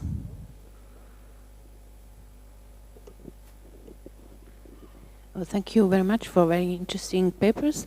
I had a question for Simbine about the Mozambican sites. First of all, whether about Chinese potteries is just for the 15th and 16th century, or then we don't have anything else, so that apparently the Chinese didn't come anymore or didn't trade it anymore, those kind of things. And the other thing is about how to preserve the sites, the archaeological sites in the island of Mozambique. No, in the other question I had instead for Stefania was, I haven't been clear about how many slaves they would put. One boat was for 100 slaves, right? But apparently the slaves on the Indian Ocean, they were not stored like we see in the Atlantic. They just were staying in the boat. I mean, for what we know, is it?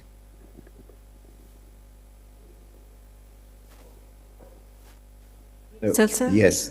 Yeah, thank you for your question. So also saying that to preserve the sites on Mozambique Island, mainly terrestrial site, it's a big challenge because as you see, that island is small, and we always or frequently have development plan activities. People always building, people always digging to put the pipes for water, and also new roads are being built. And there is something which is missing a lot in Mozambique in particular, is to educate people that archaeological sites or archaeological material are very important. So people, when they do it, have told them. We have a Office of Conservation of the Island. We even wrote some letters asking them, if you have some projects that they come here, it's better you invite some archaeologists to do a rescue archaeology so that they can rescue the material that will come out while people they are working there. But it's something that didn't work yet. We have Kairin there, which is essential, which is running archaeology. What we do sometimes is to go behind this wall they open to do building, and we start collecting material. We just record them, put them inside bags. But obviously, when we collect this kind of material, a place where people they dug to put pipes to put to build walls, we are collecting a material that are out of the context. So we are just studying the object to have general information, but we lost the opportunity to do a proper registration when archaeology is doing excavation 10 by 10 centimeters and all the records. The only well-documented sites that we can say that are those sites that were excavated by us, but the conservation there is still a big issue. And also we have those people that they go to intertidal areas to collect this material, archaeological material that are washed out during the high tide and are deposited in the intertidal areas. They go behind and start digging, looking for these coins and take some porcelain to make medals, to make necklaces, and some they collect beads to make necklaces, also old beads, archaeological beads, to sell to tourists. So it's a challenge, I can say that, because if you have opportunity to go to Mozambique Island, you will face this reality. You will see people digging without archaeologists there. You will see people in the morning devoting their mornings and the afternoons digging up for small objects that comes out from shipwrecks. So in terms of ceramics that comes out in Mozambique Island, when we dig, we randomly sometimes find some later Ming ceramics, but a lot of Chinese ceramics, they seems like most of them we found are from earlier King period.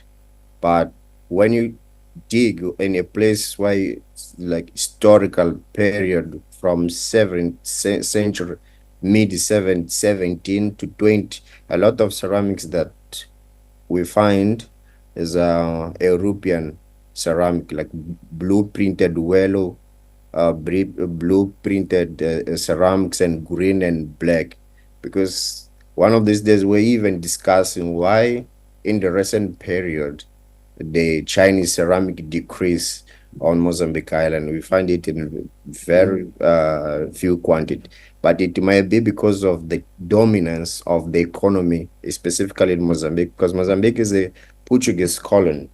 And maybe the Portuguese, when they settled on the island, they were the people that were controlling all the system and might not have those Islamic people that they could easily communicate with people bringing these Chinese ceramics. That might have been something that have changed, but as we are still analyzing the data, we did not figure out well what happened. But we see this difference when we're working with the data. Stefania? Answering to your question. So we know that there was a regulation that 1.7 person per tons for the transatlantic transportation, but they were never respected, so there were more people embarked. And we know that the same situation happened for the illegal period. Actually, to try to maximize the voyage, because the ship was smaller, like a merchant, they didn't have different decks, so the people were lying directly on the ballast or on the other sacks, goods that they have. They were just making some with the wood. The situation was even getting worse. We don't know for sure what was happening on the Indian Ocean when the transportation was legal, but there are so many accounts and so many archival information that they were saying that the ship was not only meant for the enslaved people, so there were other goods. Probably they would have more space. But this I cannot answer for sure. But I know that during the illegal period, they were much more packed inside the ship.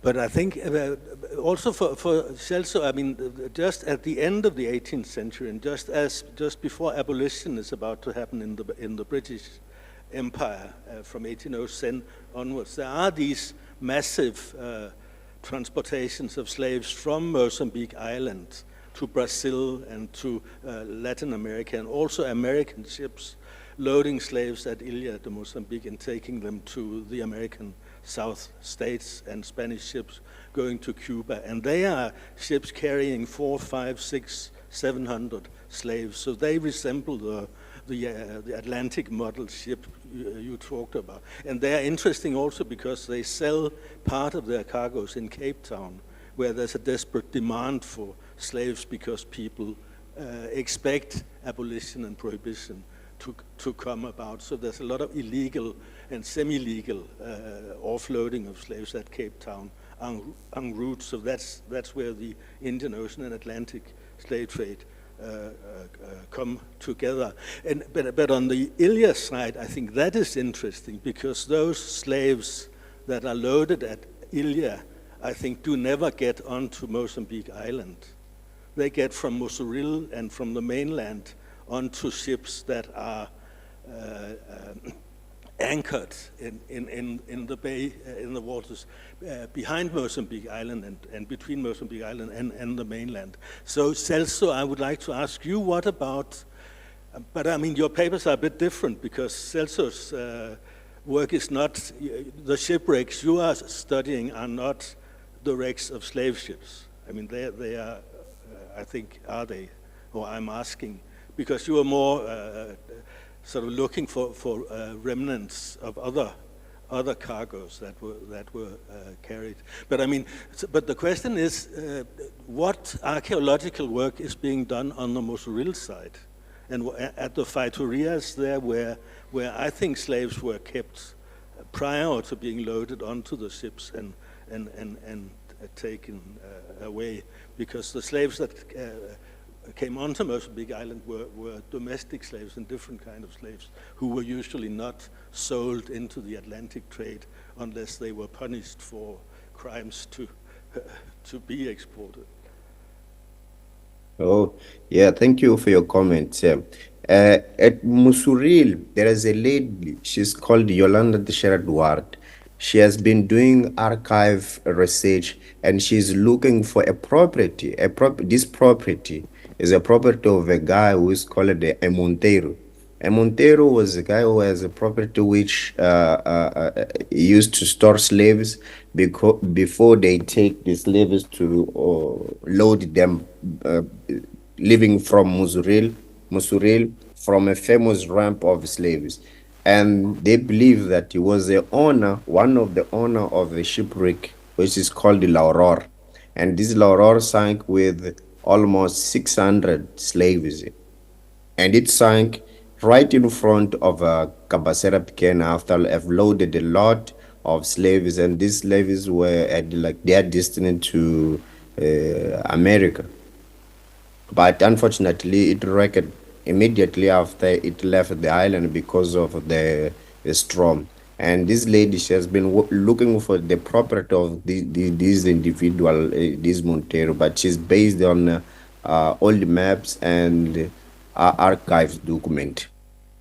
So that's the work is being done there in the north. So while slave wreck project, they focus working in a shipwreck, which they think or they believe that it might be the La Aurora shipwreck because of the location and the details that they've been finding when they are digging. They have collected some ballast stones to study the origin of these ballast stones. And during the history of La Aurora, it's like it passed by Mauricio, Comoro Island, one of these Indian Ocean volcanic islands. And they've seen that, in fact, according to the geology components or elements of the La Aurora, in fact, before coming to island, it passed to Comoro Island and it had volcanic ballast stones from Comoros. So, but this is an investigation that still on an ongoing process, no result yet that has come out. Can I just comment? Yes, so it changed everything when the trade became illegal because the ships that were used to go in the west coast, they have difficulty there because it was very well patrolled by the British fleet.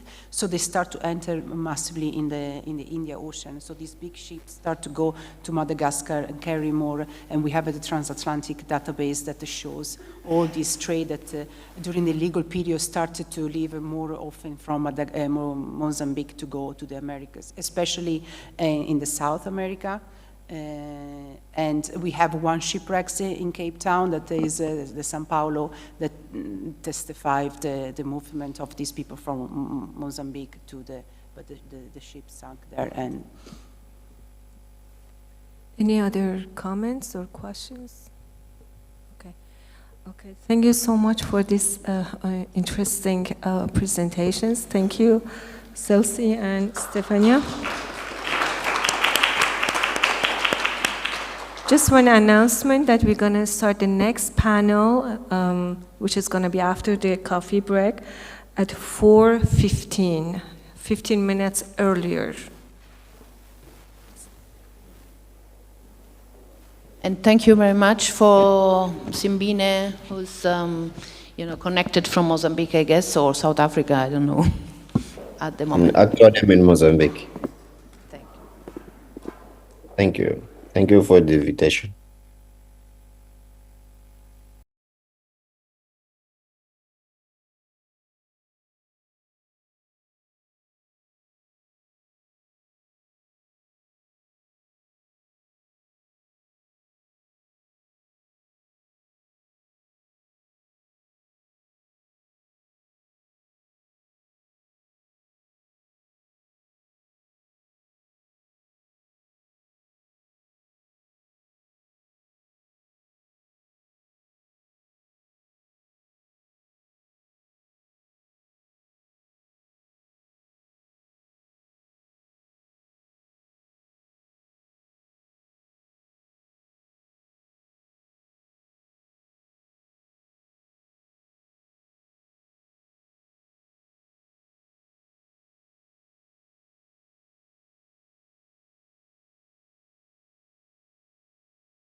let's already start. So we go for the panel number 8. Okay. So I think Zahir, Salvatore, Aymana are already there. Stephen will come.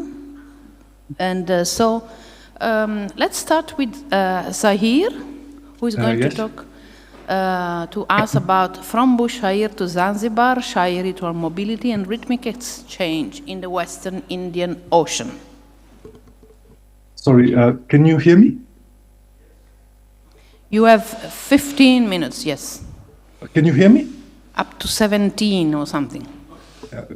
Can you hear me? Yes, we hear you. Yes. Okay, perfect. You Thank you very much. I really regret not being in Urbino in person.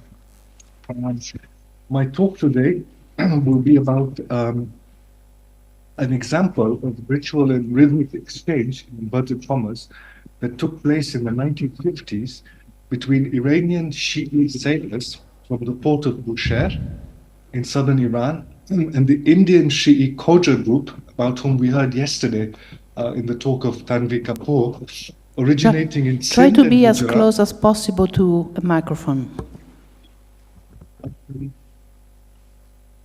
That formed a diasporic littoral community across the Western Indian Ocean from the late 18th century onwards, most notably in Matrah in Oman, but also in Stone Town, Zanzibar, in East Africa.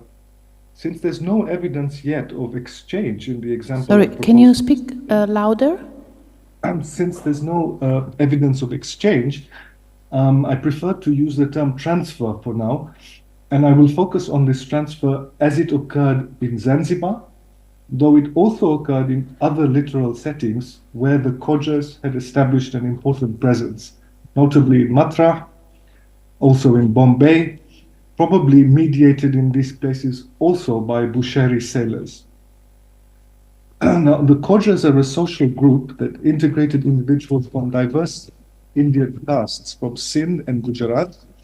And while most Khojas recognize the spiritual leadership of a Shia Ismaili Imam, the Aga Khan, from the mid-19th century onwards, a dissident minority in South Asia, but also beyond, notably in Oman and Zanzibar, identified themselves as Twelver Shi'i. It is this Twelver Shi'i dissident minority that transmitted and preserved the ritual performance of elegiac poetry associated with the martyrdom of the grandson of the Prophet, Al-Hussein, and his companions in Karbala, Iraq in 680 AD. Among the Khojas, the earliest traces of this poetry are lamentations and elegies composed in Sindhi, but later the repertoire was expanded to include a diverse range of compositions in Sindhi, in Urdu, in Arabic, and in Persian, meant to be recited during the mourning ceremonies commemorating the martyrdom of Al-Hussein. The recitations of these lamentations takes place in particular during the first 10 days of the first Islamic lunar month, Muharram, usually directly after a sermon is delivered by a preacher. The sermon concludes with an account of the martyrdom of one of the companions of Al-Hussein, which is the signal for the start of the recitation of the lamentations. The lamentations are always accompanied by the rhythmic beating of chests by the participants.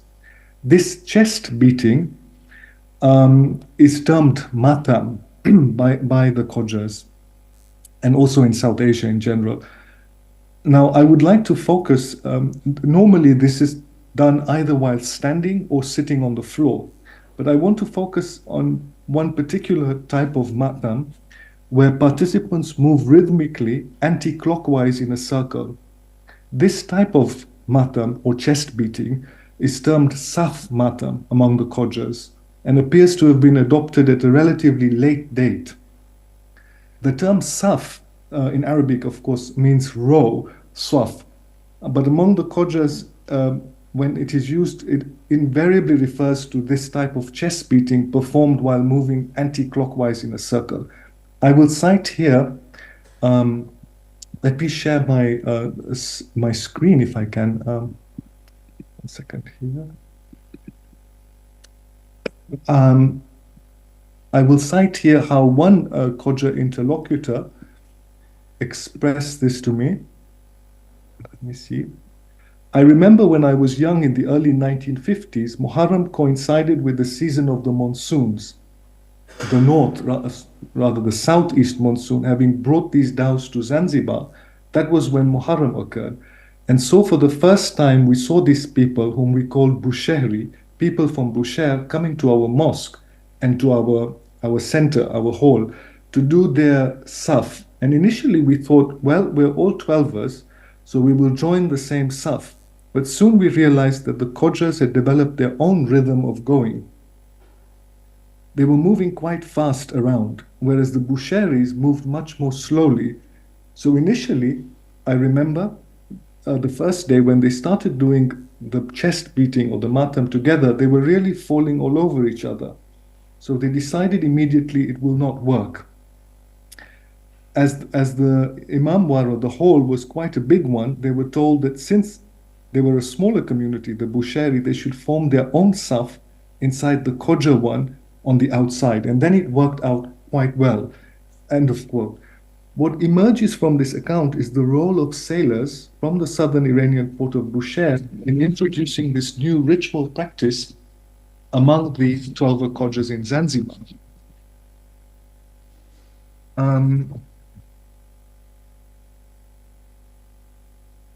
In Bushehr and in other port cities of southern Iran, where this ritual practice is still common, and the Bushehri practice is very similar to what the Khojas do. The main difference, however, is the rhythm. The Bushehris observe a very strict distinction in the intervals of chest beating, which alternates from the chest being beaten at each step taken backward and each step taken forward. This is the quick rhythm, to chest beating that takes place only after a forward and backward step is executed. This is the slow rhythm. And this slower rhythm usually starts when the reciter says wahid, which in Arabic means one. In contrast, among the Khojas, the lamentations themselves, the text of the lamentations, alternates between an initial slower segment, which is chanted by the participants and involves no chest beating, and a second faster segment, which is read only by the reciter and involves chest beating at a very fast-paced rhythm. This format is, however, changed exceptionally when the Khojas recite what they term eki safmatam, which is when the reciter does not alternate the rhythm based on chanting a slow and fast segment. Instead, the chest is beaten at a constant rhythm, with each step taken forward and with no slow segment involving no chest beating. The use of the term eki among the Khojas, which in Urdu Hindi means one, to slow the rhythm of the movement of the circle, resembles the use of the term wahid among the Bushehris. Not surprisingly, among the Khojas of Zanzibar, this eki safmatam is particularly, but not exclusively, associated with lamentations read in Persian. In brief, though the practice of chest beating while moving in an anti-clockwise circle was no doubt introduced by the Bushehris among the Khojas in Zanzibar, the Khojas in turn adapted this ritual both linguistically and culturally. On the one hand, alongside Persian lamentations, a new repertoire of lamentations in Urdu were used specifically for Saf Matam. Another difference is that while in Bushehr this ritual is associated exclusively with men, among the Khojas it was common for women to perform Saf Matam in their segregated space. In other words, two circles form simultaneously while a male reciter leads the chant of lamentations, which is conveyed via loudspeakers or screens with a live video. Khoja children also participate in Saf Matam, sometimes forming a separate concentric circle inside the main circle or simply joining the open end of the main circle. This is, however, still quite different from the strict formation of several evenly spaced concentric circles which surround the reciter standing in the center, visible in the practice of the Bushehris. Instead of the reciter in the center, the Khojas introduced a South Asian Shi'i material artifact into the ritual, the alam. For those of you who are familiar, the alam is a processional standard usually made out of wood and topped by an ornate metal finial. The motifs used for this metal finial of the alam vary depending on who the alam is associated with. So, for example, there's the alam of Hussein or the alam of members of his family, and each alam is quite different. I won't go into all of the details of that. What is significant for us is that the ritual practice of Zanzibar was widely adopted by the Kodjas of East Africa and Madagascar. And what emerges from the way the ritual is practiced is that there can be no doubt that these Bushiri sailors were part of a similar ritual and rhythmic transfer that also occurred in Bombay. In Bombay, the Mughal Masjid, which is the historic center of the Iranian presence, is directly adjacent to the Khoja Mosque, and it clearly played an important role in the transfer of this ritual to the Twelver population there. As even today, this ritual is performed and it's termed Bushehri Matam. In Oman, we have a remarkable situation where non-Khoja Shia migrants from the subcontinent, from Bombay, Karachi, or elsewhere, perform what they term Bushehri Matam, while in the historic Khoja or Lawatia Mosque in Matra, the same lamentations are read in Arabic in different religious centers. The origins of the practice among the Khoja in Matra is unclear, but it was also probably mediated via Bushehri sailors or the settlement of the Khojas of Oman in southern Iranian ports such as Bandar Lingeh. What is clear, however, is that the precise rhythm, movement, and textual repertoire of the lamentations associated with the same ritual is different in each case. I won't go into all the differences between the different groups. I would like to show a few videos, but I'll just conclude. In concluding, I've tried to give a sense in this very short paper of a ritual and rhythmic transfer linked to the devotion of the family of the Prophet that is different from the more well-known Hadrami Sufi example related to the birth of the Prophet, the Maulidi. For instance, you have the Maulid in Lamu and the poetry that was brought by Hadramis, like the Simta Durar and many other poems. So you have almost a parallel case here of Shi'i both practice and lamentations that sort of was also moving across the Indian nation, across these literal communities. The ritual of Saf Matam not only involved mobility in the sense of movement in a circle, it also connects across time and space the Shiite literal communities of the Western Indian Ocean, from the Persian Gulf Coast to Oman to South Asia and East Africa. As in the case of the performance of the Maulid, it provides a striking example of transoceanic connectivity and literal connectedness in the Western Indian Ocean, whereby a single ritual transcends national and ethnic state boundaries, but whose rhythmic performance and textual repertoire was nevertheless adapted and interpreted by each community differently across the Western Indian Ocean.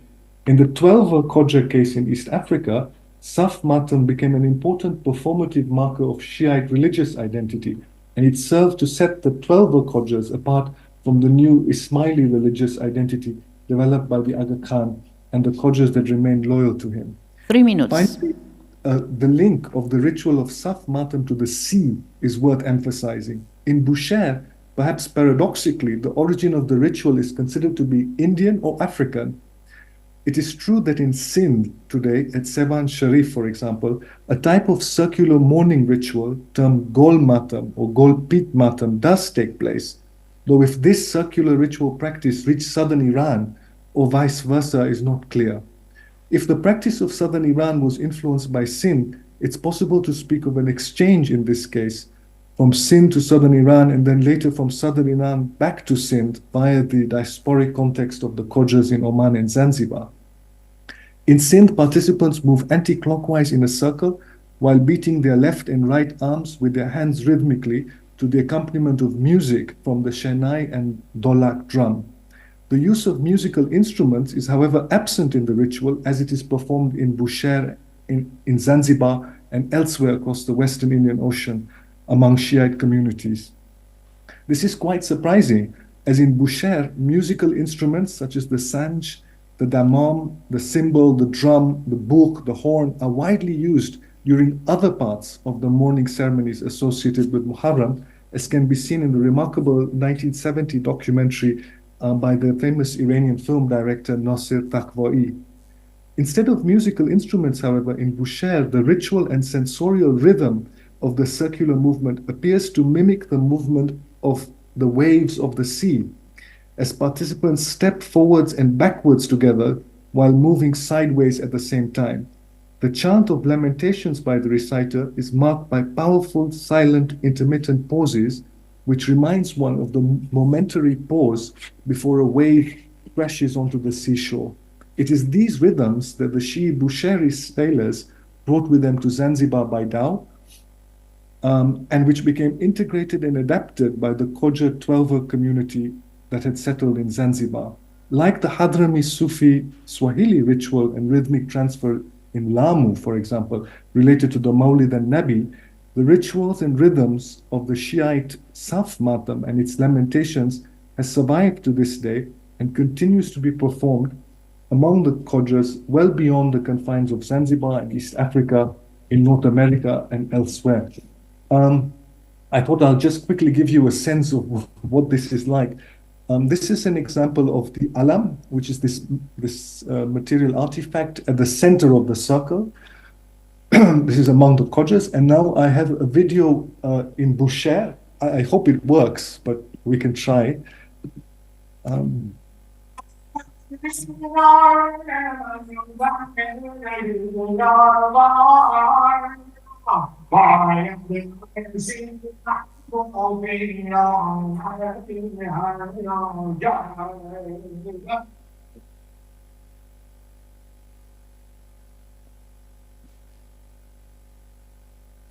So that was in Bushehr, and then to give you a diasporic example, this is in England, in London, among the Khoja community. Let me see if this works.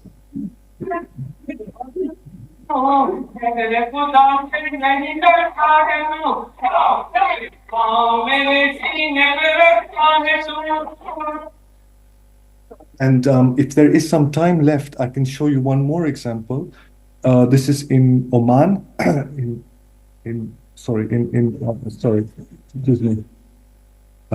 This is in Oman. Let me see if I can play this.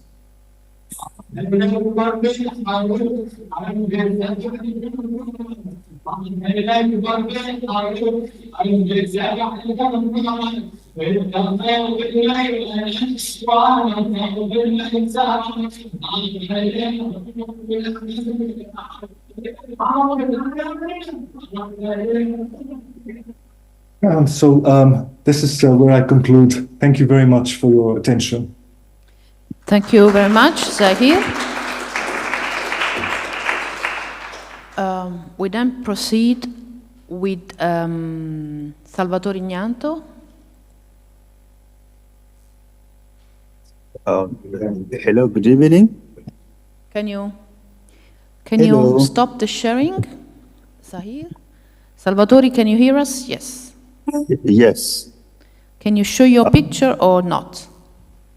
Yes, I think I'll just share my screen. Great. Okay.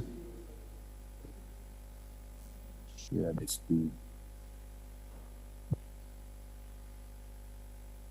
Are you able to see? Yes, we see it. And your Okay, face. Can we have your thank you so much. And first of all, I'm sorry that I could not even join you this morning because I also have also been attending another meeting. But of course, this did not diminish the courage of participating in this one. So I will briefly take you through the presentation that is entitled Dances and Songs, Patronage and Belonging Post-Abolition of Nyamwezi in Western Tanzania. Could you show your picture because we would like to see you if possible. Oh, okay, my video? Okay, it's okay, thank you so much. Great, thank you. Okay, here I am. So I'm presenting about dances and songs and patronage and belonging in post-abolition Nyamwezi Western Tanzania. Okay, now your microphone doesn't work? It doesn't work? Now, yes. Okay. So my project centers on Nyamwezi and of course selected centers along the Central Caravan route. Closer to the microphone. And residents from different parts of the East African interior inhabited these centers.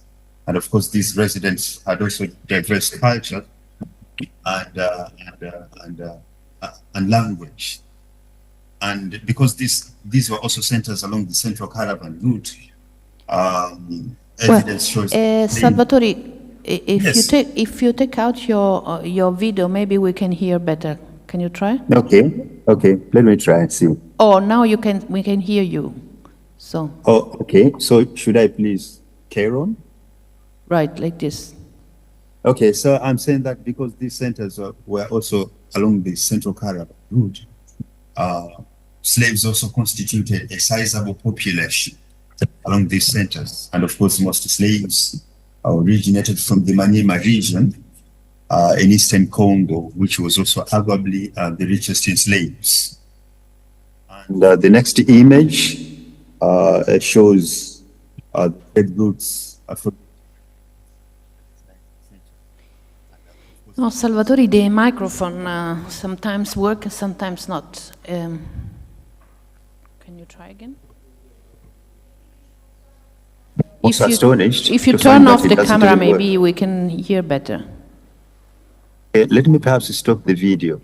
Right. Hello? Fine. Okay. So as you can see the image, Tabora is also at the center of the caravan route running from the interior to the coast.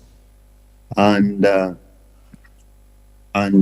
course the Nyamwezi porters occupied a prominent position as major means of carrying goods and ivory in the 19th century. And it was of course the Nyamwezi that who linked between communities in the interior and those along the coast. And Henry Stanley described them as the camel, the horse, the mule, the ass, the train, the wagon, and the cart of East and Central Africa. And because of their engagement in portrayage, they learned to live in two economies. That is the subsistence economy at home and the wage economy on the march. But now, although the Nyamwezi were also leading caravan porters, there was therefore a possibility that the perpetrators would also become victims. Can't hear you. Oh, you can't hear me? Now, yes, but it's like the voice become very thin at some point. So maybe you have to stay always on the same place in front of the microphone or with an earphone. Okay, so this is also an example of the Nyamwezi marching song, which was now recorded in 1890. Now, because time isn't our best ally, I thought I should only provide the interpretation of this Nyamwezi marching song. So one, it shows that songs were also part of the ritual of safari.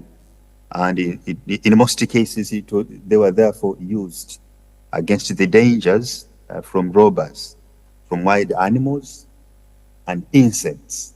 And this is, of course, according to Stephen Rockel's Carriers of Culture.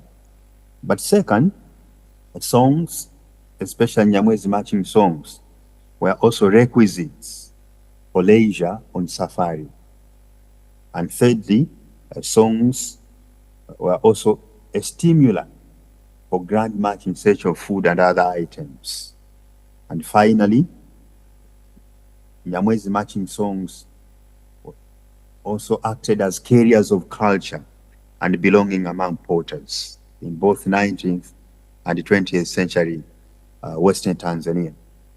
And the next image is the image of Nyamwezi caravan porters on the march. And as you can see, they are carrying different items from the interior to the. It was therefore under this context where songs became imperative in not only acting as ritual, but also acting as leisure during the grand march from the interior to the coast. Dances, in addition to serving as leisure during the grand march from the interior to the coast, also provided relief after the long march from both ends. That is, caravans from both the interior and the coast also used songs as a mark of relief after a grand march. But second, songs also complemented and encouraged and were also signs of hope for the long march to the caravans and the porters in Western Tanzania, and of course along the central caravan route. And finally, dances also reinforced honor to the caravans and the porters. So the next example is a song from the missionary caravan, which was recorded in 1879 as they were now arriving in Ujiji. The second example is the Song of Hope, recorded in the 1860s. And this was recorded in 1860s about caravan porters who had long marched from the interior to the coast, and as they arrived along the coast, they sang different songs which had also different meanings. And of course, the interpretation of the song that I have also provided you as an example is as I have indicated previously, that they not only acted as relief, but they were also a sign of hope after the long march from the interior to the coast. And the next image is the image of Captain Grant dancing with ukulima in the interior of East Africa. In addition to caravan porters, dances in mission communities, or rather weekly dances, exhibited identity of residents in the mission communities, because every ethnic group had to show its dance, and each week was also designated a dance of one ethnic group, that is from Congo, Rwanda, Burundi, and the lake regions of Tanzania. Thirdly, dances in missions created a new space to negotiate social relationships for married and unmarried men and women, as well as orphans. They also offered platform in which men and women would also find marital partners. At Ushirombo Mission, for example, a Kisumbwa song that translated as "Bishop, I'm now grown up, I need to marry this one," was common among the men and women living in the mission community. This is the image of the Ndala mission, which exhibits the fact that missions were also invariably centers of social life in 19th and 20th century Tanzania. And one of the means through which missions could also act as centers of social life was through weekly dances. Besides mission communities, the Manyema dances in post-abolition Tabora also acted as avenues of not only extending networks of friendships and support, but they also reified effective community and unity among the descendants of the former enslaved communities in Tabora. So for the Manyema in Tabora, they established the so-called Manyema Women's Dancing Group, in Kiswahili, Ngoma ya Kisonge. But of course, the exact year of its foundation is lost to memory. But since these dancing groups were pervasive in the 1930s Tanganyika, we can also assume that it falls into the early to mid interwar period. And for this context, dance societies were also part of a broader networks of mutual aid in times of illness or death, and the organization of life cycle rituals, catalyzing the growth of an affective community based on Manyema's women's spiritual connections as Muslims, and on idealized kinship networks drawn from post-slavery experiences. And finally, besides organizing public dance performances, the Manyema Women's Dancing Group was also duty-bound to render social help to Manyema women in Tabora. The final point that I would also wish to share with you has also to do with the maroonage, identity, and patronage in a village of runaway slaves in western Tanzania. This is the village that is known as Maunguru or Mbugani, which was established along the Central Caravan route. Evidence shows both primary and secondary sources show that the village was established by runaway slaves along the Central Caravan route, and it was therefore attributed to its founder from southern Unyamwezi called Saidi Msogoti. And because Msogoti was the founder of this village, he became a new patron to newcomers who attached themselves to his family, who invariably worked for him in return for food and protection.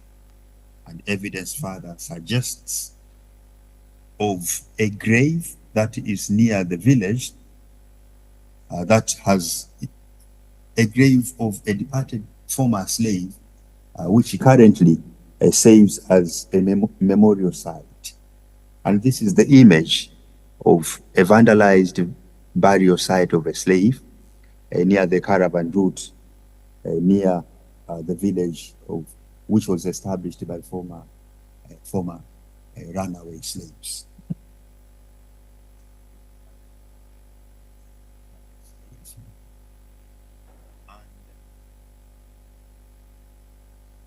This village, because it was established by a runaway slave called Saidi Msogoti, residents designed songs. They composed songs in honor of the founder. And one of the songs includes this one, written in Kiswahili, which shows identity and patronage. I have translated the song into English, and I would therefore read it as follows. Saidi Msogoti, they came to the village. They call it the village of Selemani Msogoti. Famine has wreaked havoc and food is abundant. Village has plenty of cattle and food. They came from Makanda crying. They arrived at Agondi crying. They are told they will be healed at Msogoti's village. Maize, cassava will heal them. Msogoti has arrived with the people from Makanda. He has agreed that they join his village. I will show places for farming, he said, that my village may continue to prosper. End of the song. Now, what do we learn from this song? One, the song highlights community formation based on post-slavery and post-famine experience of Western and Central Tanzania in the 19th and 20th centuries. Second, song exhibits the fact that migrants became part of the village, forming affective communities based on fictive and networked kinship relations.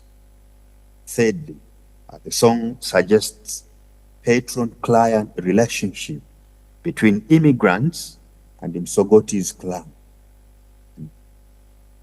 And fourthly, as the new patron, the song shows, Msogoti encouraged networks of support among residents to ensure food production in the village.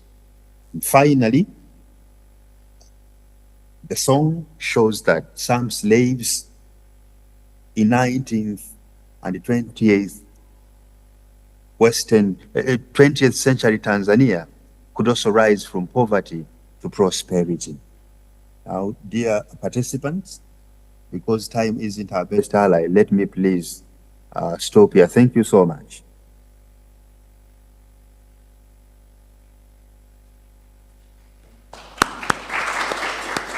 Hello? Thank you very much, Salvatore. This has been very interesting. And let's pass to Stephen Ombere. Are you there, Stephen? I know that you were not so easy to get online. Can you hear us? Yes, can you hear me? Yes, yes, absolutely. Yeah, I'm struggling with load shedding, but I want to try my level best to make this presentation so I can share.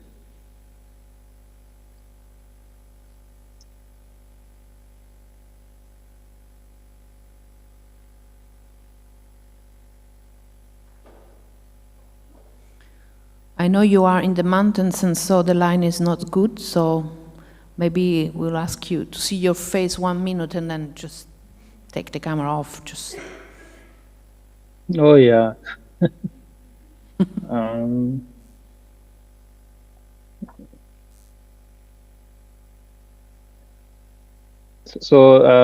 Thank you. Are you able to see? Are you able to see my slides? Yes. Okay. Yes, I'm Stephen Okumombere, and I'm an anthropologist based in Kenya, and also a research fellow at the University of Pretoria in South Africa. Can you put the full screen, the PowerPoint, or not? No problem.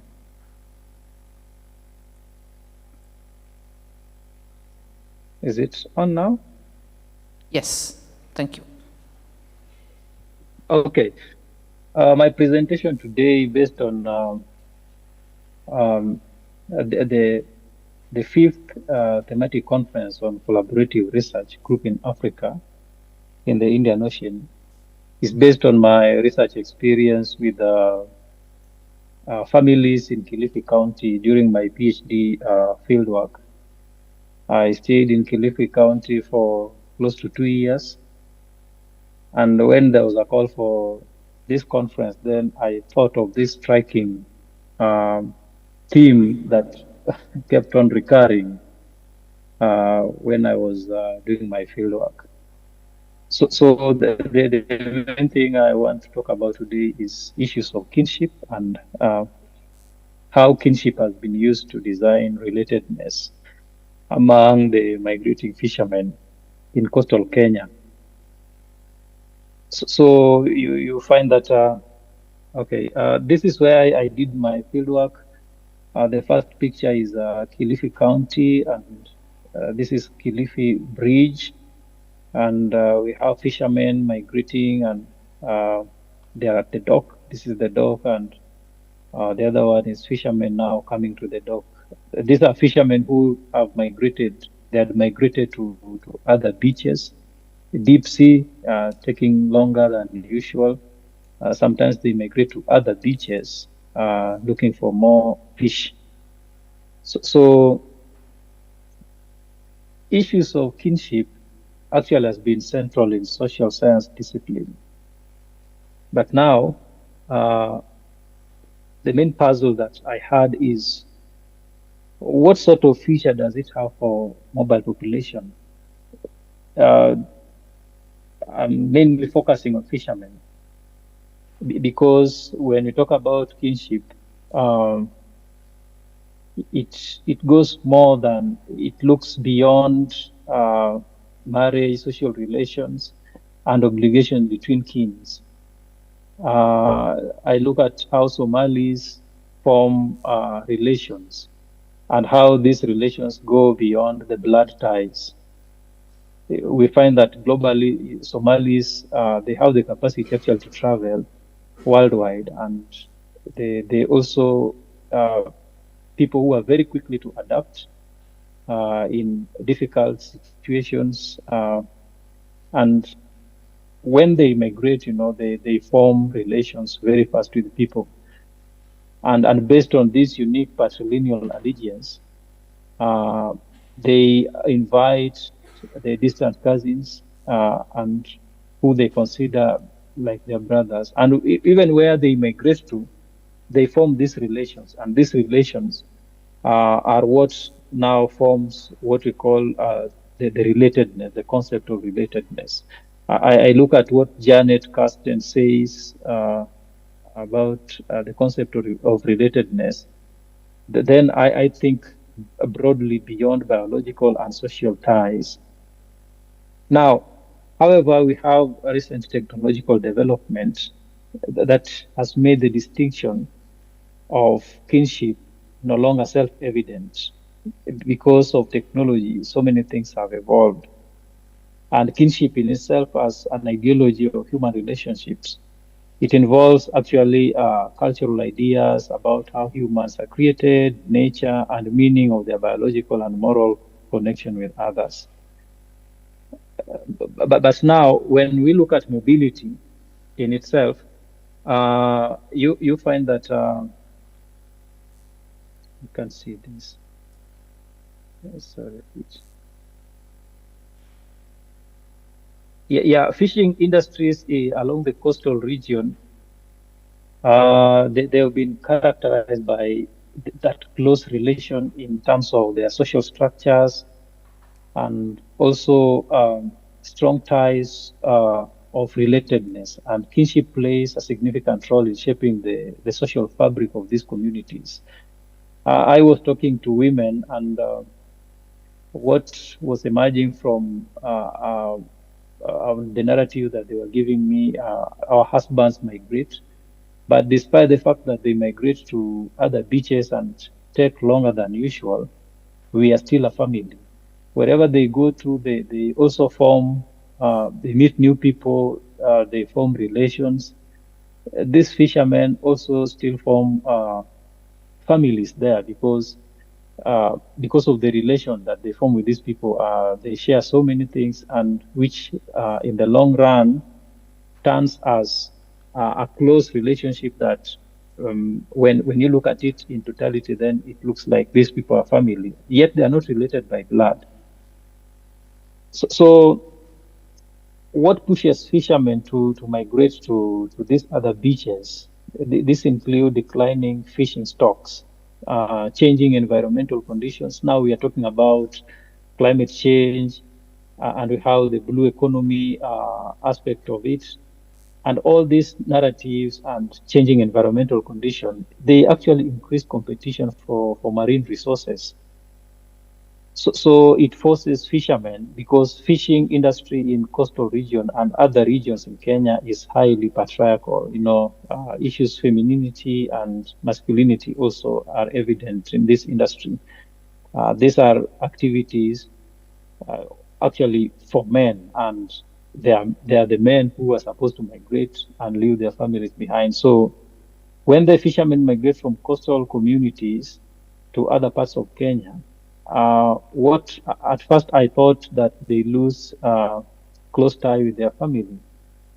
But I had a chance of interviewing 3 fishermen who came back when I was still in fieldwork, and they were telling me whether we are far, we are still a family.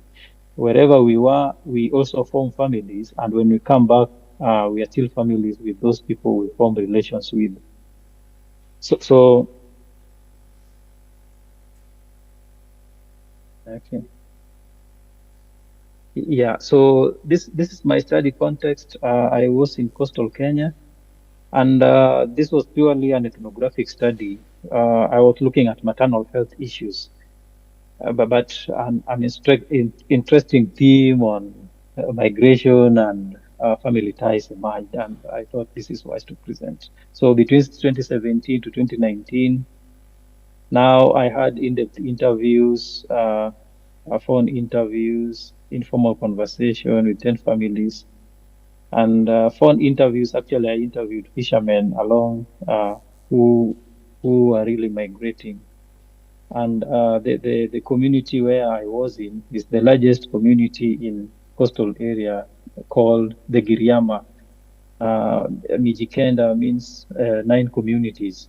So the Giriama is the largest, and this is where I was domiciled during my research. Stephen, you Now, have there are 7 issues minutes. that emerge. Yes? 7 minutes. Okay. This is where I was. That's the map of Kilifi counties in coastal region bordering Indian Ocean.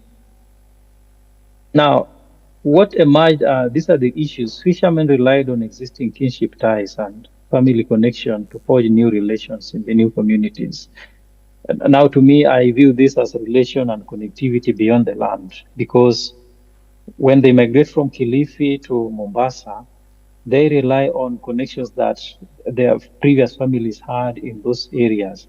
And again, in those areas, they form new relations, and these new relations go beyond the borders and the land where they come from.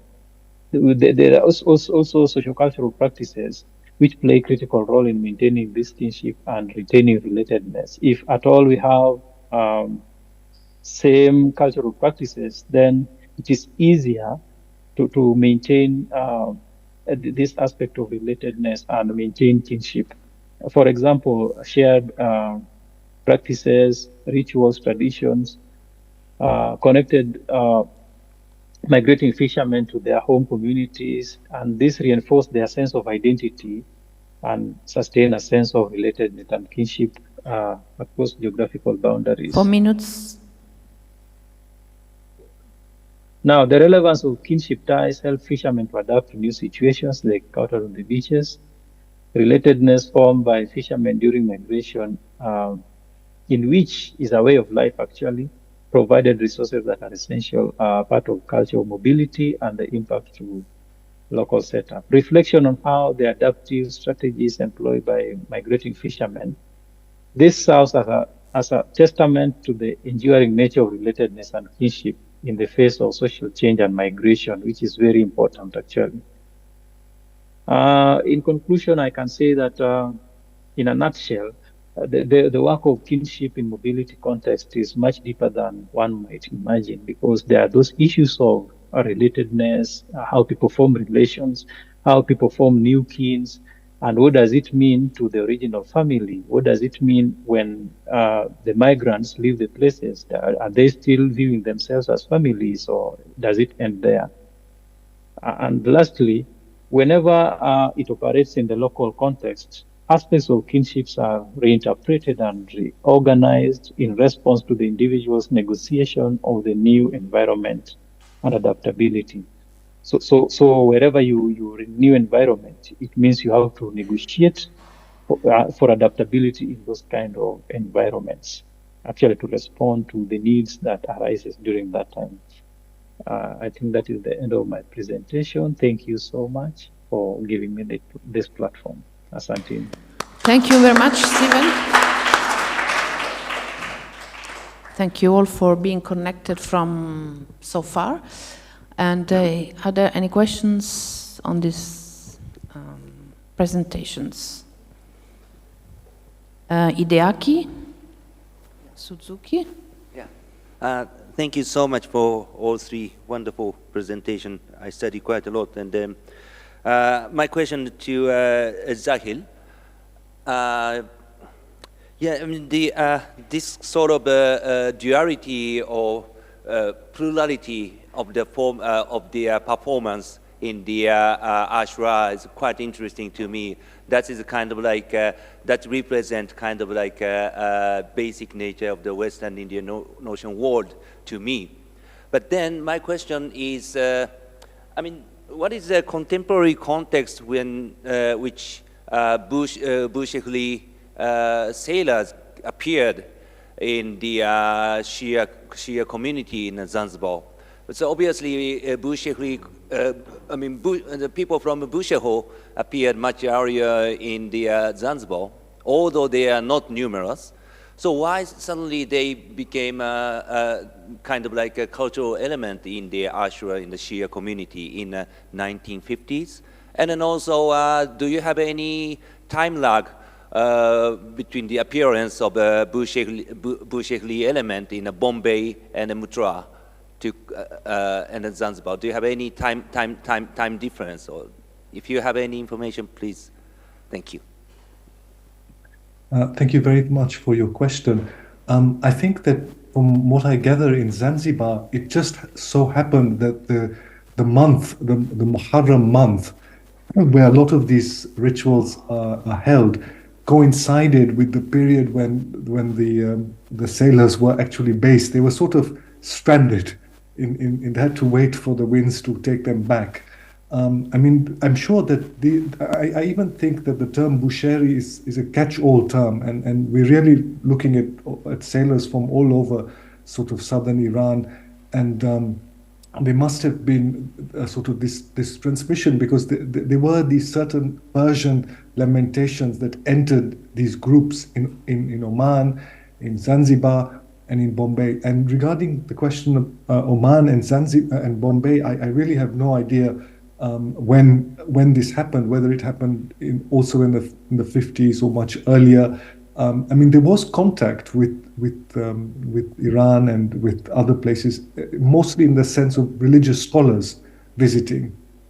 But in terms of ritual practice, in particular this circular movement, I think this was possibly later. But I think it needs more research. This is just an initial attempt to describe this. Thank you. Yes, thank you very much. I have a question for Salvatore in regards to identity.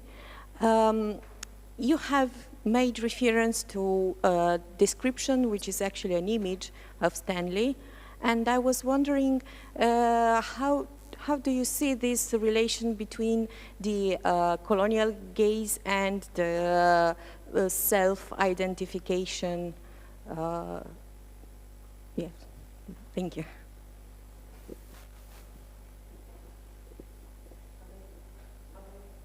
Other questions? That we take more questions at a time.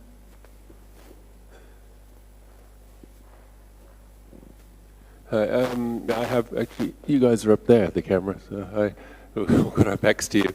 I have a technical question for Zahir and then one for Stephen. Zahir, maybe I missed it, but I didn't see the link between Muharram and the monsoon. Why, if the monsoon is during Muharram, that particularly brings people from Bushehr down the coast? I didn't see that. Maybe you explained it and I missed it.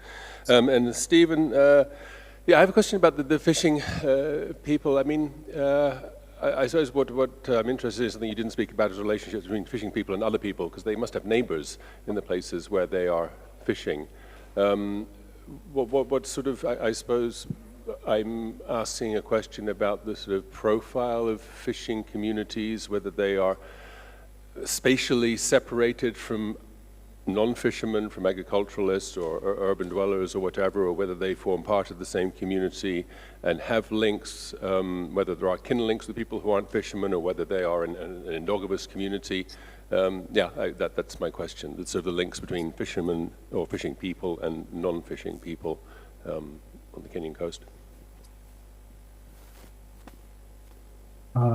If I may, with regards to the monsoons, I'm thinking, this is what I think, is that they were in Zanzibar in that period. They sort of arrived. The dhows had arrived from southern Iran, and that because the month changes.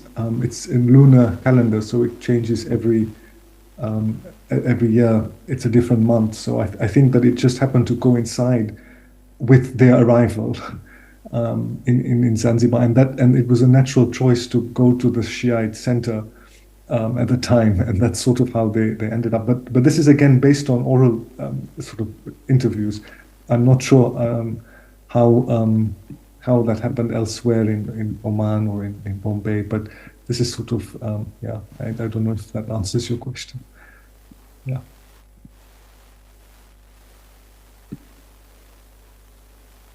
Should I please respond to the question posed to me? Right, answer, then we have another round of questions in case. Yeah, thank you so much for such a great question. And I also, first of all, take it as also a challenge as I also dig deeper into the sources. But the evidence that I have so far shows that, yes, dances also epitomized self-identity.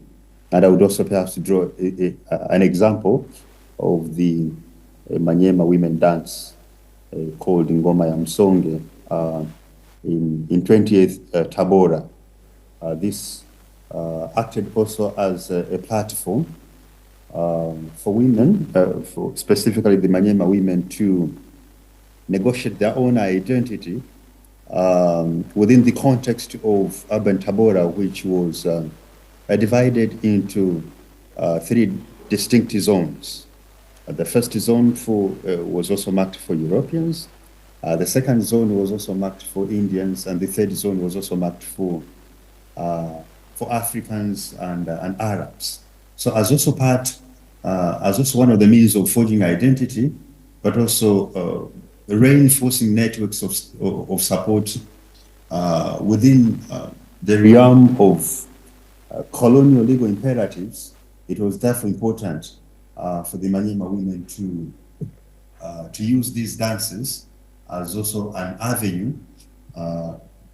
where they could also support themselves, but also where they could also extend networks of friendship. But second, in Tabora town, what used to be called the headquarters of the colonial administration, which in Kiswahili is popularly called the Boma, also acted as center of social life, where women brewers, dancers could also meet and of course negotiate their daily relationships. And of course, based on the question, this could also be interpreted as also one of the means of reinforcing self-identity in colonial Tabora. But I'm also open to discussion, and I would also be happy if I get more insights from the colleague whom unfortunately her name has escaped my memory. If she could also help me with the readings, that would also help me as I also improve the thing. Thank you so much. Your voice is fading. Fading? The voice was fading. Oh, okay. I'm sorry. I think network here comes off and on. I was saying that in response to the question raised regarding to my paper, I would also respond by providing 2 examples. The first example has to do with the Manyema women dance. I'm saying that this women dancing group was created within the context of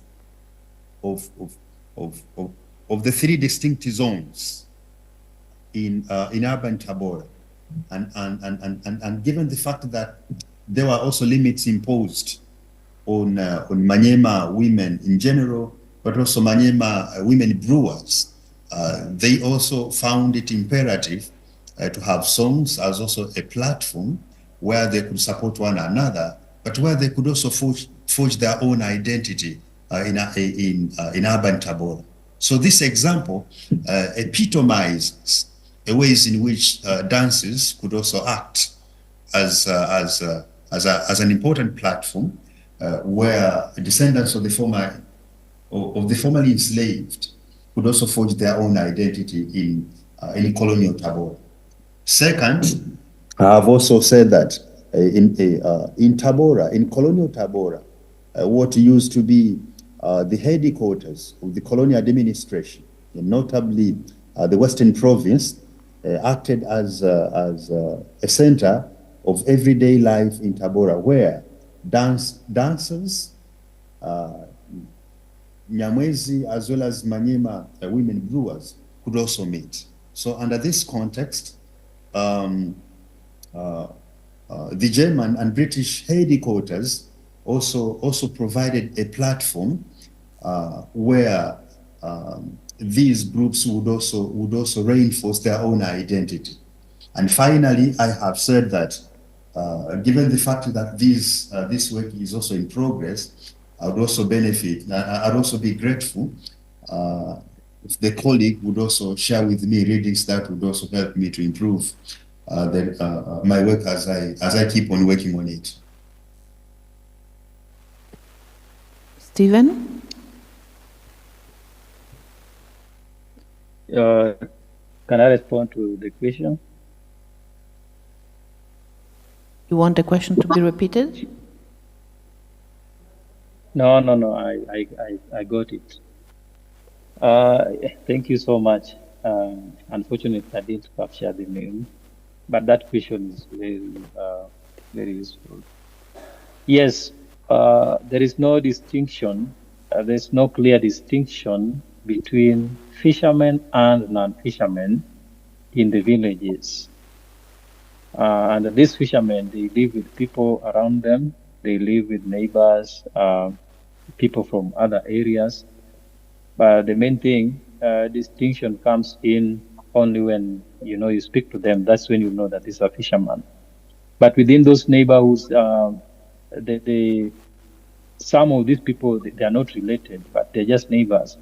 But you find that the long-term relation that they have with these neighbors, sharing items, sharing in time of grief, they view one another as family. This is the thing that I'm really trying to propel around, that relation, or the concept of relatedness, actually has extended beyond what people thought of. This must just be my kin. But because of good neighborhood and sharing during different times, makes these people, fishermen view these people, and families from fisherfolk view the neighbors as part of their family. When these fishermen migrate to other beaches, there they form relations also, and they also get referral from their neighbor that you're going to this beach, you're going to get my younger brother is called so and so, and the relation continues. So when they're in those beaches, when I made some call to one of the fishermen, he told me, I'm here, yes, courtesy of my neighbor who referred me. But now, as much as I'm here, I know that we are still a family when I come back to Kilifi. I think I can stop it there. I don't know whether that was very adequate or there's something I'm leaving. Thank you for now. Are there questions? I say Salvatore wants to say something. Yeah, thank you so much. I have, well, it's not a question, but rather a suggestion for Zahid about sailors. And I thought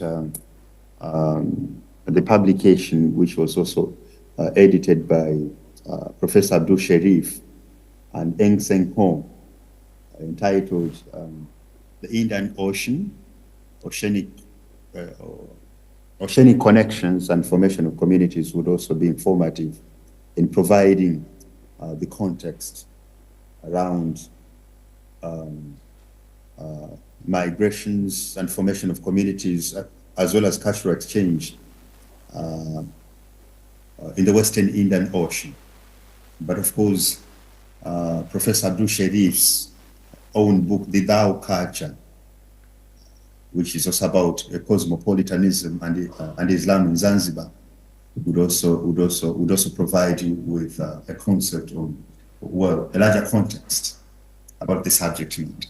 Thank you.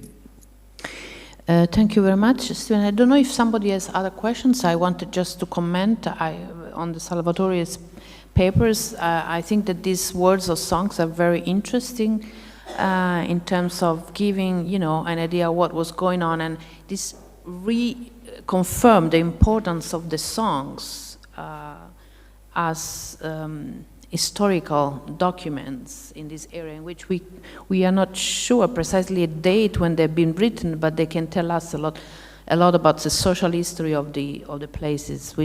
And this is very interesting for the descendants of slaves, Maroon, because they don't have other ways to, well, because this is one of the ways traditional transmitted, so I thought it was quite interesting. And for Stephen, I thought maybe we should know a little bit more about which kind of fisheries these people are doing, if it is a one-day trip, a two-day trip, or if they go somewhere for 6 days and come back, or if they go for a month and they go back, because that makes a very big difference as to what extent you need connections in other places. Now, is there any comment or questions more, or any of the speakers want to say something final before we close the session? Hello, Professor Francesca. Could I say something? Yes. I would first of all be grateful for the honor bestowed on me. It was also an honor and privilege participating in this conference. So I have taken all the comments and questions on board, and I will therefore work on them as soon as I keep on working and of course improving the arguments with the board. So thank you so much. Thank you for your participation from so far, and we'll be here again tomorrow at 9. And for those who are here in presence, we will have dinner at the Casa di Tati at 8. So thank you very much. We are sorry for you that you can't come with us for the dinner. Zahir, Steven, and Salvatore, and Jasmine, or Marie, or Lucas. Yeah, well, it's also quite unfortunate. Oh, it's okay. Thank you Next so time, much. who knows?